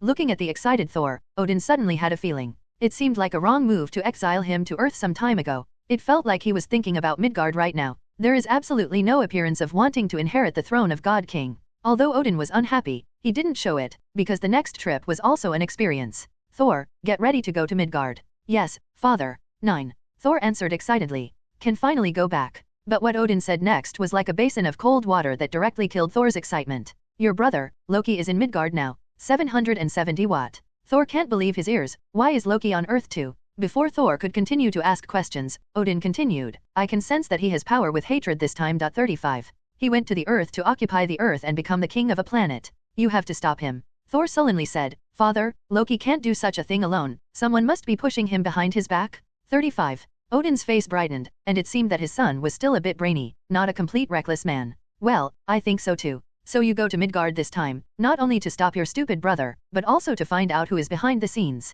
"Father, I will definitely find that person." Heimdall on the side also stood up at this time. "Prince, please come with me." At Odin's cue, Thor left Asgard behind Heimdall. Not long after the two left, Odin, who was sitting on the throne meditating, suddenly opened his eyes. Golden thunder flashed in his eyes, and he looked at the endless starry sky beyond Asgard. "Mephisto, who are you fighting?" Chapter 177 Mephisto's Conditions. Somewhere in the universe, on a huge amount of meteorite, the surrounding space suddenly distorted. Immediately afterwards, a cloud of smoke lingering with blue energy appeared out of thin air, and at this moment, two figures rushed out of the smoke. Luo Feng slashed the Emperor's sword in his hand, and the powerful force directly lifted Green Goblin flying. In the cosmic environment, Green Goblin frantically slid backwards, relying on the two black sticks in his hand to firmly support the surface of the meteorite, so as not to fly far. The Emperor, this is space. 99. Normal human beings cannot survive in space. Green Goblin got up from the ground, but was dumbfounded. I saw the Emperor Xia standing there safely. Not only there was no problem, but the momentum on his body became stronger.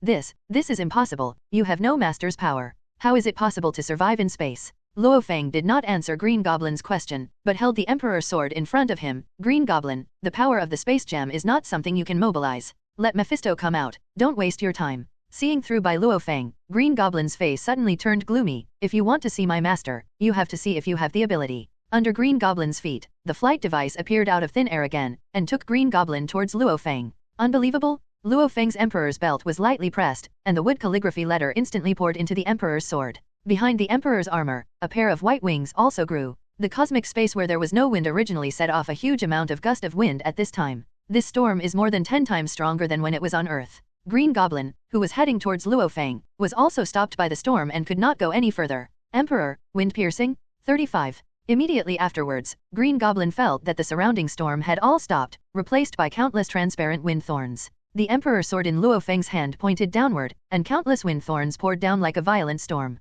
Green Goblin frantically danced the black stick in his hand to resist, but just when the black stick touched the first wind thorn, the powerful force directly lifted Green Goblin's body flying. Immediately afterwards, another wind thorn pierced Green Goblin's body directly. Then countless wind thorns fell, instantly piercing Green Goblin's body with holes. Not only that, the meteorite below was also smashed by the piercing wind because it couldn't bear the huge amounts of power. Luo Feng was suspended in the air, looking down at the meteorite that was broken into countless small pieces. In the middle of the meteorite crushing, there are countless pieces of meat suspended in this large file size. Whenever these pieces of meat wanted to gather together for a recovery, the force of the wind burst out from the recovery place, tearing them apart again. Mephisto, are you still watching a play asterisk? Isn't this your faithful servant? Luo Feng said with his face facing straight ahead. In the pile of minced meat, there is an intact eyeball, looking in the direction of Luo Feng in horror. At the moment, he only had the most primitive fear left for Luo Feng. Compared to now, Green Goblin actually felt that he had been cut into two pieces countless times on Earth, and that was the mercy of the Emperor Xia towards him. Immortality at the moment is like a curse, keeping clear consciousness for Green Goblin, constantly feeling the great pain from his body. There was no way to even let out a painful cry. Can only look at the Emperor through broken eyes and ears, hoping Mephisto can save him next. Under the terrified eyes of Green Goblin, a thick cloud of blood-red smoke slowly appeared in the space in front of Luo Feng. A blood-red Mephisto slowly walked out of the smoke. This is also the first time he has met with Luo Feng, and it is also the first time that Luo Feng has seen the true appearance of this Hell Lord. Have to say, so ugly. Mephisto definitely didn't know what Luo Feng was thinking at the moment. If he knew, he probably wanted to rush to fight. Mephisto just glanced at the impersonal Green Goblin below, and then looked at Luo Feng. Emperor, it seems that you have spared my servant on Earth. 35. Is it because of fear of me behind my back? Mephisto said confidently. In his view, there seems to be only this possible reasonable explanation, why Luo Feng repeatedly released water to Green Goblin on the Earth. Luo Feng was also taken aback by Mephisto's self-confidence. Is the Lord of Hell so narcissistic? You think too much, just because I can't control my power. If you kill Green Goblin forcibly, you may hurt innocent people. As for you, what is it? Mephisto's blood-red face suddenly showed a look of displeasure. He didn't expect the Emperor to be so arrogant. Emperor, arrogance comes at a price. Luo Feng smiled disdainfully. Mephisto, you don't have to pretend anymore. Tell me, draw the power of the space gem in Tesseract and teleport me here. What do you want to do? Mephisto said in surprise. You know the space gem in Tesseract too? Looks like you know a lot. The space gem belongs to one of the 6 infinite gems, who in this universe know the legend of the infinite gems and know their location. Very few. The Emperor in front of him also knew, which really surprised Mephisto. But the degree of surprise is only accidental. After all, there are several people on Earth who know infinite gems. There is also a powerful gem Asgardian. Luo Feng naturally wouldn't tell Mephisto that in the future there will be another purple potato essence that will collect 6 infinite gems. Mephisto continued, I brought you here for only one reason. Having said that, Mephisto pointed to the Green Goblin below. You made my servant like that, enough to prove your strength. How about this? I give you the power of immortality, and you only need to sign a contract with me with your soul.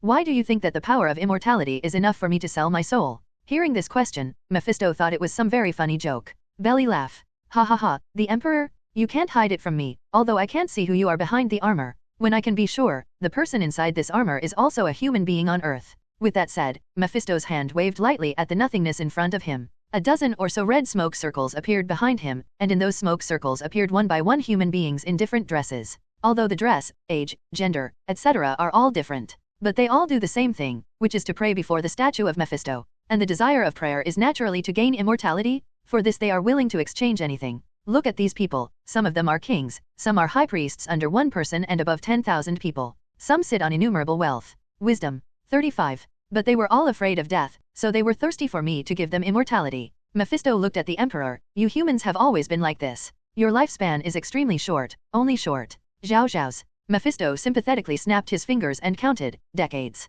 You are so powerful, are you willing to accept death after decades? 35. Look at these poor people, in order to get my response, my gift, they have blood on their hands. And you are different, you are the one I chose. Emperor, become my excellent and loyal servant. Meanwhile I will give you eternal life. Mephisto's words are full of the magic of temptation, and at the same time a splendid red flame ignites in his hand. No one can refuse the temptation of eternal life. Come on, Emperor's hero. 9. For a time, the surrounding space was distorted. One of Green Goblin's remaining eyes suddenly had a look of joy, because he saw that the Emperor Xia was walking towards Mephisto in a daze. This also proves that Mephisto's hypnotic ability on the Emperor was successful. If it weren't for the fact that he couldn't speak now, he would have to give Mephisto a lot of praise. The Emperor Xia was solved without wasting any effort. To be continued. Chapter 178 Mephisto gets tricked. Green Goblin evaporates. Mephisto held up the blood-red flames in his hands. A wicked smile appeared on his face. Over the years, with this hypnotic ability, he has won over many powerful believers. Distribute them all over the universe. He is confident that no matter how strong anyone is, there is a psychological defense defect, and only by breaking through the psychological defect is broken. Anyone will let him handle it. In Mephisto's view, no matter which person's biggest psychological flaw is the fear of death. As long as they are promised immortality, the hypnotic ability can instantly detect the mental defect and control them. Humph! If it weren't for the Sorcerer Supreme on Earth. It takes so much trouble to control you to come to this place. When Mephisto thinks of Ancient One, his heart feels unreasonably irritable. That woman is the only one who is not afraid of death and even willing to accept death among all the enemies she has encountered so far. Watching the Emperor approaching towards him, Mephisto continued, just sign a soul contract with you. Your mysterious armor can be used by me. I can feel that this golden armor contains this truth from the universe. 35. With the power of the armor, I can surpass the 5 gods. 35. Come on, Emperor. Morpheus 770 looked at the Emperor moving in front of him with incomparable excitement, and the red flame in his hand slowly lifted. He patted Luo Feng's forehead. Be my servant? Suddenly, Mephisto's eyes were filled with unbelievable death. Because the hand that he was about to sign the soul contract was caught by Luo Feng, and it was firmly fixed in the air. Can't go any further. What's the matter? 35. In Mephisto's shocked eyes, Luo Feng slowly raised his head and said, so you brought me here. That's the reason. Aren't you controlled by my hypnotic ability? Mephisto looked at the Emperor in shock in front of him, and there was still a hint of hypnotic ability. Do not? It was only now that he fully understood that the Emperor Xia was not only not possessed by his hypnotic ability, but also acted in a play that used his words. Luo Feng smiled lightly and said, your voice is too ugly. Who do you think of hypnotic ability with this tone? Mephisto's face became extremely ugly. My proud ability has already made mistakes twice, and they were all mistakes made by the human beings on Earth, whom he had always despised the most. What Luo Feng said is definitely one of the reasons, and the most important reason is definitely the Emperor's armor. The Emperor's armor is the manifestation of the power of heaven, and the magic sound of Mephisto's hypnotic ability is a moan in front of the Emperor's armor. Not to mention trying to achieve the effect of hypnotic ability. If Luo Feng hadn't wanted to get a hold of Mephisto just now, he would have stabbed him with a sword. Definitely, it's not too late to prick. Luo Feng squeezed Mephisto's hand with one hand, and opened the palm of the other hand. The Emperor's aurora sword floating in the air not far away seemed to have received some sort of summons. A golden light flashed in Luo Feng's hands. Luo Feng held the Emperor's sword in his hand and raised it sharply. Powerful energy was released, and even Mephisto felt the power. Also his face changed wildly. This power, compared to the original Galactus's cosmic secret energy, is no worse than that. He suffered from Galactus's several cosmic secret powers, which made him feel uncomfortable for a long time, not to mention the strange great sword in front of him. But just as Mephisto was about to flee, however, he was surprised to find that the hand that he had signed with the Emperor Xia before was still held by the Emperor Xia. Seeing that the great sword exuding this strange power was getting closer and closer to him, Mephisto's face turned ruthless. With all his strength, he pumped violently. Tear. The entire arm was torn from his shoulders in an instant, and Mephisto backed sharply at this critical moment. This was the only way to avoid Luo Feng's powerful slash. Luo Feng threw Mephisto's broken arm aside like a garbage. The response is very fast. It seems that you, the Lord of Hell, have a good sense of combat. Ajag. I thought you were an MLM salesman who only tricked people and sold their souls all over the universe. 95. Although Mephisto is an opponent, Luo Feng still praised him without hesitation.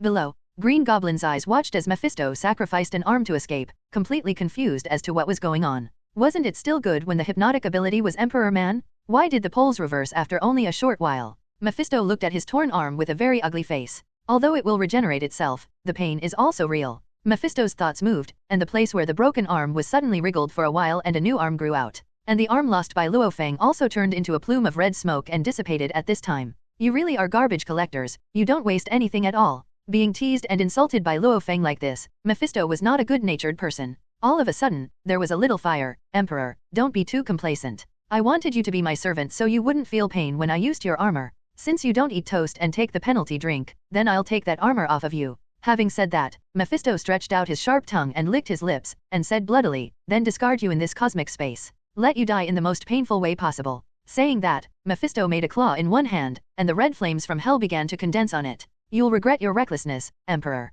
Just hit, so much nonsense. Luo Feng's Emperor sword slashed violently, and slashed towards Mephisto's fire claw. The sword claws collided, and a powerful energy, wrapped in a red flame, exploded in an instant towards the four directions. The green goblin, which had turned into minced meat, was now even more scattered. The high temperature contained in the flame directly evaporated many pieces of meat. This is Mephisto's power, and Green Goblin's immortal ability is like a joke in front of this power. Green Goblin used his only remaining strength to control his eyeballs constantly hiding behind a meteorite. In turn, counteract the incoming energy shock. Find yourself in pieces of meat, piece by piece out of touch. In the eyes of Green Goblin at the moment, there is only deep fear left. Just like that for a while. Mephisto and the Emperor have fought back and forth several times. The mighty force is constantly vented in this cosmic space. Until the end, no meteorite could act as a shield to resist, and Green Goblin's last eye also touched the overflowing energy. Instantly evaporates. At the last moment before dying, there was fear in Green Goblin's eyes, and deep unwillingness. To be continued, Chapter 179 Nick Fury who is good at moral kidnapping.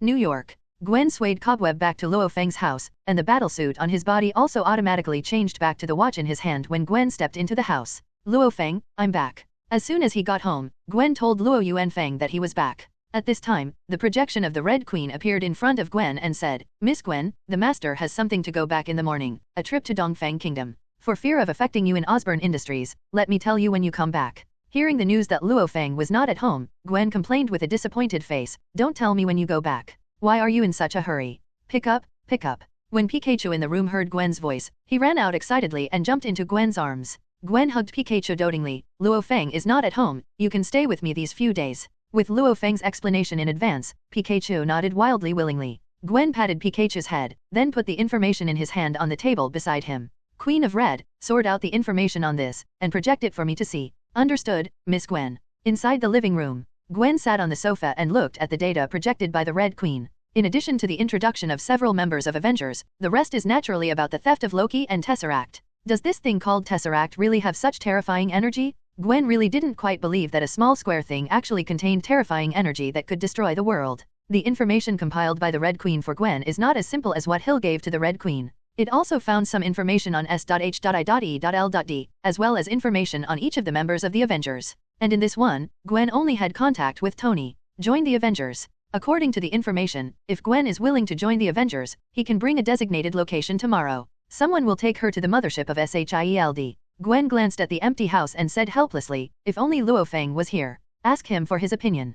Queen, can't you contact Luo Feng yet? The Red Queen looked at Gwen, the master is in a hurry and has blocked his communication. But the master left you a message before leaving. Gwen immediately looked at the Red Queen expectantly. What did Luo Feng say? The master said that Miss Gwen can do whatever she wants. 59. After listening, Gwen became even more helpless. Is there any difference between saying this and not saying it? I just don't know what to do now. From the information given by S.H.I.E.L.D, things seem to have reached a very dangerous level. Looking at Gwen to join the Avengers on the mothership of SHIELD, the Red Queen said, Miss Gwen, all you want to do is to protect ordinary people as best you can, right? Gwen nodded. That kind of thing, even if it doesn't require joining the Avengers, that's what Miss Gwen always does, right? Hearing this, Gwen's eyes lit up and he figured it out all at once. Yup. With the help of Luo Feng, I am doing these things every day, so what is the difference between joining Avengers or not? Besides, joining such official organizations and institutions does not mean that there are many restrictions. Especially these high-level officials of the beautiful country.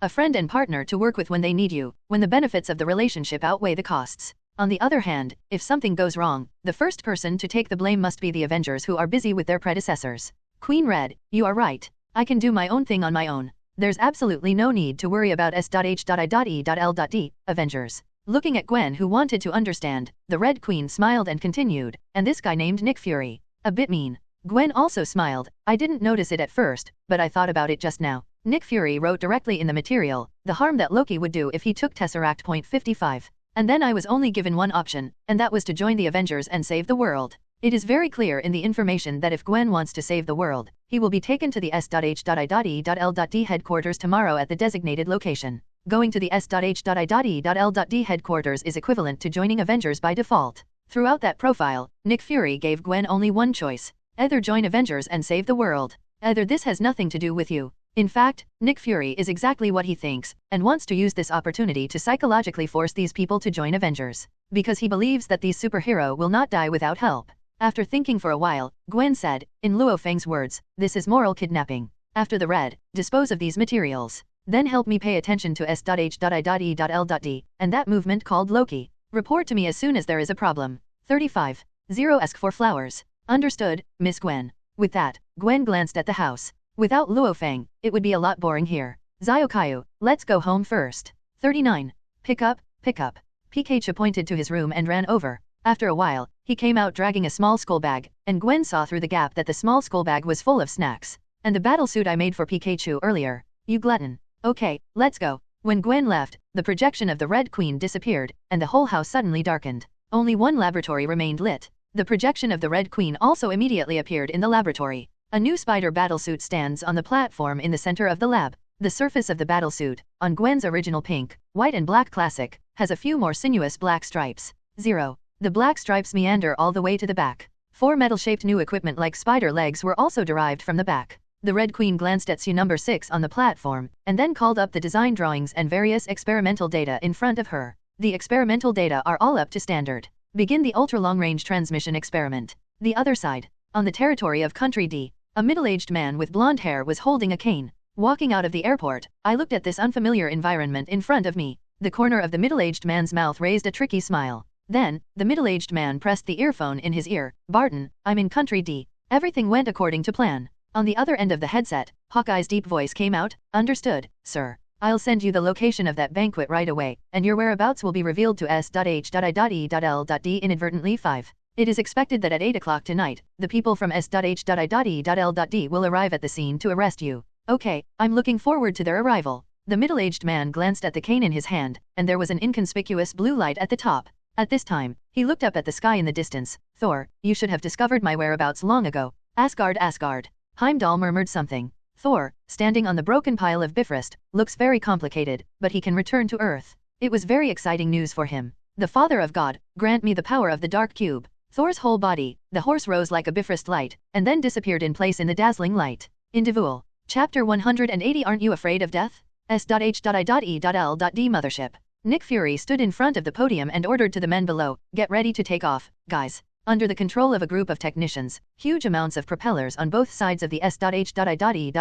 mothership, which was originally staying at sea, were exposed to the sea. The powerful thrust slowly pushed the S.H.I.L.D. mothership into the air. On-site technicians report the operating status of all equipment. At the entrance, 2 figures walked side by side into the control room. One of them was Steve Rogers, whom Nick Fury personally brought over. The other one was a bit scruffy compared to the neat and tidy Rogers. But his identity and popularity are definitely not bad compared to Rogers, because he is the only person in the world who has survived exposure to gamma rays. Bruce Banner. After surviving the gamma rays, his body awakening the powerful and uncontrollable 770 second personality, Hulk. This time, Black Widow personally invited him over, because Nick Fury believes that Dr. Banner should be the only person in the world who can track the Tesseract energy. Nick Fury looked at the control panel in front of him and waited until it had risen to a certain height. Turn on the reflector. 99. The S.H.I.L.D. mothership in the sky slowly disappeared into the air after turning on the reflectors. After doing this, Nick Fury turned to look at the 2 behind him. Captain, you can visit as you like now.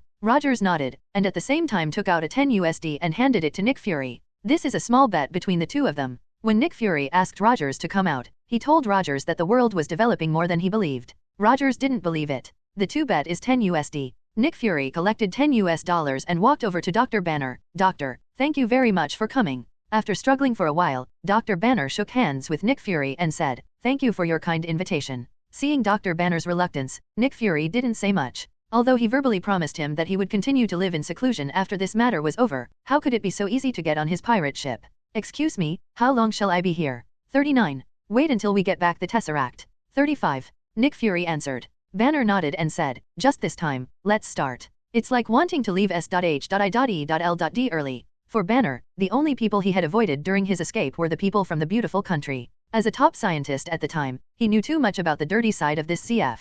Compared with his brain, which holds precious knowledge, the high-level people are more likely to get his blood. Because Dr. Banner's blood hides the secret of Hulk. As long as it can be cracked, it will be possible to create a controllable Hulk in batches. At that time, the international power of the beautiful country will once again take a new step. The reason why I am willing to follow Black Widow to S.H.I.E.L.D. is mainly because I don't want to be the enemy of S.H.I.E.L.D. without preparation. Is there a place where I work? 99. Definitely. Nick Fury nodded and said to the other side, Romanoff, please take Dr. Banner to his laboratory. Black Widow walked over to Dr. Banner. Come on, Doctor. You're going to love where all the equipment is in place. 39. Head, found Loki? That's when Hill came over and thought about Nick Fury's report. Nick Fury looked solemn, and immediately walked to the computer and went through face recognition on a global scale. Finally found a face with a similarity of 95%, and Nick Fury recognized it immediately after seeing it. That's right, it's him. He's wearing a suit. Where is this? Country D, Stuttgart. 28 Kings Road. The person in charge of surveillance replied. Rogers, who was standing on the side, also looked at the content displayed on the computer, and once again shocked his worldview. He did not expect that in this world, it would be so easy to find someone. Captain, now it's your turn to shoot. Rogers nodded knowingly. Country D, Stuttgart. A party that only nobles and nobles can attend. Anna was wearing a long red dress, beautiful facial features, and a charming and hot body curve. No doubt she became the focus of the whole party all at once. Many well-known people in the D-country society came over to clink glasses and start a conversation, all wanting to kiss Fangs. But they were all politely declined by Anna's skilled speech skills. Looking at the people who came to talk to each other one after another, although Anna was not happy, she had to say a few words one by one out of etiquette. At the moment she felt that it was a wrong decision to attend this party because of face. Might as well stay in New York. If I were staying in New York, I might be taking a bath with Luo Feng right now. At this time, Loki, who had changed back to his own appearance, also walked over. Holding a glass of light wine in his hand, he walked to Anna. Ma'am, it seems that you are welcome here. Anna smiled politely. Maybe I'm standing in a good position. Everyone just likes to walk past me. Naturally there will be a toast. Loki smiled lightly. I see, but what I don't like the most is being taken away by others that should belong to me. So very soon, I'm going to be the one with the most attention in the audience. Loki handed over the wine in his hand, and then slowly walked towards the direction behind Anna. Anna, who subconsciously took the wine, looked at Loki like she was looking at a fool. Won't this guy have any problems? A female friend next to Anna also smiled and said, that man was quite cool just now. How about it? Did you see one tonight? Have a fan. Anna looked at her nympho look and smiled. If you like it, go there. Compared to Luo Feng's elegant temperament, which is unique to Orientals, the neuroticism of that person is not at the same level. With that said, he handed the wine that Loki had just handed over to her. Good luck. Anna walked in the direction of less people. She didn't want to meet such a lunatic again. Or find a corner and wait quietly for the dance to end. Unexpectedly, Anna just took a few steps when the scream of the female companion just now came from behind. Anna's face changed and she turned her head, and the scene in front of her instantly made her stunned. I saw the man just now pierce the stomach of a 4.6 middle-aged man with a cane inlaid with sapphire in his hand, and lift him up high. The pierced man could only struggle in the air in pain, and then his breath became weaker and weaker. Everyone in the audience was terrified by this sudden scene. Have moved away. Loki smiled evilly, looked in Anna's direction and said, I will be the focus of the audience. 35. Anna is sure, this person is really crazy? With that said, Loki threw the person in his hand away, and then slowly walked towards the crowd. The crowd was frightened and fled in all directions, fleeing in the direction of the door. Anna, who has been involved in various cases for a long time, has a much tougher psychological quality. Instead of turning your back to Loki, you stepped back face to face, while not forgetting to let your friends go first. This scene piqued Loki's interest instead. He opened his mouth and asked, aren't you afraid of death? Earthwoman. To be continued. Chapter 181 Loki's Ambition. New York. Gwen's room. Pikachu was holding a bag of snacks in his hand, tasting it happily. Zyokyo, don't eat so many snacks, be careful that I won't be able to hold you when you gain weight. Pikachu. Pikachu shook his body to show that he was exercising and not getting fat so easily. Gwen smiled and continued to look at the computer in front of him. With the Red Queen's call to the global network, she believes that Loki's whereabouts will soon be found. The screen on the laptop is constantly changing. The characters appearing above are all people who look somewhat similar to Loki, and are then filtered by the Red Queen one by one. Gwen, who was a little bored waiting, could only rub the watch in his hand. What is Luo Feng doing now? I don't know when he will come back. Only at this moment did Gwen realize that Luo Feng would miss him so much after not seeing Luo Feng for a day. In the past, she and Luo Feng were basically together every day, so naturally she would not feel this way. Miss Gwen, Loki's whereabouts found. Where? 99. Gwen immediately looked at the computer screen. I saw the computer screen that Loki was wearing a neat suit and holding a glass of champagne in his hand. It is not difficult to see from the surrounding environment that it is at a very high-end banquet. He came to Earth for a banquet? This scene, 06 has an indescribable sense of disobedience when looking at it this way. It was in Stuttgart, Country D, at a dinner party for the upper class. Miss Anna was also invited to this banquet. The screen on the computer turned again, and Anna's figure immediately appeared in front of Gwen. Gwen's face changed immediately when he was about to pick up the phone to inform Anna to leave that banquet quickly. Loki was already in front of Anna. Damn it! Gwen anxiously called and dialed, but kept reminding that there was no answer on the other side. In Anna's current dress, there is really no place to put a mobile phone on her body. Gwen also remembered that this was Anna's habit. She would turn off her cell phone once she attended any large banquet or meeting. According to Anna, it is to deal with different jobs at different times, so that no one will disturb him. Queen Red, is there any way to get to Country D as soon as possible? Gwen felt like he was talking nonsense. At this time, if I want to go to Country D, there is no other way but by plane. Can you still fly over there? Gwen breathed a sigh of relief after watching Loki and Anna fight roar and leaving from Anna. But then, Loki kills someone. The people in the entire banquet hall began to flee, only Anna remained calm. Miss Gwen, don't worry. Someone has already rushed over. Who? On the computer screen, 2 subscreens appeared immediately. In one, the footage is clearly inside a fighter jet. Inside was a man wearing a blue tights and looking ready to go. Another picture shows Tony wearing Mark 6 and rushing towards Country D with all his strength. Gwen recognized the man inside the fighter at a glance. Captain America Steve Rogers? Yes, S.H.I.E.L.D. has also discovered Loki's whereabouts. Sent Steve Rogers. Tony Stark appears to be acting autonomously. Gwen nodded reassuringly. She didn't know Steve Rogers very well. But Tony's strength, she is very clear. To some extent, Tony Stark may not be much worse than her. Gwen also knew that it was too late for him to get there, and he could only hope for Tony and SHIELD. Red Queen, help me contact Tony. 99. Okay, Miss Gwen. On the computer screen, the connected sign immediately appears. Tony, are you ready to rush over to Stuttgart, Country D? Hi Lady Spider. You suddenly connected to J.A.R.V.I.S's call channel. It's scary, you know. Tony's teasing voice didn't lessen Gwen's worries. It seems that he also realized that the atmosphere was a little serious, and Tony changed his tone and continued. Yes, there is a terrorist over there. 99. Immediately afterwards, Tony seemed to think of something. Nick Fury gave you the information too. Yes, Hill brought it to me. 95. Tony nodded, as expected. Then are you here in Stuttgart now? No, Tony. I want to ask you one thing. The corners of Tony's mouth twitched slightly, and he still enjoyed the feeling of being asked for something. Especially when the other party is someone he recognizes. Please, Spider-Woman. There is a girl named Anna Granger at the party, and I hope you will keep her safe no matter what. That person is very important to me. With Tony's IQ, he immediately guessed what was going on. No problem, I won't reveal your identity either. Thank you. 39. Gwen smiled and said thanks. You're welcome. One more task. Tony cranked up the horsepower, creating a sonic boom in the air.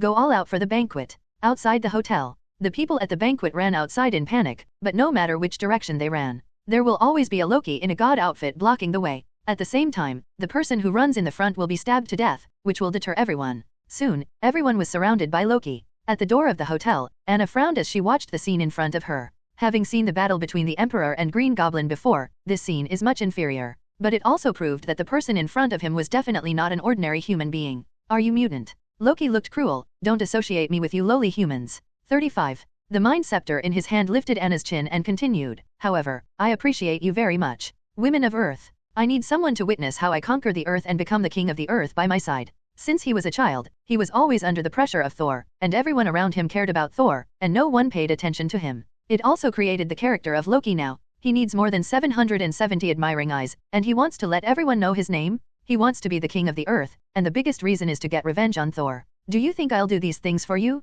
Loki smiled confidently. It's not up to you, Earthwoman 99. Recording the epic for the new king of the Earth is the greatest honor in your life. You should be a historian. The mind scepter in Loki's hand was raised and slowly tapped on Anna's chest. Anna's eyes immediately covered up a layer of rich black. This scene was naturally seen by Gwen. However, due to the at-the-moment camera, Loki is facing away from the surveillance screen. Queen, what is Loki doing? The Red Queen could only helplessly answer, I don't know, Miss Gwen. 35. But it doesn't seem to be hurting Miss Anna. Loki, if anything happens to cousin Anna, I don't care what domain you are from. 35. Gwen clenched his fists angrily and crawled out of the crackling bones. Halfway through the ceremony, a blue figure rushed in and knocked Loki straight into the air. Anna, who also recovered the god's telekinesis, stood there and shook her head. Rogers didn't pay much attention to Anna, but looked at Loki. Loki, surrender. Seeing the arrival of Rogers, Loki not only did not panic, but a sly smile appeared on his face. Then, holding the Mind Scepter and Rogers from the hotel lobby, they hit the outside of the hotel. To be continued. Chapter 182 Lightning Accessories. Gwen breathed a sigh of relief when he saw Rogers rush in and knock Loki away. At the moment, Anna only felt her head swell for a while, and she could only barely stand up.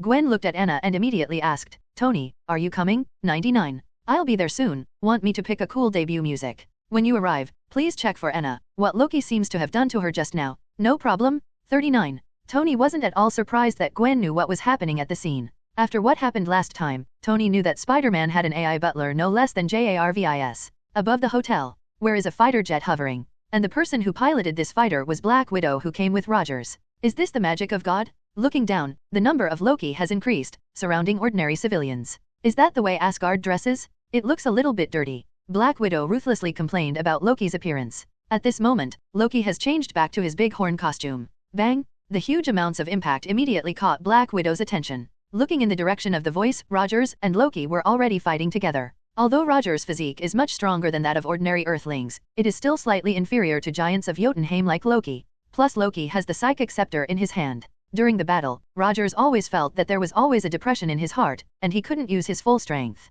The sharp-eyed Black Widow immediately saw that Rogers was at a disadvantage. To the S.H.I.E.L.D agent who was the co-pilot of the fighter, he said, you come to drive the fighter. I'll go down and help the captain. 35. Clear? Just as Black Widow was about to unbuckle his seatbelt and go down to help Rogers, the fighter's systems immediately showed that they were nourished by a warning of an intrusion. Immediately afterwards, a disco music full of drums sounded in the fighter. The sound of the music immediately made Black Widow stunned. Because she was so familiar with this music, when the undercover agent was beside Xiao Chili before, Xiao Chili often played it. Said it was Tony's favorite disco. Immediately, Black Widow knew what was going on. Then, Tony's voice sounded inside the fighter, long time no see, Romanoff agent. Did you miss me? Definitely, I'll be waiting for you. 35. Okay, let's settle the matter in front of us first. Tony flew over the hotel and looked down at Rogers and Loki, who were scrambling together. After finding the right time, a palm cannon directly overturned Loki. Loki was suddenly bombarded, and fell heavily to the ground. When he was about to get up from the ground,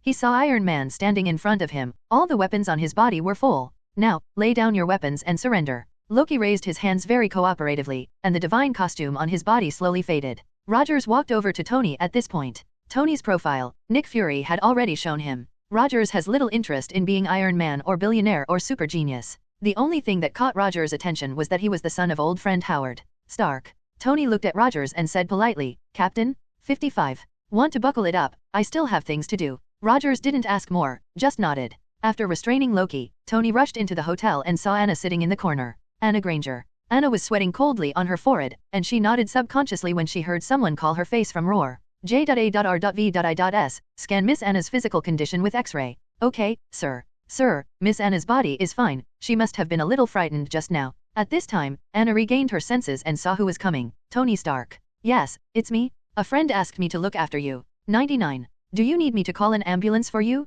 Anna shook her head and said, can you take me to New York? 5. I don't want to stay here anymore. If Tony just came in the armor, there was no way to wait for Anna to go to New York. But there's a fighter jet out there now. Without thinking about it, Tony nodded directly. No problem, protecting your safety is my mission. Thanks. Tony helped Anna onto the fighter, and Rogers saw another person walking over and asked, this is a friend of mine. It seems that there are quite a few good friends of Playboy. They all have confidants in Country D. Black Widow is also a very vicious joke. Apparently she had misunderstood something. Tony didn't bother to explain so much, so he sat opposite Loki with Anna and asked, do you need a Romanoff agent to buckle your seatbelt for you? Hearing this, Black Widow looked at Tony in surprise. Not because Tony was calling her, but Tony was such a gentleman to a beauty of this level. It's not like his style. Could it be that this beauty is really just Tony's friend? Anna smiled with a pale face, and said, no, I'll do it myself. I'll just take a rest. When you get to New York, I'll arrange for someone to pick you up.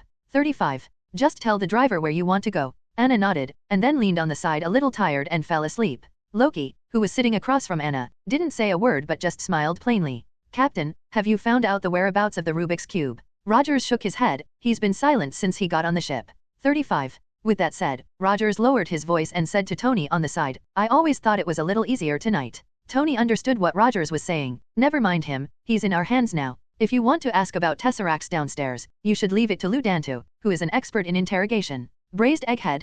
Rogers was stunned, and Nick Fury's bald head couldn't help but come to his mind. Really, Zhao Zhao's, like. Black Widow also smiled involuntarily when he heard the nickname, and then pressed the call button with Nick Fury. Head, we are now ready to return. Nick Fury's voice also came over. Bring Loki back, we must find the whereabouts of Tesseract. Yes? Suddenly, the sky outside the fighter plane was covered with dark clouds. Then came the sound of lightning and thunder. Hearing this voice, Loki shrank subconsciously. Rogers, who noticed this action, said slightly mockingly, "You are still afraid of thunder." 99. I'm not afraid of thunder. It's an accessory that hates Thunderbolt a bit. Captain America's answer to Loki is a little confusing. Could it be another high-tech that the world doesn't understand by itself? The next moment, there was a dull loud noise from the top of the fighter. Bang! Hearing the loud noise, Loki looked towards the ceiling of the fighter plane. Here, Chapter 183. The three giants of the Avengers Alliance meet for the first time. Gwen felt relieved when she saw that Anna was safely gone by Tony, especially after hearing J.A.R.V.I. say that Anna is okay. Fortunately, cousin Anna is fine.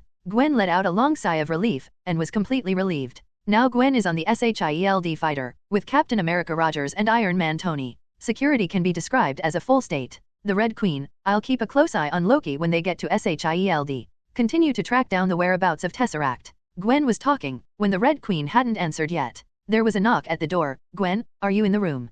35. George's voice came from outside the door. The frightened Gwen panicked and closed the lid of the notebook. I'm here? Come in, Dad. With Gwen's permission, George pushed open the door and walked in. He happily said to Gwen, the matter in the police station has finally come to an end. So tonight I came back early to have dinner with you. During this period of time, surrounded by all kinds of trivial matters, George has not been home for a long time. The Green Goblin matter was resolved today, and after submitting the report, I rushed back home as soon as possible. Gwen was also overjoyed and said happily, "Welcome home, Mr. George." "Thank you, Ms. Gwen." Xiao 770G looked at his daughter's happy expression, as if all the pressure during this time had disappeared. "By the way, I happen to be at home today. Why don't you call that kid Luo Feng over, just in time to have dinner together? I kind of miss his craft." Missing Luo Feng's craftsmanship is one thing, and more importantly, George wants to observe Luo Feng and Gwen through observation. Look how far the two of them are now. Speaking of Luo Feng, Gwen's eyes flashed a trace of loss. Luo Feng, he will be going to Dongfang Kingdom in these 2 days. It will take a while to come back. Luo Feng is not in New York. Hearing this news, George was also a little disappointed. After all, he still really wanted to eat the food made by Luo Feng.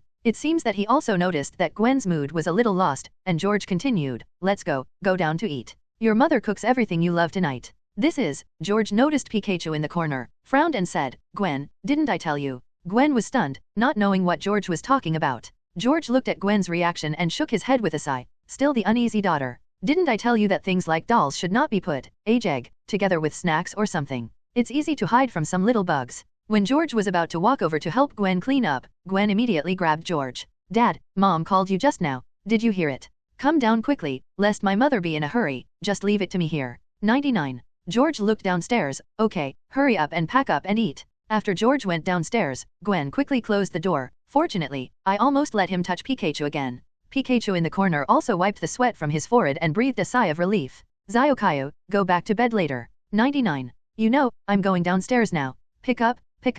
Pikachu nodded sharply. He didn't want to be stared at by George again. After Gwen left, the voice of the Red Queen came from the laptop that was covered. "Miss Gwen, Thor and Tony are fighting." 99. Gwen's response was not heard. The Red Queen did not speak again. Somewhere on Earth in a forest. The forest under the dark night, at the moment is particularly silent at this moment. Until a burst of huge amounts of thunder, accompanied by a burst of thunder light shone down on the area. The powerful impact swept away, and many small trees and grasses were uprooted because of this powerful impact. A large amount of dust was also lifted up and filled the entire area. After all the dust has dispersed, the center area is already a mess. On the other side of the cliff, Loki at the moment, who was supposed to be inside the fighter jet, actually stood there. Looking at the center below, Loki shook his head. "It shouldn't be so easy to die." 99. "That wouldn't be fun." 35. This is, the three people who fell to the ground below slowly stood up. Iron Man Tony, Captain America Rogers and Thor who just descended from Asgard. As soon as Thor entered the fighter, he took Loki directly. Of course Tony wouldn't allow Thor to do this, so he chased after him and the two fought together.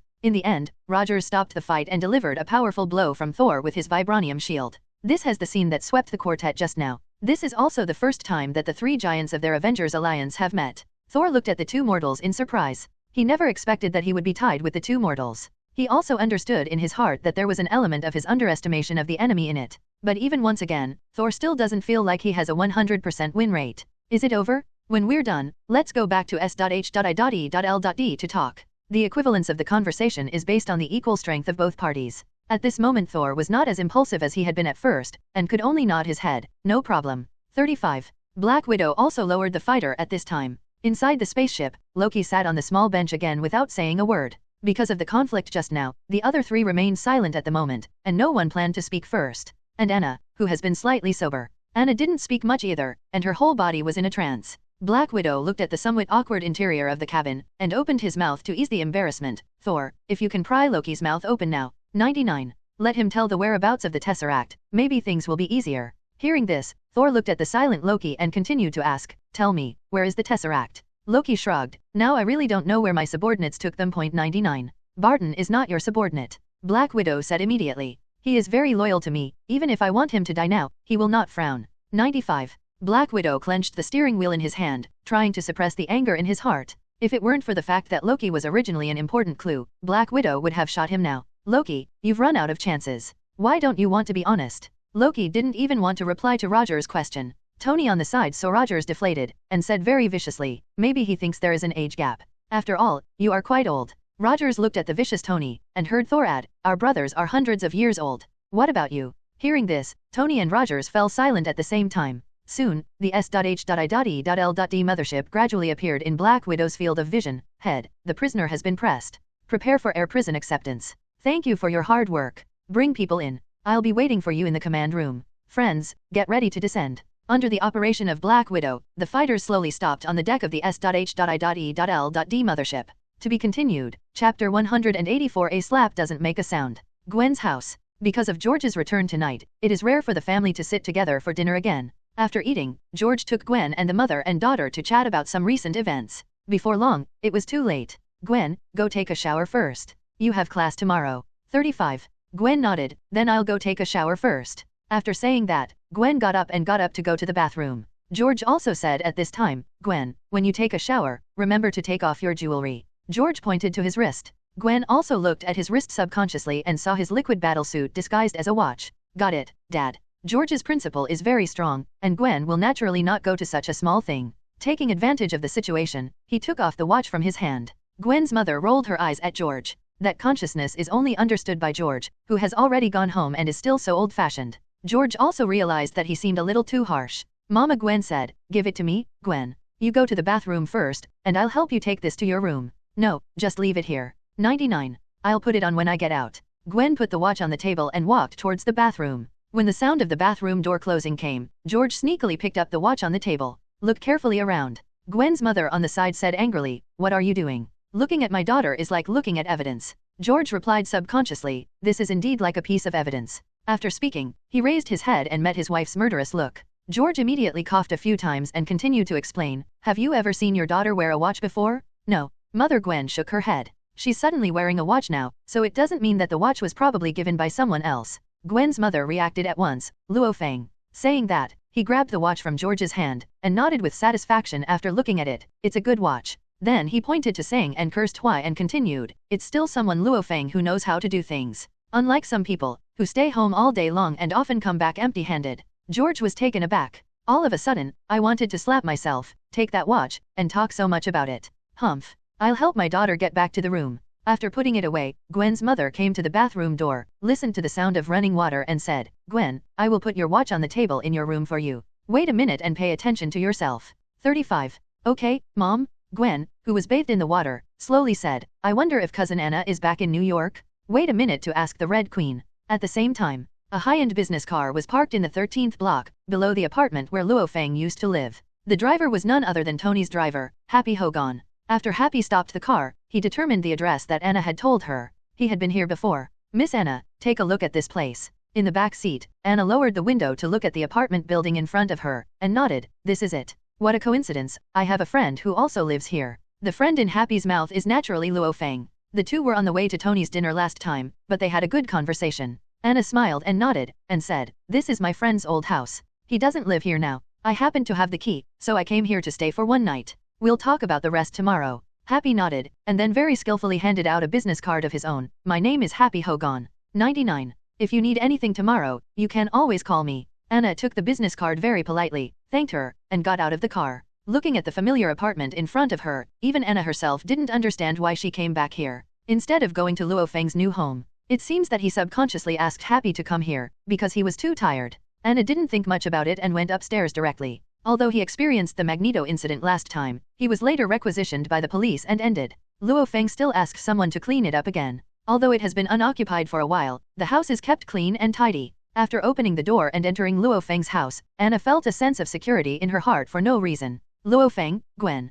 35. See you tomorrow. 35. Back in the room, Anna fell asleep, even she didn't understand why she was so tired. In short, there is only one thought in her heart now, and that is to have a good rest. Until woken up. Did cousin Anna live in the 13th block? After taking a shower, Gwen wiped his hair in front of the computer, and listened to the report of the Red Queen and didn't feel anything wrong. After all, there is no one in Luo Feng's new home. 0. 4 flowers. And Anna only had the key to the 13th block. In any case, at least Anna is now back in New York safely and living in Luo Feng's house. That means safety. After drying her hair, Gwen also stretched, and a sense of tiredness struck. After yawning, Gwen said sleepily, let's find cousin Anna after school tomorrow. Go to sleep now. Queen of Red, good night. 35. Zyokaya, good night. Miss Gwen, good night. Pika, Pi. Gwen closed the computer, glanced at the watch on the desktop, and thought about getting up tomorrow morning and wearing it again. He lay down on his bed and fell into a deep sleep after a while. Inside the S.H.I.E.L.D battleship, Tony stood on the podium and put the cracked device under the main computer while no one was looking. Point 0. Then follow Dr. Banner to study how to track the Tesseract. At the same time, he was taken to the laboratory, and there was a mind scepter captured from Loki. Banner put the psychological scepter on the test bed. The blue gem at the top of the mind scepter, the faint blue light flickers on and off like Rorschach's. Banner, who was operating the test equipment, slowly felt a little uncomfortable. Tony, who was operating the program, also felt that something was wrong. Dr. Banner.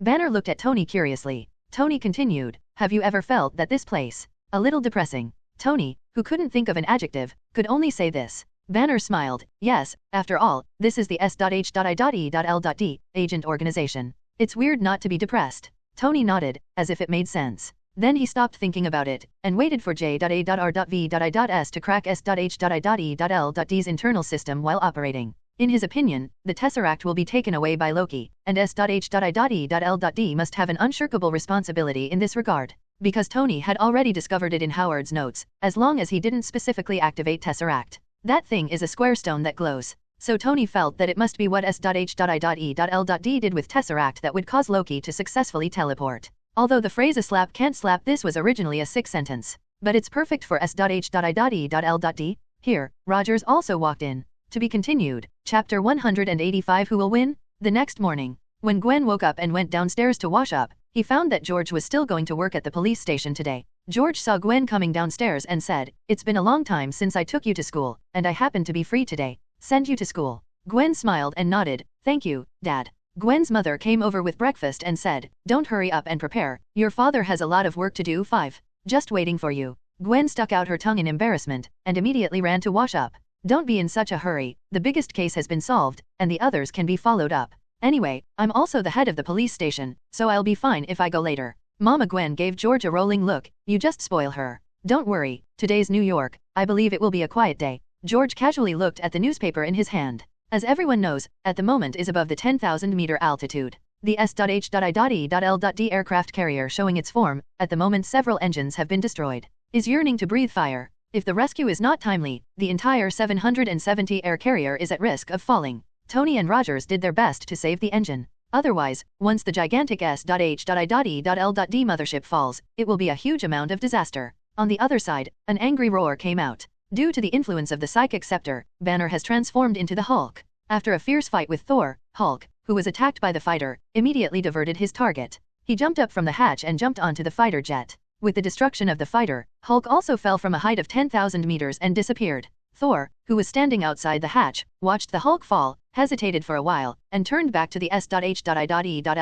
mothership. Loki, it's all your conspiracy. At this moment, Thor finally understood why all of them in the laboratory just lost their minds and broke out into a quarrel. Loki was caught without resistance, and it was Loki's conspiracy from beginning to end. Soon, Thor arrives at the air prison where Loki is being held. But Loki, who was supposed to be in the air prison, has escaped at this time. Loki, go back inside now. Thor pounces, intending to knock Loki back into the prison. However, what Loki is waiting for is the irrational Thor, with a golden light on the surface of his body. Thor actually went straight through Loki's body and crashed into the air prison himself. Loki sneered, "You're still as stupid as ever." Bang! Thor slammed the glass door of the prison with the Thor hammer in his hand, and found that the glass door in front of him was harder than he thought. Don't waste your time, this prison was built for Hulk by SHIELD 99. In order to prevent Hulk from breaking through this prison, by the way, they also carefully prepared the crash device. Loki walked to the console. "As long as I press this, you will fall to pieces with this prison. Put your hands up." At this point, Phil Coulson aimed Loki with the new weapon he had been experimenting with.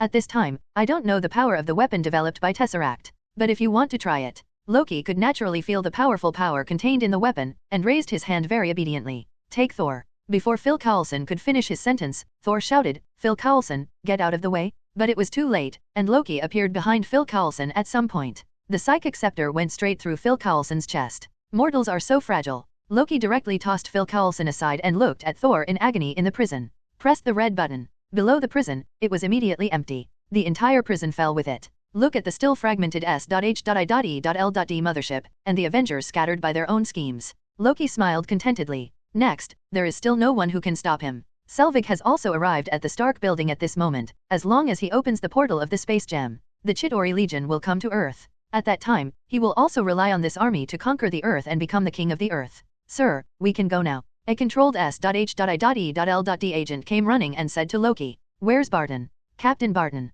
He has been captured by the men of SHIELD. Losing a Hawkeye, Loki didn't feel anything at all. "It's time to wake up my recorder." Loki whispered a few words to the stone on the mind scepter, then looked at the subordinate behind him. "Let's go and witness the miracle." 13 blocks. Anna, who was lying on the bed and resting, suddenly opened her eyes. His eyes turned dark blue. "Understood, my king?" Anna replied in a low voice. "Immediately after that, go downstairs and get a taxi to Stark building." Gwen's room. "Ziokayo, you stay at home today, you know? I don't have any classes today, I'll be back with you as soon as I'm done." Pikachu nodded obediently. Downstairs, Gwen's mother's voice came. "Gwen, are you all right? Your father is leaving soon." 99. "I'm ready." Gwen picked up the backpack on the chair, locked the door and ran downstairs. Without noticing it, there was still a battlesuit watch on the table that I took off last night. School gate. Gwen opened the door and got out of the car and said to George, "Thank you." George waved his hand and said, "If I'm not busy at night, I'll pick you up from school. I don't have class in the afternoon, I'll go home by myself later." "Okay, then take care of your own safety." After speaking, George drove away from the school gate. Gwen also walked towards the campus, and at the same time whispered to herself, "I don't know how cousin Anna is doing today. After school, I have to go and see her first." Outside the universe. Asgard among Asgard. Both Odin and Heimdall looked in the same direction at the moment, their faces extremely solemn. After a while, Heimdall slowly opened his mouth and said, "Wong, this guy is called the Emperor." 39. Did it really come out of the earth? It could be so strong, even Mephisto. Heimdall swallowed. He wouldn't believe it if he hadn't seen it with his own eyes. In a barren planet like Earth, where civilization and technology are very backward, there is actually a strong man who can be comparable to Mephisto. No, it should be said to be stronger than Mephisto. Odin also withdrew his gaze. Compared with Heimdall, his knowledge of the Earth was obviously better. But that didn't stop him from being shocked. Fortunately, the Emperor is now being held back by Heimdall. Otherwise, Loki won't even think about making waves on Earth. Odin sighed and asked Heimdall beside him, "How are Loki and Thor now?" "King, Prince Loki has successfully dispersed the Avengers." 35. "Now I'm preparing to open the space door and release that Chitauri troop." Odin nodded. "Do you think Thor's side will win, or Loki's?" Heimdall answered without hesitation, "Prince Loki will probably win. As long as the people of Avengers have not found Chitauri's weakness, the war of attrition can consume the bodies of several of their mortals." Then Heimdall looked out of the universe again. However, if the Emperor goes back. The next moment, Heimdall immediately denied his idea. "Let's not talk about whether the Emperor can finally beat 4.6 Mephisto, even if it does. It is impossible to rush back to the rescue field on Earth in a short period of time. So Heimdall still thinks Loki has the best chance of winning." Odin smiled. "I think the winners of this match will be Thor and the others 5. Why?" Facing Heimdall's question, Odin yawned and didn't answer, but said, "I'm sleepy, I'll have a rest first. When the results come out, notify me as soon as possible." After speaking, he fell asleep on the throne. Heimdall really admired Odin for being able to sleep at a time like this. After staring at Earth for a while, Heimdall continued to look towards Mephisto. Compared to this side, the other side of the Earth is like a small fight. Bang! Huge amounts of impact force scattered all the surrounding meteorites. Luo Feng held the Emperor's sword and looked coldly at Mephisto, who was killed by himself. It can be said that this is the first time he has mobilized the power of the Emperor's armor to fight. Mephisto, who smashed into the crater, also looked at the Emperor in disbelief. The Emperor's strength is far beyond his imagination. Chapter 186 Ultimate Emperor Armor. Inside the crater, Mephisto struggled and stood up slowly from the crater. He looked at Luo Feng not far away in disbelief. Emperor, what the hell are you? How is it possible, so strong?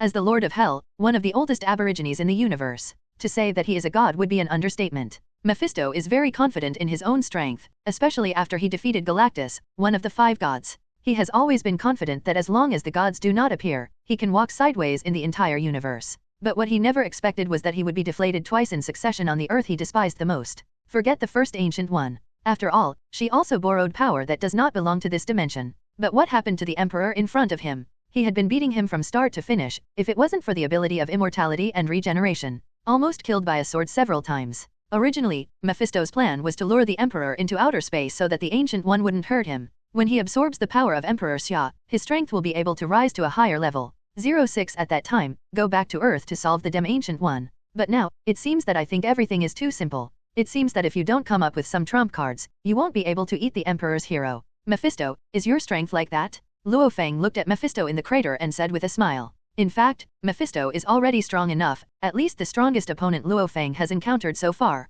The strength of the Emperor's armor was also exerted by Luo Feng to more than 50%. Further up, it is another form of this armor. However, Luo Feng could also feel that as the Lord of Hell, Mephisto still had some means to use. Emperor, don't be too confident. To tell you the truth, the stronger you show, the more excited I am. Because this also means that after I get your power, I will also become stronger. 99. Thinking of this, Mephisto couldn't help laughing. Maybe, I can surpass some old guys in this universe. 39. Yes? If you have the ability, what if I give you this armor? Arrogant? 99. Then I will show you the true strength of the Lord of Hell. Even gods are afraid. True strength? After that, Mephisto's hands burst into blue veins, and he began to read some obscure words. Luo Feng's brows were slightly wrinkled, because he felt a chilly force converge towards Mephisto from all over the universe. At the same time, a red flame began to rise from the surface of Mephisto's body. The temperature is so high that the meteorites under his feet are directly melted into magma. But the next moment, another green flame rose up, and a terrifying force of extreme cold directly froze the surface of the meteorite with a thick layer of frost.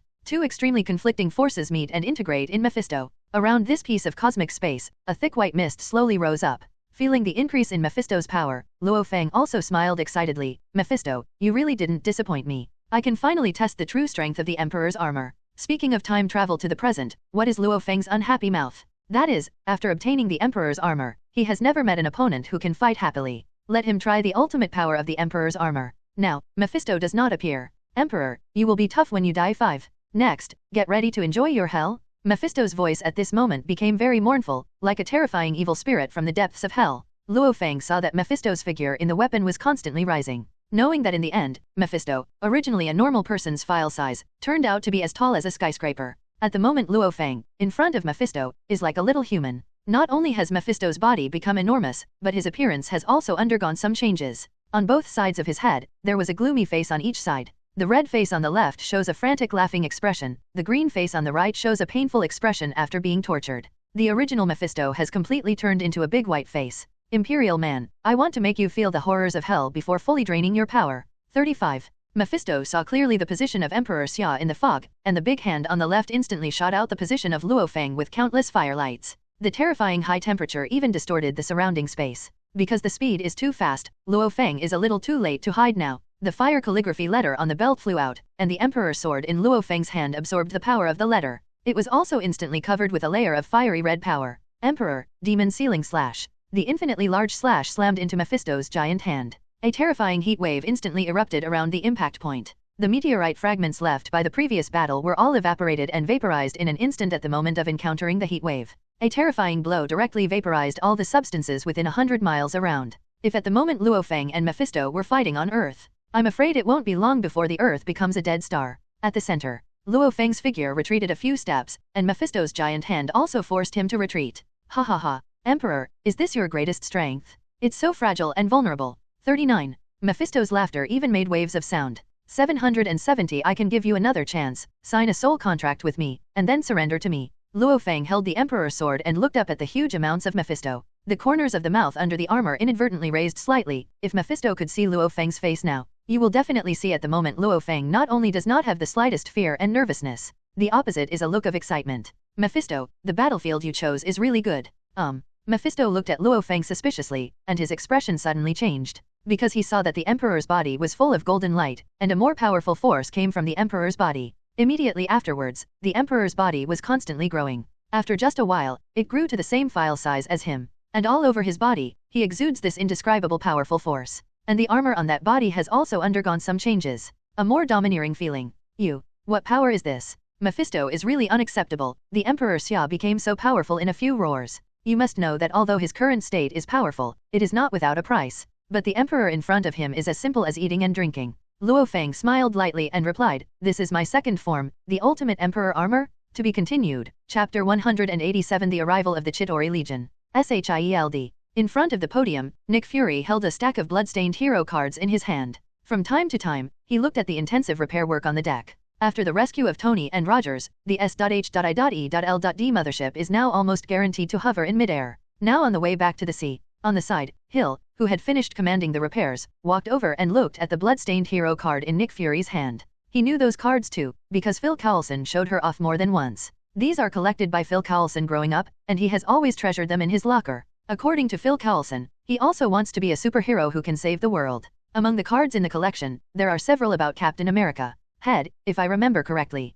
The cards weren't on Phil Coulson's body at all, they were in Phil Coulson's cabinet. Right. Hill looked at Nick Fury's scent. Nick Fury glanced at the cards in his hand and replied, "It doesn't matter where they are. The important thing is that they work as they should." Hill also once again saw the power of Nick Feng's psychological warfare. The Avengers, who were already close to collapse, were abruptly reunited by Phil Coulson's death and a few bloodstained cards. At this moment, Iron Man is rushing back to the Stark building with all his strength. And Rogers also called in Black Widow and Hawkeye, who had recovered his sanity, and rushed over. And they also knew Loki's purpose, to summon a Chidori army to take over the entire planet. Unfortunately, Spider-Man didn't come. Hill sighed. She thought that as long as she handed over the information to Spider-Man, Spider-Man would come to SHIELD. As a result, still did not wait. Nick Fury glanced at Hill and said, "As long as she's in New York, what happens next? She can't stay out of it." The same goes for Daredevil. And the Fantastic Four from NASA. Nick Fury looked out with deep eyes. It was still a peaceful and quiet New York City. It was as if all of this was under his control.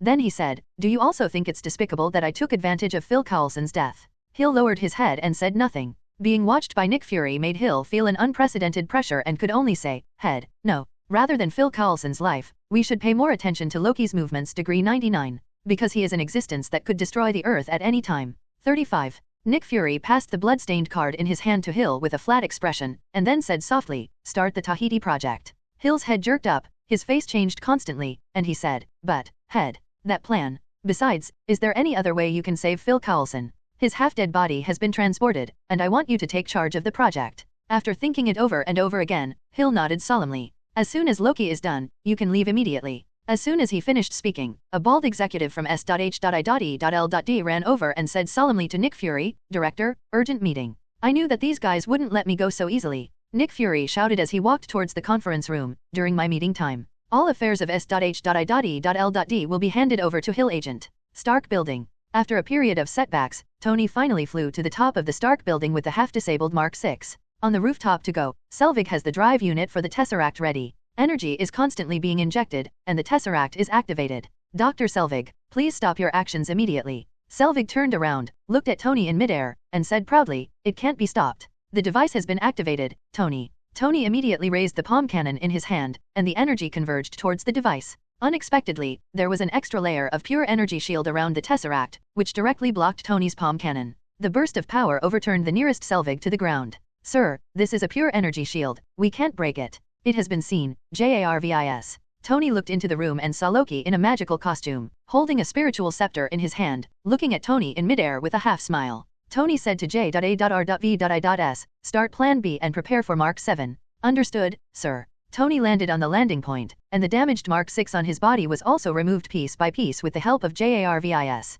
Seeing this, Loki also walked into the room. To Tony, "Are you going to submit to me? Come here alone." 99. "Actually, I was going to threaten you." Tony walked over to his bar very calmly, and now all he has to do is delay time until the JARVIS is ready for the Mark 7. "Want to threaten me? Then you shouldn't take off your armor." 35. In Loki's view, Tony in the armor can compete with Thor, but Tony without the armor is completely vulnerable in front of him. It doesn't matter, that suit of armor is broken. Would you like a drink? Tony raised the wine in his hand and asked Loki. I know you're stalling for time, but just in time, I also have someone I want to introduce to you. Tony's brows furrowed. According to the truth, there is basically no one in the Stark building now, and even Pepper has been sent to other places by him. Ding! The sound of the elevator coming to the floor sounded, and Tony turned his head to look involuntarily. When he saw the person coming, his pupils shrank suddenly. Anna. It was naturally Anna Granger. Loki smiled and walked to Anna's side. Yes, she is the one I chose. She will use the most perfect language to record how I conquered this planet. Right,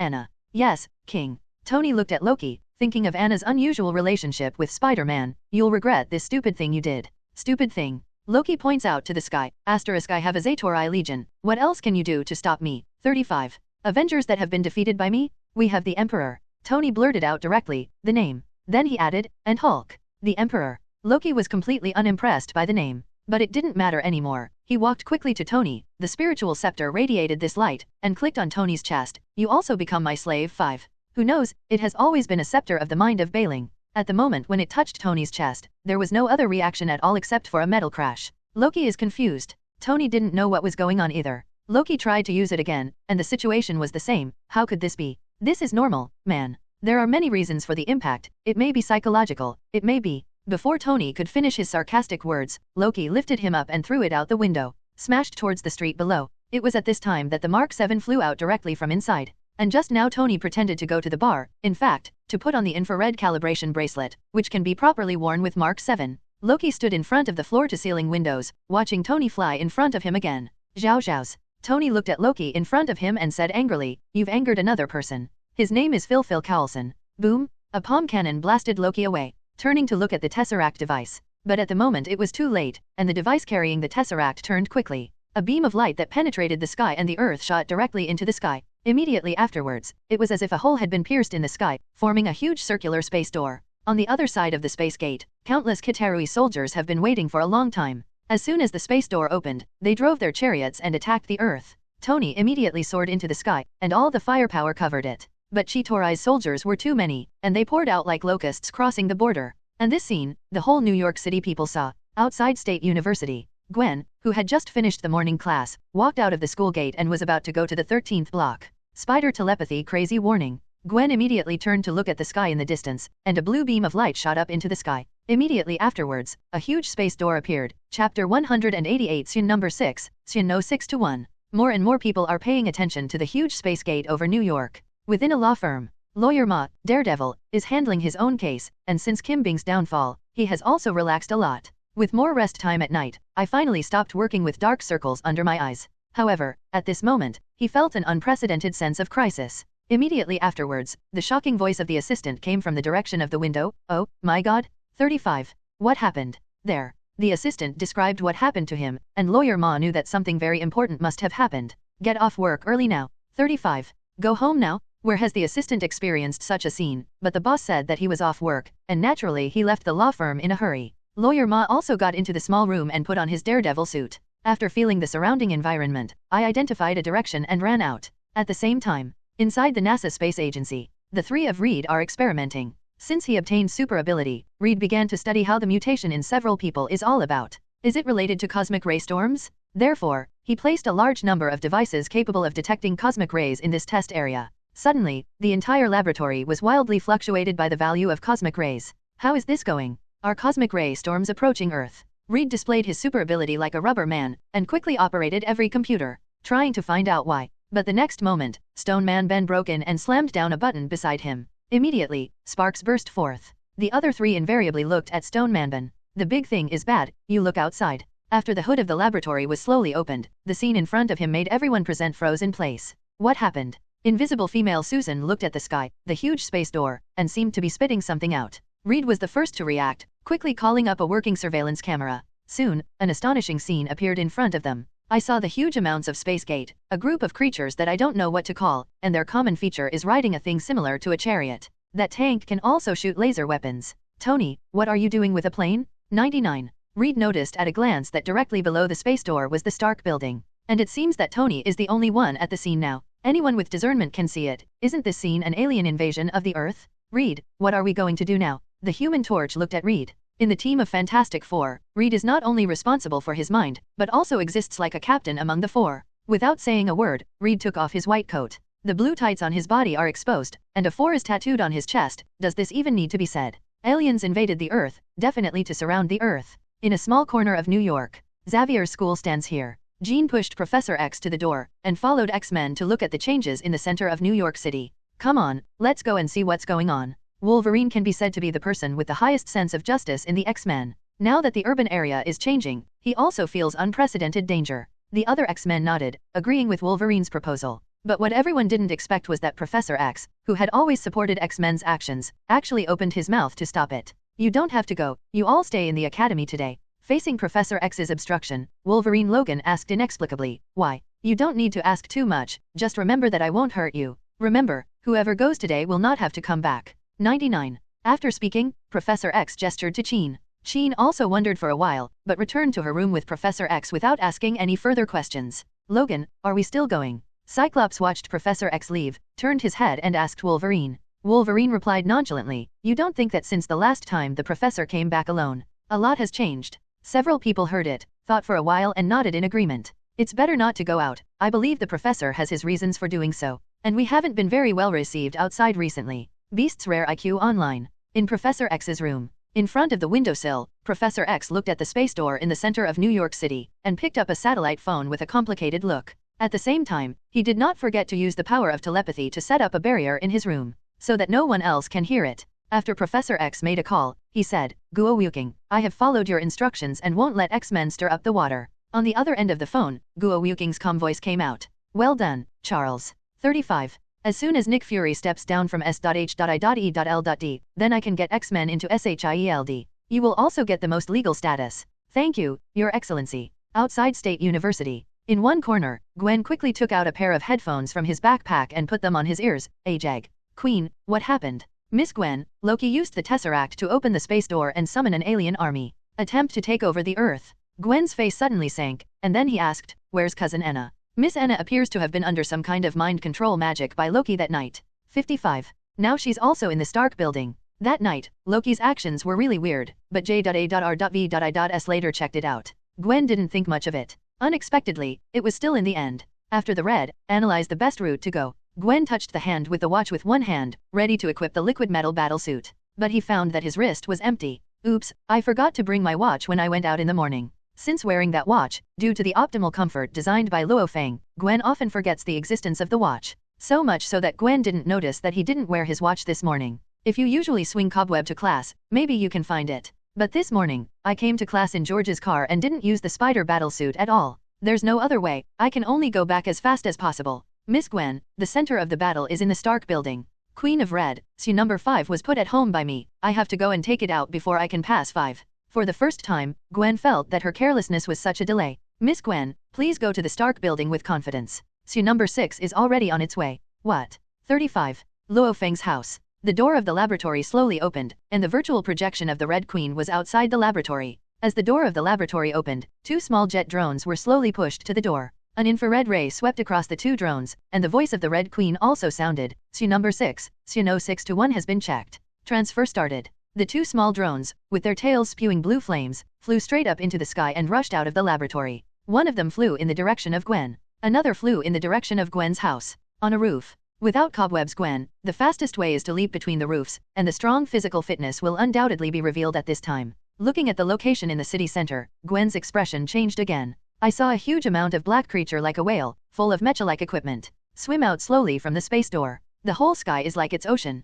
What kind of alien creature is that? At this time, Gwen heard something attacking him behind him, and turned to see a mini-drone hovering behind him. This is... Just when Gwen was puzzled, a hatch was opened at the bottom of the plane, and a white ball bounced out and hit Gwen. The moment it touched Gwen, it seemed to melt and quickly covered Gwen's body. A new battle suit with a metallic sheen all over the body was worn like this. The voice of the Red Queen also came again. Miss Gwen, let me introduce you some new functions of SU number 6. Gwen shot a cobweb out of his hand and rushed towards the Stark building. Gwen's room window. Pikachu also looked around at his new battle suit and was extremely satisfied. Little Hill, Master has asked you to fully support Miss Gwen.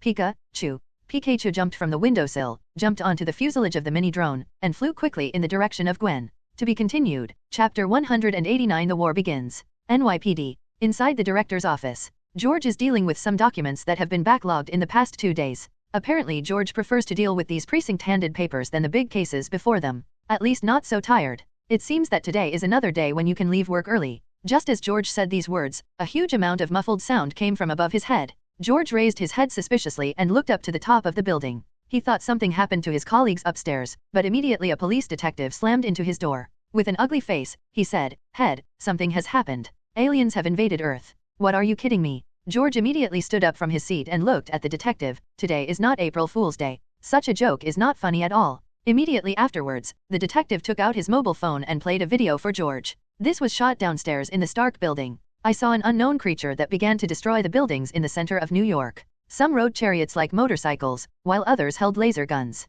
The most exaggerated is the fish that shuttles through many high-rise buildings. The buildings he hits have a tendency to tilt. The video footage is filled with screams and calls for help from civilians." George's face instantly became extremely ugly. "Where did this happen?" "Stark building. The space gate where aliens appear is above Stark building." "Damn, it's these damn rich people again." George scolded loudly, knowing that it was time to delay, and grabbed the microphone in his hand. "Everyone listen and rush to the city center to organize rescue. 99. Notify all subbureaus and send reinforcements. With all the guns and ammunition, fuck me when you see aliens?" Under George's order, the entire New York Police Department entered the highest alert, and rushed to it with guns and weapons. "Be sure to seal this bunch of damn aliens in one area." George understands what the consequences will be once this group of godkillers spreads. Now hope those superheroes think the same way as he does. Set off. The roof of the Stark building. Thor has come back, wrestling with Loki. And Rogers, Black Widow, and Hawkeye also hang their fighter jets in midair on the top of the Stark building, ready to support Thor. 35. As soon as Rogers spoke, Thor below was stabbed in the abdomen by Loki with a knife because he was about to persuade Loki to surrender. When he turned his head, he saw Rogers and the others who were about to attack him. The spiritual scepter in his hand slammed into the fighter directly. Blow up the propeller on one side. The fighter jet fell uncontrollably. Loki walked to the balcony again, looking at the smoke of New York City. His eyes were full of madness. "Anna, remember a historic scene. This will be my first stop to conquer the Earth." "Understood, my king." Tony, who was sniping at a group of Zeta Swiss soldiers in midair, seemed a little powerless to deal with these more and more soldiers even with the Mark 7. Not to mention having a huge amount of big guy. This guy, maybe only Banner turns into Hulk, can solve it. "Captain, where is Dr. Banner?" Captain America, who successfully landed on the ground, asked back with some doubts over the radio. "Banner? Will he come too?" Only Tony believed that Banner would come back. "Let me know when Banner comes back. J.A.R.V.I.S. Start scanning this guy for weaknesses." In midair, Tony followed the huge amounts of Chitauri whales while clearing some of the Zatori soldiers in the air. Soon, however, at a fork in the road, several Chitauri soldiers rushed out. It surrounded Tony in the middle. The situation doesn't seem to be very good. Tony quickly analyzed the situation in front of him and prepared to use some high-explosive weapons. The few Zeta Swiss soldiers behind him were instantly trapped by the sudden cobweb. The cobweb also extends all the way to Gwen. Miss Gwen, SU number 6 uses the symbiote's ability to biomimetic tissue to automatically generate cobweb inside the battlesuit 5. And it will be tougher and more resistant to high temperature and corrosion by the original cobweb. 35. And most importantly, endless. Hearing the introduction of the Red Queen, Gwen nodded, understood. Immediately afterwards, the cobweb in his hand tugged hard and threw the Chitauri soldiers like a yo-yo, smashed towards the Chitauri whale. Tony also seized the opportunity to deal with a few Chitauri soldiers in front. Then turned around and flew in front of Gwen, and said in a somewhat ashamed tone, "Sorry, I didn't expect things to develop like this." Gwen knew that he was apologizing for Anna, but she didn't blame Tony in her heart, because Gwen knew that Loki's methods were far beyond Tony's knowledge. That's a magic that science can't explain. "It's alright, Tony. The big deal is to beat that god named Loki hard." Gwen glanced at the city center of New York, which had begun to fall, and his face became a little ugly. "I'll go save people first." "It is good." Tony immediately separated from Gwen and began to do his best to save people. But the center of New York is full of high-rise office buildings. Once the high-rise buildings are damaged or attacked, the whole building would be a mess. Not to mention the indiscriminate attack of the Chitauri Legion now. Tony doesn't dare to ask J.A.R.V.I.S. about the current casualties, so he can only focus on saving people. What to do now is to try to control the Chitauri Legion in this city before finding a way to close the portal. "Hi, Tony. 0, seeking flowers. Looks like you've gotten into a lot of trouble again. Are you?" Reed. This voice, Tony recognized immediately. "Yes, I'm here to support you. Do you need any help from me? In return for your last rescue of our ship." The matter of the Fantastic Four also caused quite a stir some time ago, and Tony naturally knew it. Definitely needed. 99. I want you to build a line of defense on the outskirts of Manhattan and not let any of the Chitauris escape. 35. Can it be done? Reed, who had just driven a fighter jet to the outskirts of Manhattan, asked, are you trying to deal with all the aliens alone? Kr. No, I'm definitely not alone. I still have Avengers. Reed knew that Tony was an unreliable guy at times, but at a time of life and death like this, absolutely no joke. Okay, for the sake of you saving me. 0. I'll follow your orders this time. Tony smiled and was about to say thanks. Roger's voice came, Tony, Dr. Banner is here. Let him prepare, and I'll bring this fun thing to you right now. 5. The war has begun. Hearing Banner's arrival, Tony immediately launched an attack on the giant monster, attracted him in the direction of the Rogers. Soon, the Rogers and the others saw Tony turn a corner and rush over, followed by the Chitauri beast. I don't think it's funny. Black Widow's face changed. You call this a fun thing? Thor squeezed the Mjolnir in his hand, ready to fight at any time. Dr. Banner glanced lightly and slowly walked towards Tony. Dr. Banner, now is the perfect time for you to get mad. Banner turned his head, smiled and said, that's exactly what I thought. Actually, I've been freaking out all the time. Hold head high. Banner let out a roar, and then his muscles swelled up and stretched out his clothes, transforming into Hulk. Facing the attacking giant beast, Hulk smashed it down with a fierce punch. The powerful impact force smashed the giant beast to the ground, and all the mechas on his body fell apart. Black Widow also recognized the terrifying power of Hulk. Well done, Hulk. Look over there. Hawkeye noticed that, in the other direction, another beast was charging towards them. Thor quickly waved Mjolnir in his hands. At this time, Gwen held a little girl in her arms and swayed Cobweb not far in front of everyone, and put the little girl down from her arms. Are you okay? The little girl shook her head obediently. Thank you, Spider-Man. Gwen touched her head and waved to the detective who was on the scene. Take her away, leave it to me here. 9. To be continued. 1. Chapter 190. Gwen strikes with all his strength, and Pikachu arrives. Hey, woman. You'd better stay away, you can't deal with that big guy. When Thor heard Gwen's words, he felt that the woman with some skills in front of him was a little bit over his head. Here to her. Don't you just ignore them? Although Thor is on a united front with everyone, his pride as Prince Asgard is still there. The giant beast just now was originally what he wanted to solve. Although he was stole the limelight by Hulk, after all, he and Hulk also had a fight when they were on the S.H.I.E.L.D. mothership.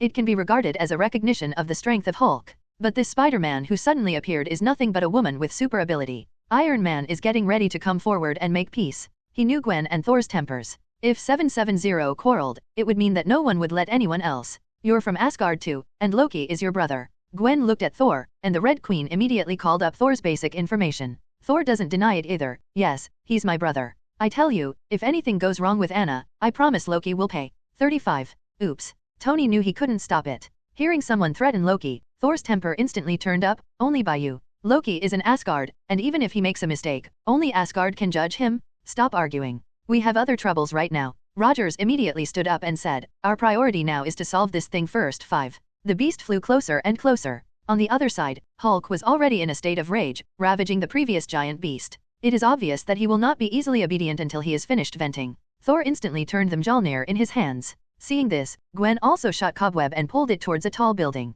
Queen Red, did you just say we have a way to deal with this big guy? The Red Queen immediately replied, definitely, Miss Gwen. The symbiote liquid battlesuit not only inherits all the advantages of Scene 5, but also brings the advantages of the symbiote to the extreme. 5. The symbiote can change its body tissue at will to produce weapon effects. You can change the battlesuit part of your body into a powerful weapon according to your own ideas. In front of Gwen, a demo clip appeared immediately. The Red Queen went on to explain, all the weapons that have been changed have perfectly inherited all the advantages of vibranium. Luo Feng, you are a genius. Gwen did not expect that a battlesuit could really be used by Luo Feng on the function. Even weapons can be shapeshifted at will. At this time, a thunder light shot up into the sky, and Thor planned to use the thunder to kill the giant beast in front of him. This is God. It's not as good as Xiaokayu. Gwen looked at Thor. It was so troublesome to attract thunder. It was not as easy as Pikachu letting it out directly. Thinking about how Thor looked aloof in his suit just now, Gwen felt a little disgusted. Immediately, he stretched out his hand, and the battlesuit on Gwen's arm flowed like a liquid and gathered at the arm.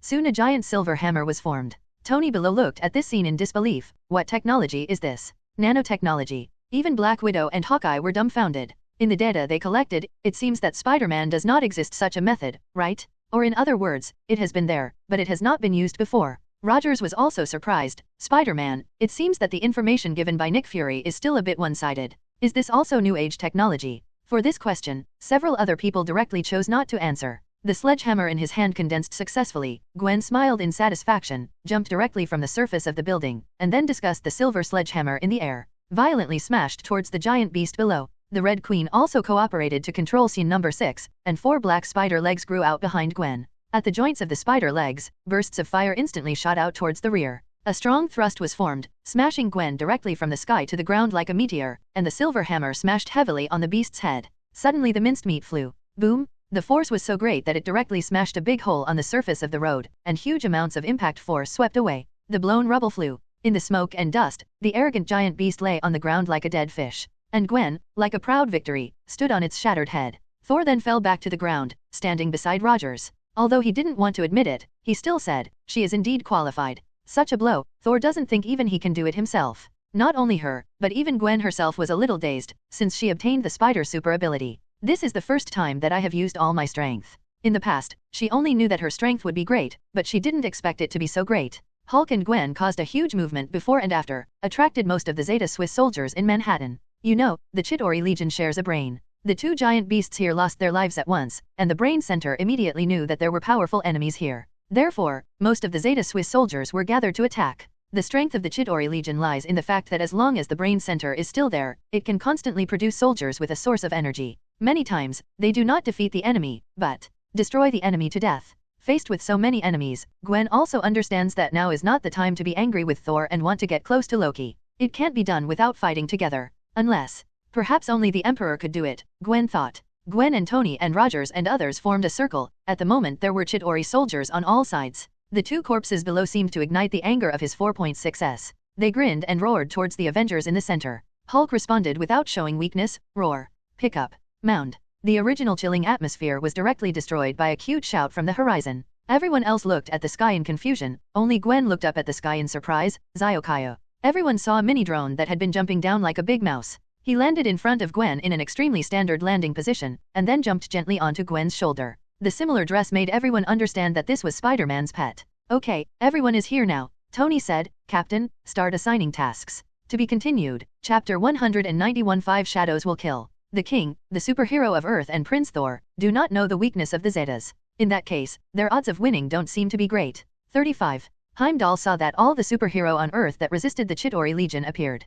Although their abilities are strong, their physical strength is limited before Chitauri's crowd tactics. Odin said unhurriedly, "Don't worry, I have already found a divination witch beforehand." At the end of the fight, Midgard won. Heimdall then asked, "Wong, are you planning to take action?" Odin shook his head, "No, I'm not going to shoot. This is a matter for the two brothers, and the two brothers should solve it themselves. The road to becoming a king cannot be smooth, and Thor must also understand this truth." Can Midgard win without Odin? Heimdall didn't believe it. If the Emperor was on Earth now, he would definitely win. But now the Emperor and Mephisto are still fighting. Even if the Emperor wins the battle next, it's nearly impossible to get back to Earth quickly without the Tesseract. Odin is still watching the development of the Earth. 06 It seems that everything is under control. As for the battle between Emperor Xia and Mephisto, how could two sons compete for the throne? Boom! Somewhere in the universe, two streams of light, one gold and one red, collided heavily as if breaking through the limits of space. Then separate. Every time it hits, the red streamer will go backwards wildly, and the golden streamer will catch up again.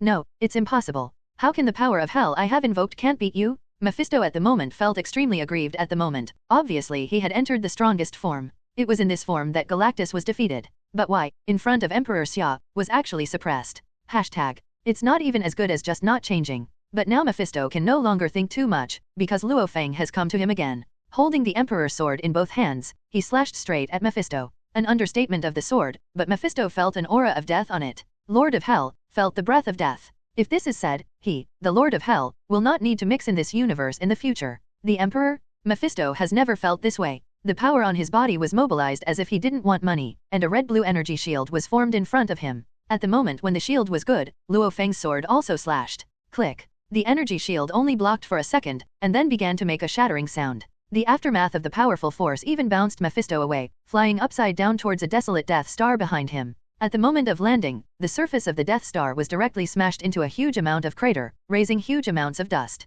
Block the entire view. What? Mephisto roared angrily in the center of the pit. The violent sonic vibration produced a strong storm, which directly blew all the dust around. Suffocated? Extremely frustrating? Ever since the Emperor Xia turned into the ultimate Emperor armor, he hadn't touched the Emperor Xia once. He was beaten all the time. There is absolutely no room to fight back. The Emperor? Above the Death Star, a golden light fell not far in front of Mephisto. Luo Feng's left hand is the Aurora Shield, and his right hand is the Emperor Sword. The whole body exudes this air of contempt for the world. Just looking at it like this, Mephisto felt a strong mental pressure forcing him to kneel. If it weren't for this form using the power of hell, maybe he really will kneel directly in front of the Emperor. Luo Feng took one step forward, ready to completely solve Mephisto. Suddenly sensing something, he turned his head and looked into the depths of the universe. Problem occurs. The Emperor's armor represents the power of the universe, and can sense the breath of life and planets everywhere in the universe, even in this Marvel universe. Just now, he clearly felt that the Earth seemed to be opened up by a channel. Luo Feng immediately understood that the Earth had been invaded by the Kitarui army during the time he came out, although it didn't take long to come out. But understand that in the universe, the flow of time is not uniformly fixed. When Mephisto saw Luo Feng stunned, he seemed to have thought of something. It seems that you also feel that something has happened to the Earth. It is not surprising that with a power of their level, there is a certain sense of ability. So does Mephisto. Not only does he know that something is wrong on Earth, he also knows that it's all because of Thanos. It is the Zatori Legion of Thanos who is now invading Earth. The purple lunatic who wants to bring great disaster to the universe. It's just that he thought Luo Feng didn't know. Suddenly, Mephisto seemed to have caught Luo Feng's weakness and said with a smile, "Emperor, what should you do now? Do you choose to stay here and fight with me, or rush back to Earth from here now? But I kindly remind you that the Earth is at stake now." Mephisto has contacted and observed human beings more than once during the years of human birth. He knows that human beings are always easily disturbed by their own emotions, so he can always take advantage of human emotional weakness and deceive their souls. Mephisto believes that as long as the Emperor's mind is disturbed, he will have a chance to win. Now there is an extremely powerful Zatori army that is invading the Earth. If you go back late, maybe the Earth will change hands. It's even possible that the people you care about will die in the war, or become slaves. 39. Mephisto said as he walked towards Luo Feng. When the distance was close, Mephisto shouted, "War is cruel." At the same time, Mephisto's hands erupted with two energy columns, one cold and one hot, rushing towards Luo Feng frantically. "Emperor, give me death." Luo Feng sneered, and the Aurora shield in his left hand suddenly flourished, blocking Mephisto's sneak attack. At the same time, the Emperor's sword pinpointed the gap between the two forces and slammed a golden slash. The sneak attacked Mephisto couldn't hide in time, and was instantly split in half by Luo Feng. In a sound of unwillingness, Mephisto was torn into pieces by the powerful force, and then quickly reunited. Morpheus 770 was sweating coldly on his forehead and gasping for breath. For a moment just now, he thought he was going to die. Looking at the Emperor in some horror, he continued, "The Emperor, don't you care about the lives of those people on Earth? If you go back one step later, more people will die." "Well, actually, Mephisto, I have a better suggestion." An ominous feeling came to Mephisto's heart. I saw that the Emperor Xia pressed one hand to the belt in his hand, and then 5 dharmas appeared in front of him. Metal, wood, water, fire, earth. Different colors correspond to different characters in each dharma. What do you want to do? Mephisto could feel an extremely powerful force gushing out of the 5 dharmas, making his heart skip a beat. Luo Feng smiled, "Resolve you, and then return to Earth to clear the Kitarui Legion." 55. 5 shadows must kill. 5 dharma posts leaped out. Mephisto wondered if there was something wrong with his eyes, because at that moment the Emperor seemed to be divided into 5. Immediately afterwards, each Emperor Xia made a different move in front of the dharma. The next moment, before Mephisto could react, he felt that countless slashes fell on his body, and the powerful force kept tearing his body to pieces. But this time, there was no way for him to separate his body to reduce the damage caused by the slash. It was as if it was tightly sealed by this force. 1. What kind of power are you? No, you can't kill me. To be continued. Chapter 192. Quick, everyone hides in the air defense project. Arrange more people to come to support. 35. George, fully armed, directed the civilians to begin to evacuate to the underground dugout, and at the same time led the other team members to raise their guns to block Chitarui's attack. Head, this is not the way to go? They have more firepower than us, and they can fly. George's face darkened. He definitely knew that this was not the way to go, but was there any other way to do it? Too many aliens are invading New York right now. George also received reports from other places, and superheroes such as Spider-Man also saved a lot of people. Now I can only pin my hopes on those superheroes. After all, apart from them, George couldn't think of anyone else who could deal with this group of aliens like locusts crossing the border. Have you contacted the military area? What did you say over there? When George set off, he immediately sent people to the people in the continuous military area, compared to the police detectives like them. The firepower of the military area is the most fierce. Only when they came to help together, George would have the confidence to suppress these aliens in Manhattan. If they are allowed to pour out of this position, the casualties and losses will undoubtedly increase exponentially. Head, be careful. Suddenly, a dozen of Chitori's chariots attacked, and several dark blue lasers shot in George's direction. Just when George thought he couldn't escape, a few lasers seemed to hit something and were stopped in midair. What happened? George was still confused. Not far in front of him, a transparent figure was outlined, slowly showing the figure of a woman. Immediately afterwards, a woman in a blue tights appeared in front of the police detectives. Don't worry, Mr. Detective. Leave it to us here. I'm Susan, the Invisible Woman of the Fantastic Four. George nodded gratefully, thank you. Boom! In the other direction, a flame rushed over, directly burning several soldiers of the Chidori Legion into fire sticks. The flames fell in midair, slowly turning into a human figure, and gestured to George, Human Torch Johnny. Immediately afterwards, a dark figure smashed down from the tall building, carrying the corpses of 2 Zeta Swiss soldiers in his hands. When everyone saw him, they couldn't help but tremble. Because this person in front of him, although he has a sturdy body, his whole body is like a pile of stones. It seems that he also felt other people's strange eyes, and Shita Ben said indifferently, Stoneman Ben. Bang! Above the crowd, several Kitarui soldiers were trapped together by a blue cloth, squeezing hard to make a sound of bone cracking. The next moment, a few Chidori soldiers fell from the sky like broken toys. The blue cloth also landed on the ground, transformed into a humanoid, and introduced himself, Mr. Fantastic Reed. 39. Then, Reed walked towards George. Mr. George, this group of aliens is handed over to us. You take the civilians to safety, and Ben and Susan will do their best to cover you. Johnny and I will build a defense up there. George nodded and said, okay, we will fully cooperate with you. I've long admired you too, Mr. Reed. Pleasant to work with. George and Reed quickly set up a defensive line to cover the evacuation of civilians into the dugout. Susan came over and looked worriedly at the space door in the distance. Where is the constant stream of Chitori's soldiers? Reed, Tony, is he really okay? Don't worry, although he is usually annoying when he talks, he is quite reliable when it matters. And in this city, we're not alone in protecting. Susan was stunned. Who else? Okay, let's build a line of defense first. We can't let these guys run out of Manhattan. Seeing that Reed didn't answer, Susan immediately rolled his eyes at him. New York, Supreme Holy Place. Roof. Ancient One, wearing a yellow hooded monk's robe, looked at the space door in the sky, shook his head and said, Infinite gems, is it finally activated? 39. On Ancient One's chest, a pendant like an eye decoration radiates this faint green light. If anyone sees it now, it will be found that the frequency of the green light flickering is the same as the flickering frequency of the Tesseract at this time. Ancient One made a handprint on his chest, and the green light slowly converged. At this time, several Chidori soldiers were besieged. Ancient One turned his hands, and 2 golden circles appeared in his palms, flying out of his hands like a frisbee. All at once, the heads of those Chidori soldiers were moved. Ancient One's expression changed, and he looked into a corner of New York. The Emperor is not on Earth. How can anyone still use the power of time? On the street, most of the Chitori's soldiers were gathered here, roaring at the Rogers group in the middle. Thor, you fly to the very top and electrocute them. Tony and Spider-Man and your pets, get rid of these slippery fish. Gwen nodded cooperatively. Of all the people here, only Rogers has experienced war and has commanded it. Now, in such a big scene, only he can coordinate the overall situation. Barton, you are responsible for, Zhao Qianhao, to cover the others and shoot down everything you see. 9. Natasha Romanoff, you and I are responsible for clearing the ground and saving civilians. Rogers gave the order methodically. Cupid, do you need a ride? Definitely, Tony. Tony flew to a tall building with Hawkeye in his arms, using it as a cover point. Let's go, Ziokai gang. Today you can shoot without any scruples, and he will reward you when he comes back. 35.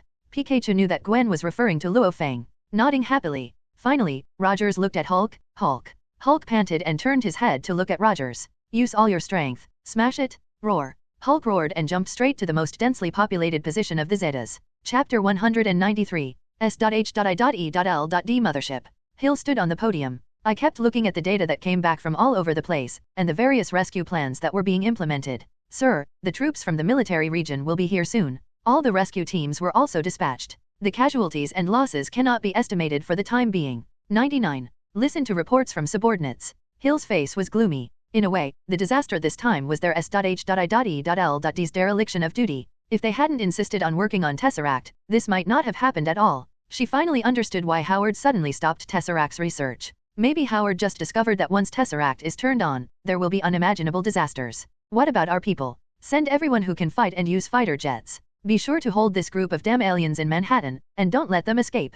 Hill gave his own orders, but the subordinate beside her was a little embarrassed and stood motionless. Hill frowned and glanced at him. Why don't you go soon? Sir Hill, I'm sorry you don't have such power now. I don't have that right. Hill scolded. Didn't you listen to 783's order from Commissioner Nick Fury just now before he went to the meeting? Now S.H.I.E.L.D. I am solely responsible. Send the forces of S.H.I.E.L.D. immediately. Mr. Hill, even now Director Nick Fury, probably doesn't have that power. What do you mean? Just now, Congress decided after research. Due to S.H.I.E.L.D. Director Nick Fury's poor leadership in this Tesseract incident, he is temporarily stripped of all S.H.I.E.L.D. Director authority. Everything will be decided after the meeting of the Secretary and the MPs is over. Oh shit. Hill punched the podium. These damn superiors are always like this. When something happens, they don't think about how to solve it at the first time. They just deprive others of their power. In their eyes, it seems that power is everything. Hill could only helplessly watch the information sent back by all parties, as well as the tragic scenes on the streets of New York on various screens. You must win, the Avengers. Within one screen, the spider legs behind Gwen pierced the heads of 2 Zeta Swiss soldiers in an instant. Immediately afterwards, the cobweb shot out of his hand, trapping several Zeta Swiss soldiers in the air, and smashed heavily towards another group of Zeta Swiss soldiers. Ziokayo, those over there are handed over to you. Pikachu jumped from Gwen's shoulder and ran quickly along the wall towards the Zeta Swiss, Ajeg, soldiers who were surrounding him. The laser guns in the hands of several Zeta Swiss soldiers shot at Pikachu, but they were all avoided by Pikachu. Then came behind them, the small faces on both sides erupted violent yellow electric current. Pikachu. The violent electric current instantly scorched the group of Zeta Swiss soldiers to the ground. Over New York City, Thor mobilized the thundercloud, and it was an indiscriminate bombardment at the space gate, killing several Kitarui beasts one after another. Loki stood on the chariot, watching every time on the battlefield. It seems that the Chitauri Legion is suppressed. This situation made him very unhappy, and the killing of the Chitauri Legion was a small matter, if it annoyed that person. I am afraid that I will not be able to eat and walk around. Send all the troops out. Loki's order comes. At the other end of the space gate, a gigantic alien spaceship suddenly produced a slight fluctuation. Immediately afterwards, Kitarui's soldiers slowly flew out from the spaceship. Among them were more than a dozen huge amounts of Kitarui beasts. As if being summoned by some kind of roar, he swiftly flew towards the narrow space door. The heroes below also felt that the number seemed to be increasing. After Gwen helped Tony take down an enemy behind him, Tony asked, "Spider-Man, this is not the way to go. They will consume us." Gwen definitely knows that this will only lead to endless crowd tactics. Then what do you say? 35. There are 2 ways. Tony said, the first one, there's a way to turn that thing off, but it's too hard to get anywhere. It's up to you to say that I have already tried it. Every time I want to go there, a group of aliens will pop up to stop me, and I can't get up at all. Gwen tried it a few times with Pikachu just now. There is absolutely no way to break through Chitauri's crowd tactics. What's the second one? Tony blasted a Zeta Swiss soldier in front of him, and continued, "Second, hold out until the Emperor comes over. In this situation, I feel that only he can save the world. But now who knows where he is?" Gwen remembered that in the past, it was only when there was a crisis that the Emperor appeared. Gwen hasn't seen the Emperor since the last time he disappeared with Green Goblin. If it weren't for the unwarranted confidence in the Emperor, Gwen was worried that he might have perished with Green Goblin. I believe he will come. Just before he comes, we have to work hard for us. On the Death Star, Mephisto bowed to the ground, and there was still a trace of arc on his body. I can't use my power. What did you do to me? Mephisto found that the arcs on his body seemed to constantly create a paralyzing-like effect on him. It made him unable to use his strength to remove it at all. Can't even escape from self-destruction. The power that Emperor Xia used was far beyond his comprehension. At the moment, he looked at the Emperor, no longer arrogant and disdainful at the beginning. All that remains is fear. He suddenly began to regret it. Why did he sign Green Goblin's soul at that time? In the end, he greedily wanted the power of the Emperor. After playing 5 Shadows Kill, Luo Feng appeared in front of Mephisto again, and now he doesn't want to continue playing with Mephisto. The Emperor's sword in his hand pointed at Mephisto. Mephisto, since you were born, you have been deceiving the souls of life in the universe. Use other people's kindness and affection to enslave other people's souls. Now, I will represent Heavenly Deo and punish you. While speaking, 5 more Dharma posts appeared in front of Luo Feng. Then 5 Dharmas flew forward and hung above Mephisto's head. When the 5 Dharmas appeared on the top of his head, Mephisto felt an indescribable pressure pressing him down. Is this the way of heaven in the mouth of the Emperor? But why? He has survived in this universe for so many years and has never heard of this concept. But at this moment, it doesn't matter whether he recognizes the Tao of Heaven or not. Mephisto knows one thing, and that is that he is going to suffer? No, Emperor. You spare me, and I will return the souls of those people. As long as you are willing to forgive my sins? Mephisto panicked and begged for mercy. If before, someone put forward the condition of releasing the soul in front of him, Mephisto would immediately let him understand what cruelty is. But at this moment, Mephisto is not a soul. As long as the Emperor Xia is willing to let him go, he can sell his soul to the Emperor Xia. Ah, Luo Feng sneered, it's too late, you must pay for the crimes you committed before. I beat you now, if you beat me, will you pay attention to my beg for mercy? Hashtag. Mephisto was at a loss for words. Because he won't, all he wants is the power of the Emperor, and other things are optional for him, including the life of the Emperor. Luo Feng's figure flashed and appeared on the Wu calligraphy post. The Emperor's sword in his hand is a little bit against the calligraphy of wood. To be continued. Chapter 194 Odin, I'm back. The Way of Heaven. Wang, have you heard of this kind of power? Heimdall looked at Odin suspiciously. Even if he has been observing every move of the 9 realms for thousands of years, he has never heard of this word. Although not heard. But when he said 2 words, there was a feeling of touching something very mysterious. Odin, on the other hand, was originally just paying attention to the struggle between Loki and Thor on Earth. But just now, the power that the Emperor Xia burst out directly caught his attention. Because of this power, it was a few points stronger than his level godfather's strength. Odin also murmured a few words. It can also produce a very mysterious feeling. Back then, when I was in Midgard, I seemed to have heard this word in an ancient eastern country. It's just that at the time, I didn't care too much.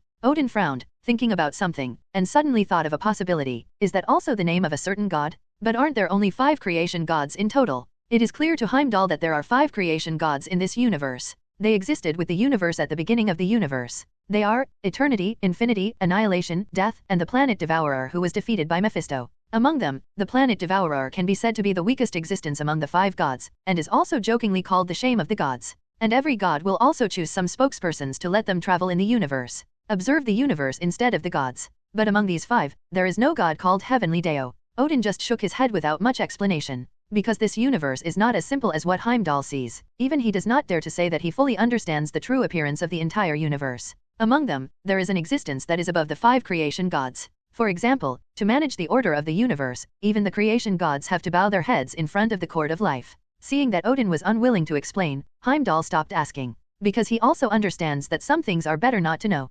Mephisto, we're going to lose. Odin's face sank, and he continued to look at the battlefield between the Emperor and Mephisto.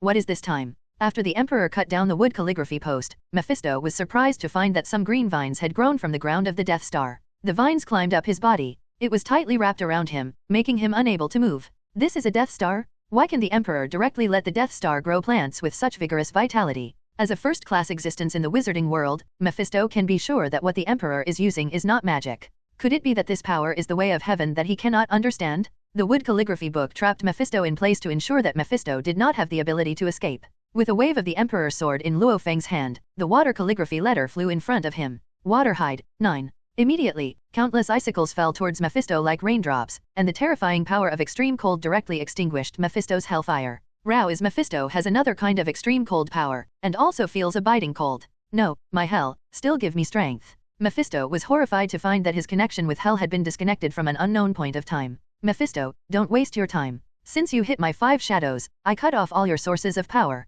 Now, accept the judgment of heaven. No, Emperor. I was wrong, I really knew I was wrong. Forgive me. I promise that from now on, I will never set foot on Earth again. No, this universe. Mephisto's panic had reached its peak, and he knew that he would really die if he went on like this. The reason why he has always been immortal is because of the power of hell. But now all ties to hell are cut off. Talking about immortality. As long as you spare me, I will stay in hell obediently from now on, and will never appear again. 5. I can still be your slave. Give hell to you. Luo Feng waved the Emperor's sword again, and the fire calligraphy sheet and the earth calligraphy sheet were stacked on top of each other. Mephisto, from the time you set out to deal with me, the end was already doomed. I'm not interested in you, much less in your hell. 39. If you mess with me, you will pay the price. Mephisto immediately thought of something, and continued to beg for mercy. No, I'm useful. Ask for flowers. I'm still useful? As long as you let me go, I can take you back to Earth right now, which is now being invaded by Thanos' army. As long as you go back, you can save the Earth right away. If it wasn't for me, you wouldn't be able to keep up with returning to Earth from here.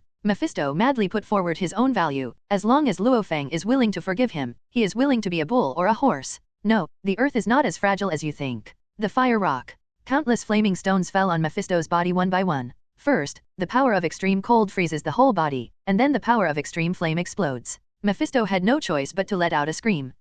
I beg you, the Emperor. The last post with the word gold exudes a golden light and is pinched by Luo Feng. It was then attached to the Emperor's sword. The Gold Master kills and ends the battle with the Gold Dharma post, which is in line with the operation of the 5 elements. Gold bundle? Luo Feng held the Emperor's sword and fell like a fireball. Boom! The violent explosion sounded, setting off a strong flame, lighting up the Death Star directly. The 2 of Asgard closed their eyes unconsciously, not daring to look directly at the dazzling light. Among them, Odin's face became extremely ugly. Mephisto, you bastard. You can't even escape.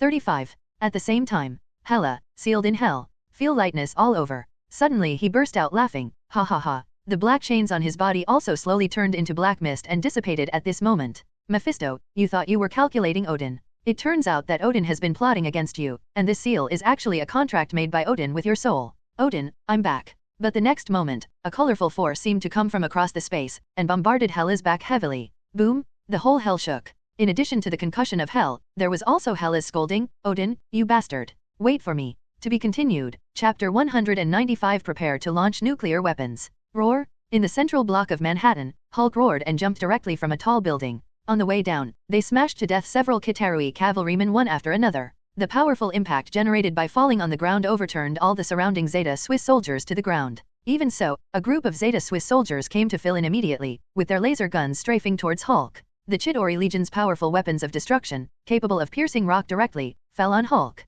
It just stirred up a little spark, showing how perverted Hulk's defense was. Although it doesn't cause actual damage to Hulk, the pain is still there. This also aroused Hulk's ferocity even more. He picked up a private car beside him and smashed it down at a Zeta Swiss soldier. Again and again. The two Zeta Swiss soldiers below were directly smashed into Bolognese. The remaining Zeta Swiss soldiers, after seeing Hulk so brutal, seemed to be frightened, and 783 had a tendency to retreat. Hulk directly swung the car in his hand, smashed it, and rushed towards the Zeta Swiss soldiers. With a fierce scene, it also appeared in the conference hall of SHIELD. On the screens in front of Nick Fury, everyone in Congress looked at Nick Fury with serious expressions. Obviously their conversation just now was not particularly smooth.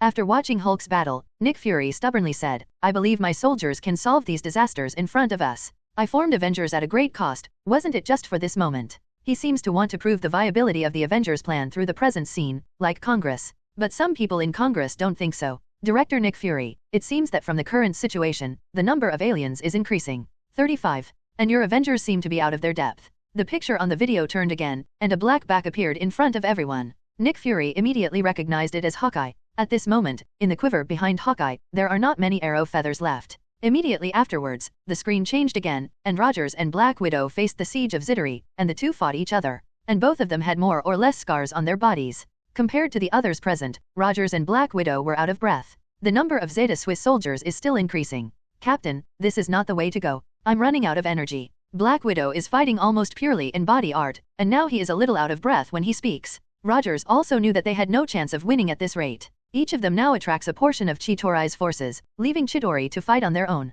But if one person falls first, the free Zeta Swiss soldiers will attack the others. In this way, the balance is suddenly disintegrated. Rogers glanced at the space door in the sky. Black Widow took the lead and said, "It seems that if you want to go up there, you can only hitch a ride first. Are you sure you can?" 35.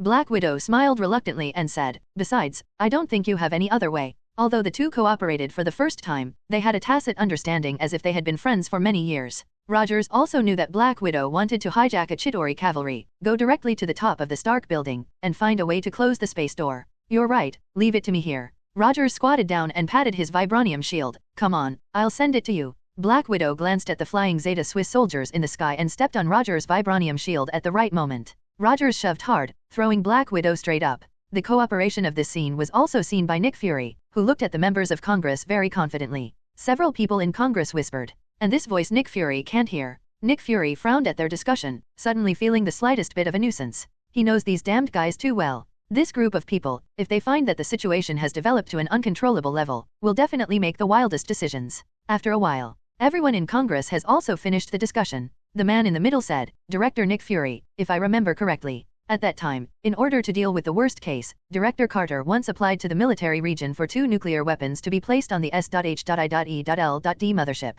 Right?" Nick Fury's face sank. Sure enough, these guys have already made the craziest idea. Yes, the reason why Director Carter applied for 2 nuclear weapons was also because of an invasion. 55. Your Excellency Guo Wuking, I don't think now is the time to use those 2 nuclear weapons. Almost everyone present knew about this matter. It is precisely because of this that the position of Nick Fury Shield Director was established later. Because at that time the whole Earth except that woman, he was the only one who experienced space travel. A person who also has a friendly exchange with a race.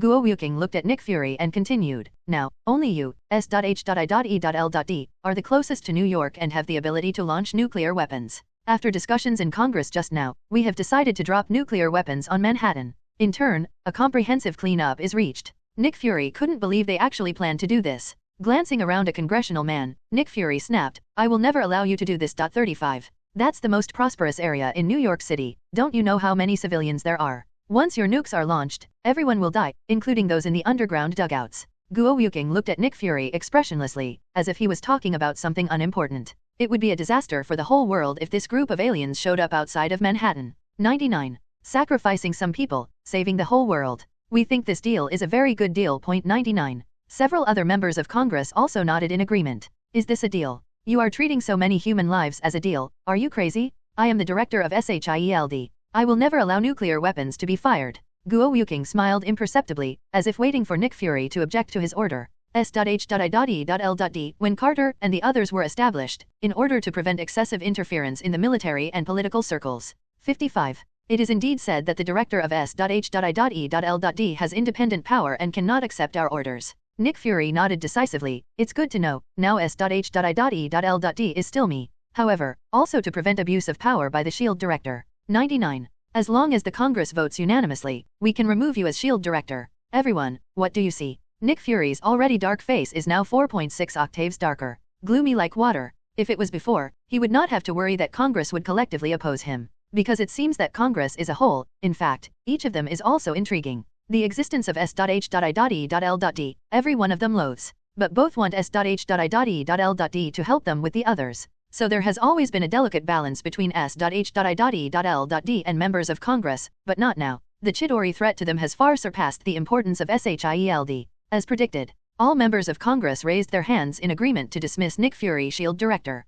From this moment on, Nick Fury SHIELD Director is relieved. Recovery time to be determined. Guo Yuking sorted out the documents on the table. Now, 99. Prepare to launch nuclear weapons, target, Midtown Manhattan, Stark Building. To be continued, Chapter 196 Launch. Mephisto, did you just lose like this? Heimdall looked at Odin in a trance. Although he couldn't see what was going on in the center of the battlefield, he could feel that the evil force of Mephisto had just completely disappeared. Odin's face was also very ugly, because Mephisto is related to Hela's seal. Hela's seal, one of the two most critical places, is his divine power. Yet another is the power of Hel in Mephisto. Only when these two exist at the same time can it be guaranteed that Hela will not be able to break free from the seal. So when Mephisto helped Hela break a little seal, Odin wasn't in a hurry. But it's different now, Mephisto is dead. That means that Hela's seal is half lifted. Heimdall seemed to notice something was wrong with Odin and asked, "What's wrong, Wong?" Odin put his chin in his hands and said, "Heimdall, Hela she. Break the seal." This time, a cold sweat broke out on Heimdall's forehead.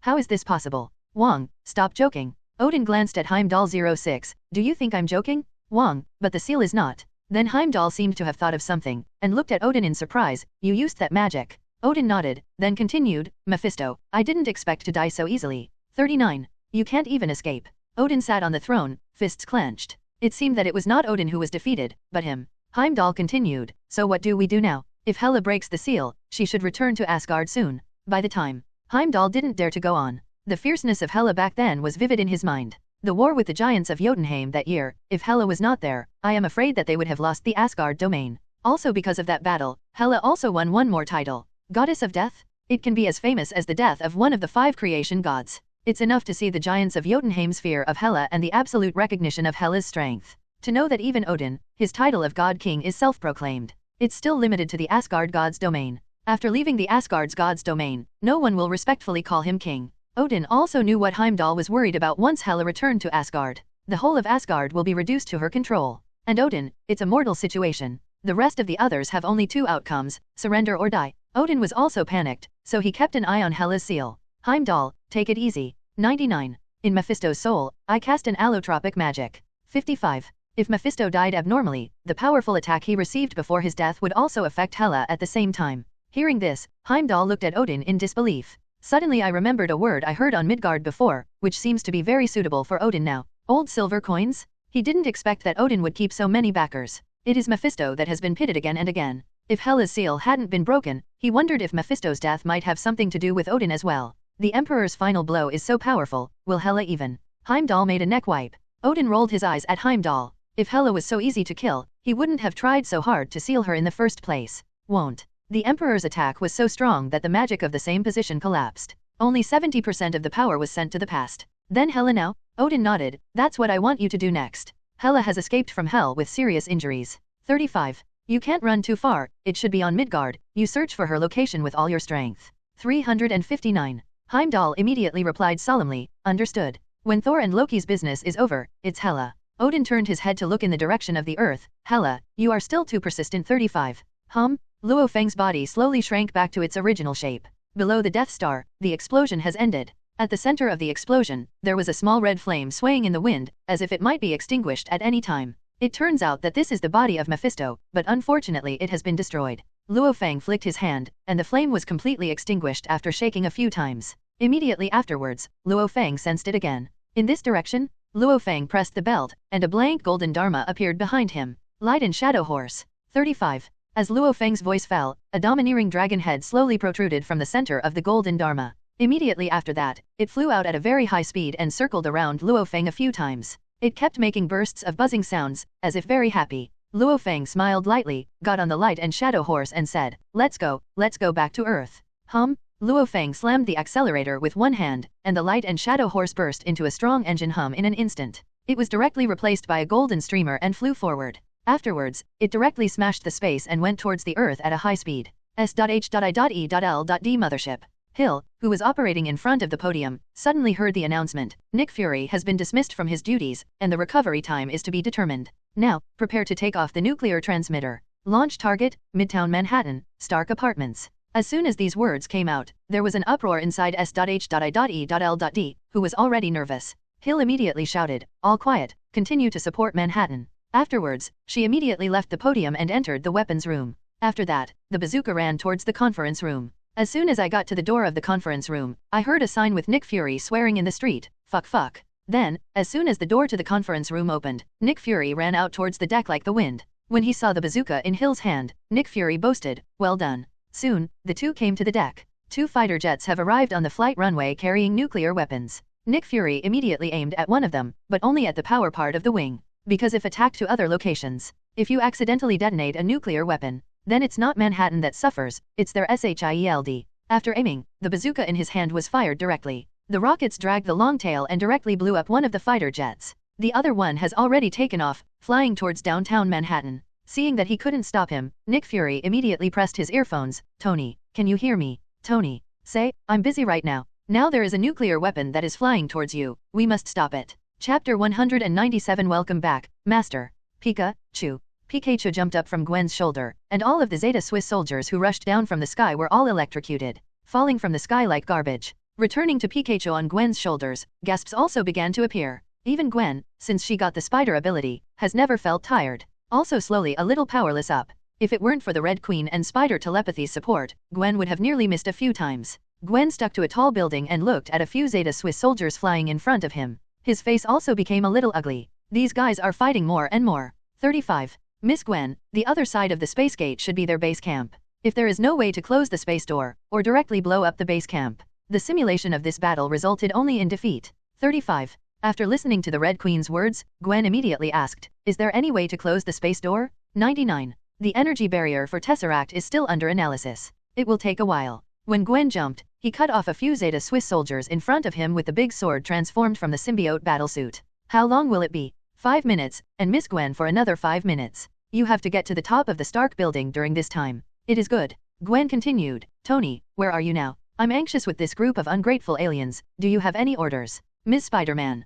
35. Although Tony's tone seemed to be joking, but Gwen knew that the more tense he was, the more Tony would use it to relax himself. Do this to keep your mind clear. In fact, now Tony is also crazy thinking of a solution. Cover me to the top of your building, and I can find a way to close the space door. Hearing this, Tony immediately replied, I'll come right away. While Tony's previous attack on the Tesseract had been bounced back, he also believed that Gwen wouldn't joke about it. After a while, Tony came to Gwen's side. Let's go. Gwen was swinging the cobweb, and the cannon in Tony's hand quickly cleared the roadblock for Gwen. Pikachu is also constantly unleashing lightning. The two, together with a Pokemon, advanced towards the Stark building. Soon, Gwen is getting closer and closer to the Stark building under the cover of Tony and Pikachu. The other side, Loki, who was patrolling the battlefield in a Chidori chariot, also found this scene. Except Iron Man. On the other side, going in the direction of Stark, is Black Widow. At the moment, Black Widow barely controls a Chidori chariot. Loki chases after him. Hawkeye, who was in the sniper position on the top of the tall building, saw Black Widow shuttle between the tall buildings.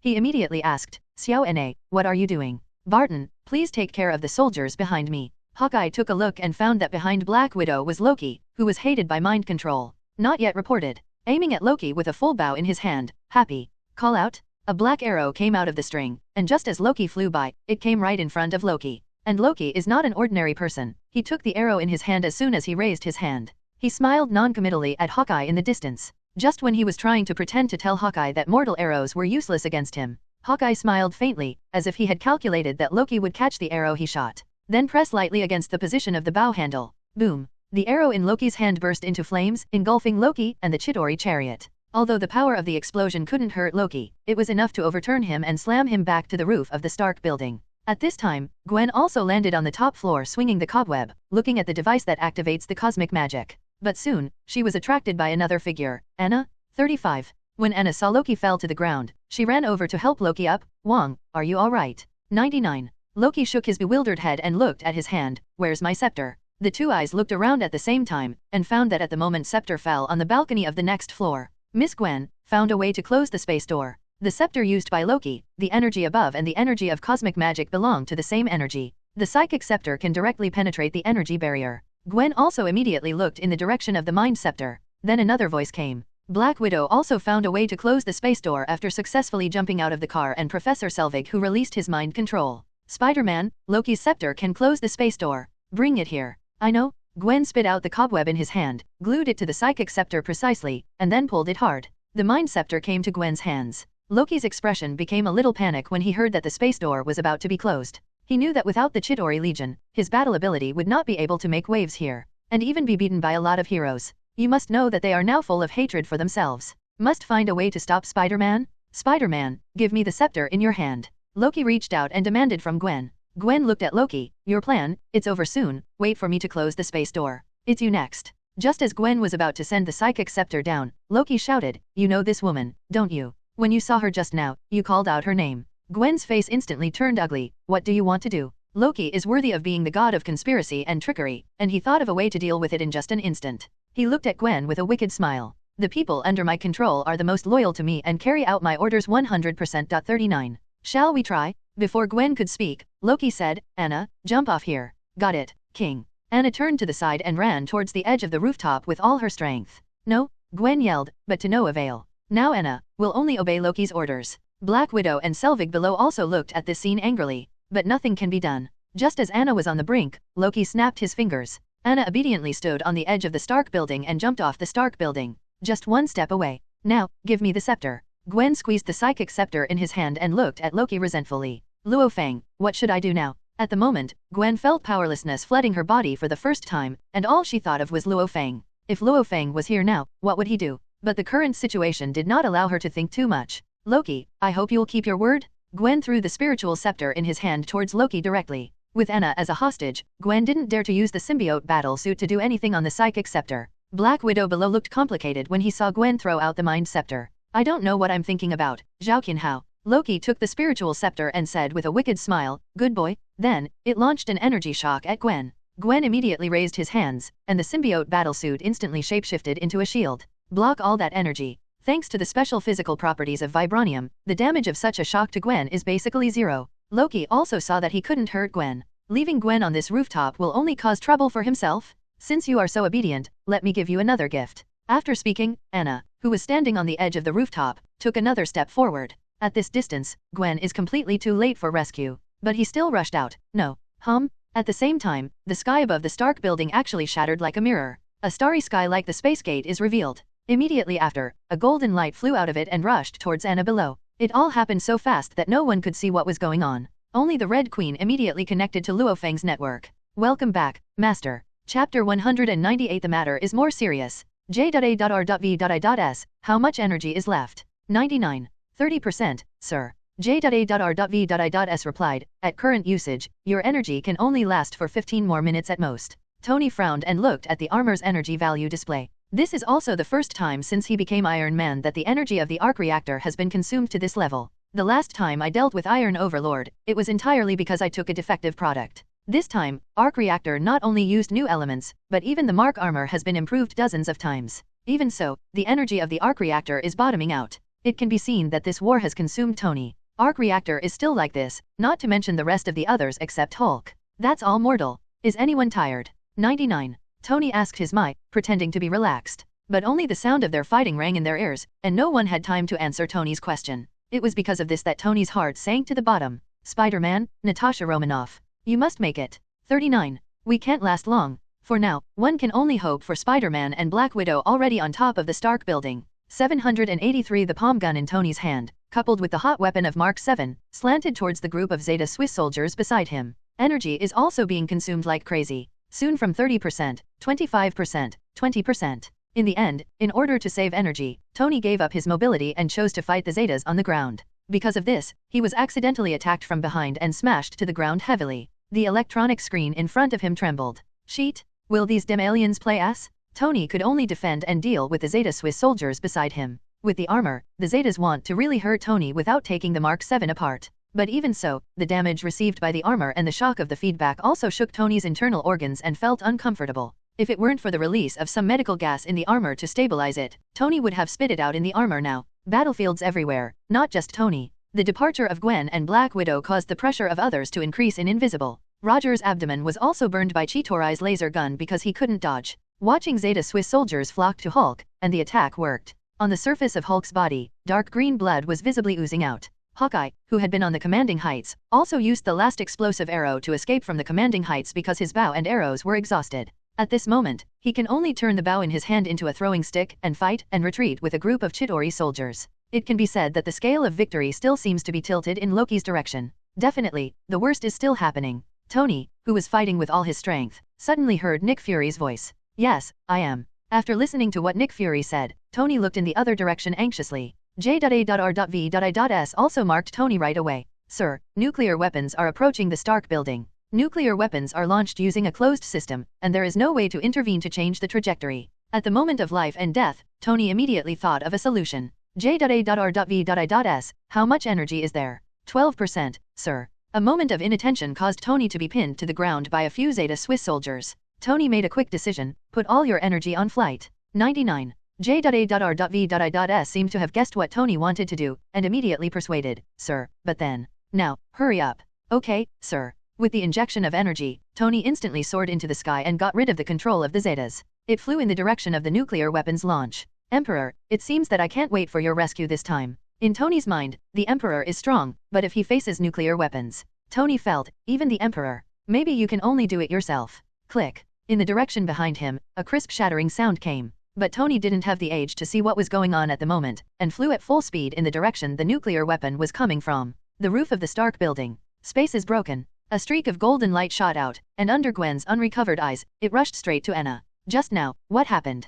Gwen only saw a golden streamer rushing down and looking up at the sky, but nothing unusual was found. Luo Feng's space jumping point also disappeared instantly. Immediately afterwards, an engine humming sounded, and Gwen saw the Emperor flying up from below on an extremely domineering motorcycle. And in the belly of the golden car, it was Anna who was already in a coma. Luo Feng took Anna and fell steadily between Gwen and Loki. After stopping the light and shadow horse, he came to Gwen with Anna in his arms. Although through the battlesuit mask, Luo Feng's current spiritual power has also cultivated to a terrifying level. After just feeling it for a while, I roughly knew what had just happened. And the deep sense of powerlessness that Gwen had just now, Luo Feng handed Anna to Gwen. I'm sorry, I'm late. Leave the rest to me. Gwen took Anna from Luo Feng's hand and hummed softly. For some unknown reason, when she saw the Emperor Xia, she felt as relieved as when she saw Luo Feng. But she didn't think too much about it right now. After the red, check Anna's physical condition. After the Red Queen scanned, she immediately said, Miss Anna is fine, she's just in a coma. 55. Last time J.A.R.V.S also said it was okay. Luo Feng lightly nodded at the center of Anna's eyebrows, and a ray of golden light poured into the center of Anna's eyebrows. Immediately afterwards, Anna trembled. A dark blue halo dissipated. Okay, she's fine. Selvig, who was beside Black Widow, also looked at the sudden arrival of the Emperor in shock. He was also extremely shocked and asked, who is that person? Black Widow shook his head, I only know his name is the Emperor. The same question also appeared in Loki. In Loki's intelligence, there is almost no such person as the Emperor. Who are you? While asking, Loki raised his spiritual scepter, ready to test Luo Feng's depth first. Who knows the next moment, Loki's eyes are replaced by fear. Because Emperor Xia did not know when, he had already appeared in front of him. Before he could react to what was going on, he felt a sharp pain in his abdomen. The severe pain instantly distorted his facial features. The spiritual scepter in his hand also dropped to the ground, and he himself was lying on the ground in pain, covering his stomach. After making Loki lose his anti-resistance ability, Luo Feng looked in another direction. Black Widow below, see the mind scepter has left Loki. Moreover, Loki also lost the ability to fight, and immediately shouted to the others, you hold on for a while. A way to close the space store has been found. At this time, Tony said, don't close it yet 5. It's more serious now. To be continued. Chapter 199 Take a break. Asgard.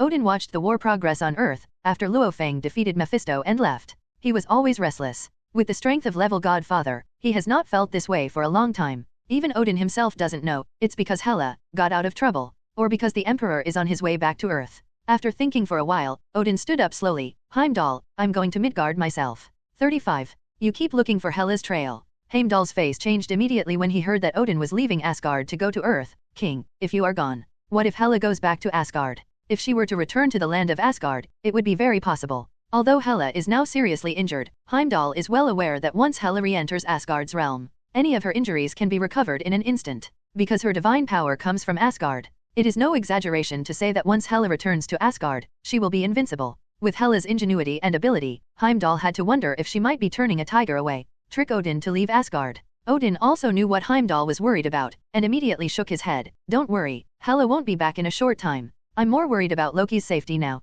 Are you worried that the Emperor will return to Earth at this time? Odin nodded and continued, with the ability the Emperor has just shown 5. It's not impossible to have some means of moving across space, so I have to go back and see. By the way, Odin didn't speak any further, but Heimdall understood that Odin also intended to find Hela who broke free of the seal. Don't worry, King. I'll keep an eye on Hela and defend Asgard. Heimdall solemnly beat his chest with one hand. When the divine scepter in Odin's hand was about to hit the ground, his face suddenly changed, and he felt something. TTT. How could it be so fast? 35. After hearing this, Heimdall's expression also changed, and the golden light in his eyes turned to look at the earth. I saw the Emperor Xia driving the light and shadow horse to break through the space and appear on the earth. He also rescued the woman who jumped off the building under the control of Loki.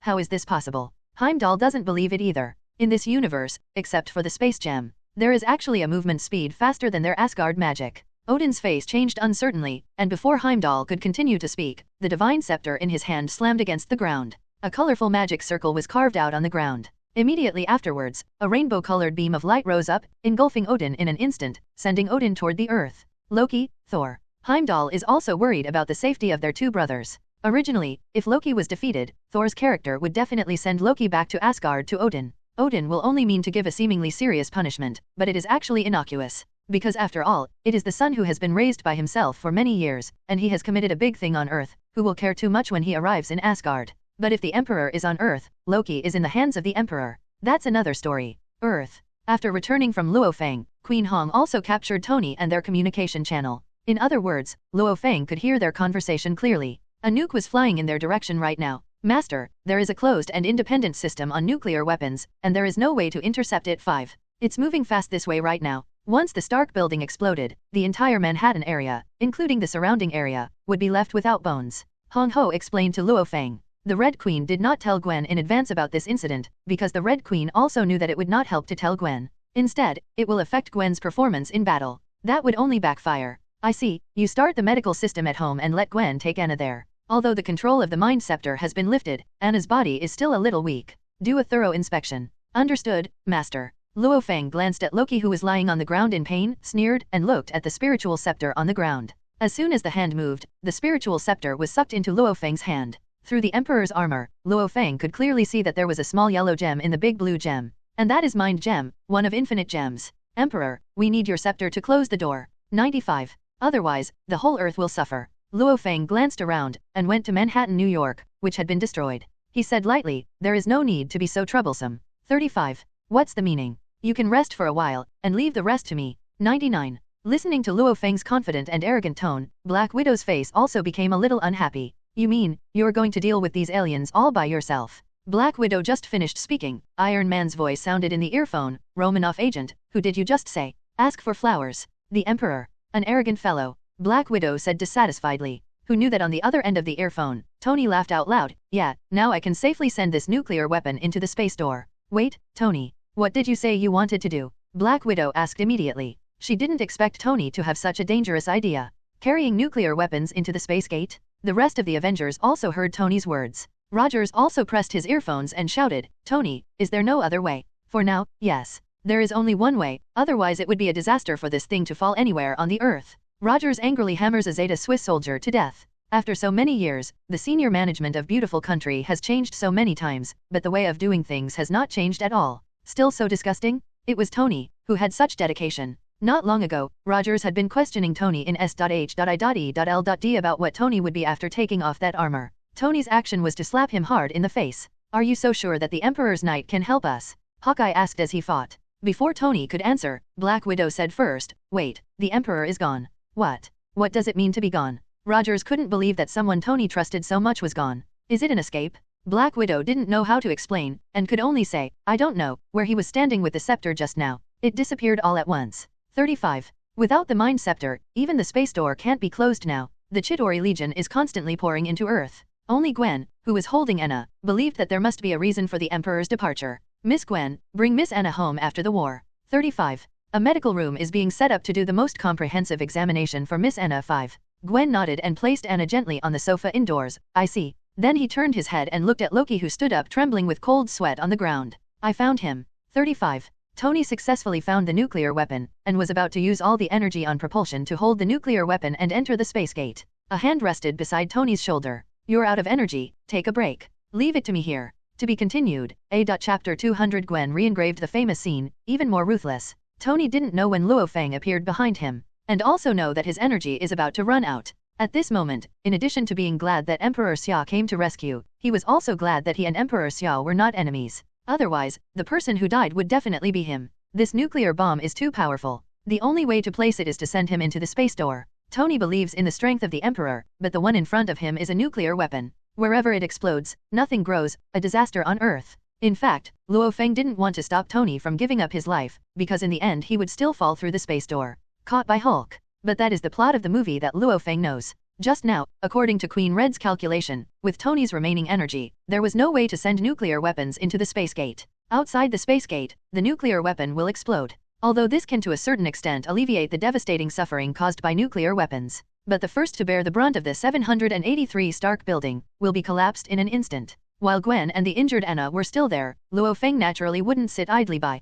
Luo Feng was too lazy to continue explaining with Tony. Stepping out one step, he immediately came to the front of the nuclear weapon, and stretched out one hand to aim at the nuclear weapon. Tony is stupid. What does he want? Is it? An extremely crazy idea came to Tony's mind. The Emperor wants to stop nuclear weapons directly. Is he crazy? J.A.R.V.I.S. According to the original plan, we are going to enter the space gate with nuclear weapons. 5. Sir, the Emperor is right. Your current energy source can't transport nuclear weapons at all, and nuclear weapons will explode directly in midair. But Tony didn't listen to that. He also understands that he cannot stop nuclear weapons, but he can minimize the damage. That's worth it too. Never mind that, go full speed ahead. 35. J.A.R.V.I.S. is artificial intelligence after all, and it doesn't stop Tony from thinking like a real human. Once Tony gets tougher, J.A.R.V.I.S. can only obey unconditionally. Tony's back slowly spread the tail. Behind that, flames also spewed out, which suddenly increased Tony's speed to the extreme, and flew towards the nuclear weapon with extreme speed.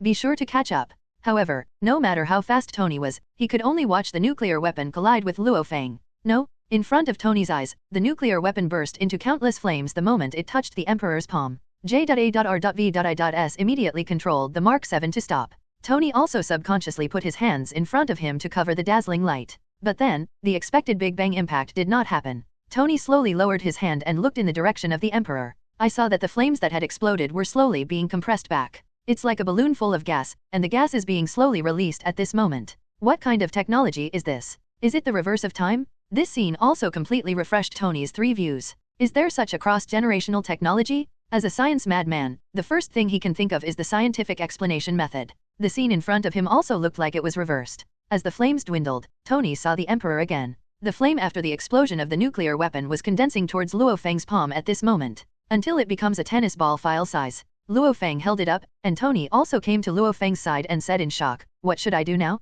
He understands that all the power of nuclear weapons is now in Luo Feng's palm. The group of aliens you are dealing with now is called the Chitauri Legion. In a way, they are the weakest legion in the universe. What? Tony wondered if he had heard it wrong. This group has a steady stream, and also masters laser weapon technology, suspended chariot technology, and an alien fleet of terrifying giant beasts. Is it the weakest army in the universe? So what are they, Avengers? Is it the weakest? Luo Feng also saw Tony's doubts and explained with a smile, it's not because of their strength that they are weak. It's that they have an Achilles heel. Just attack that weakness and it's over. Luo Feng looked at the space door in the sky. They share the same brain. In an instant, Tony understood. Look at the space door as well. He understood in an instant that as long as that brain was destroyed, all Zeta Swiss soldiers would be paralyzed in an instant. After Luo Feng explained, he stepped out and came to the roof of the Stark building again. Saw the famous scene. I saw Gwen walking towards Loki angrily. Loki stood up tremblingly from the ground. He couldn't believe his own body. The powerful bodies of the giants of Jotunheim clan were almost unable to get up after being punched by this armored man of unknown origin.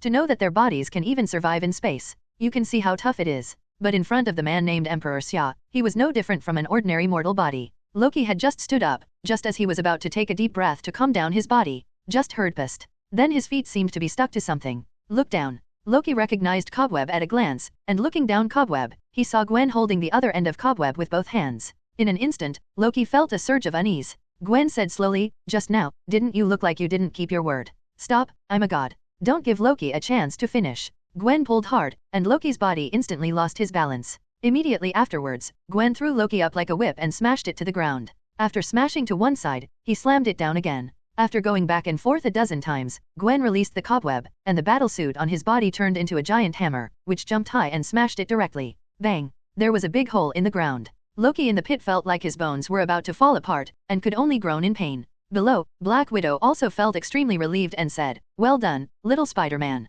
At the same time, she also noticed the figure of the Emperor Xia returning. Said into the earphones. Just got a reply from Tony and told Black Widow to watch it. Black Widow naturally chose to trust Tony. Professor Selvig on the side could only swallow subconsciously, not daring to say anything more. Gwen turned and walked in Anna's direction indoors, cursing softly, "God of shit." 55. Luo Feng never expected it. Such a famous scene was actually reproduced by Gwen. Even worse. Without looking any further, Luo Feng looked in the direction of the space gate. Cheatery's soldiers were still pouring into the earth. Luo Feng raised his hand, and the compressed nuclear weapon shot out instantly. It turned into a fiery red streamer and rushed into the space gate, and then slammed heavily on Kitarui's brain-computer spaceship. In an instant, a violent explosion exploded in the universe. Countless firestorms engulfed Chitori's brain machine.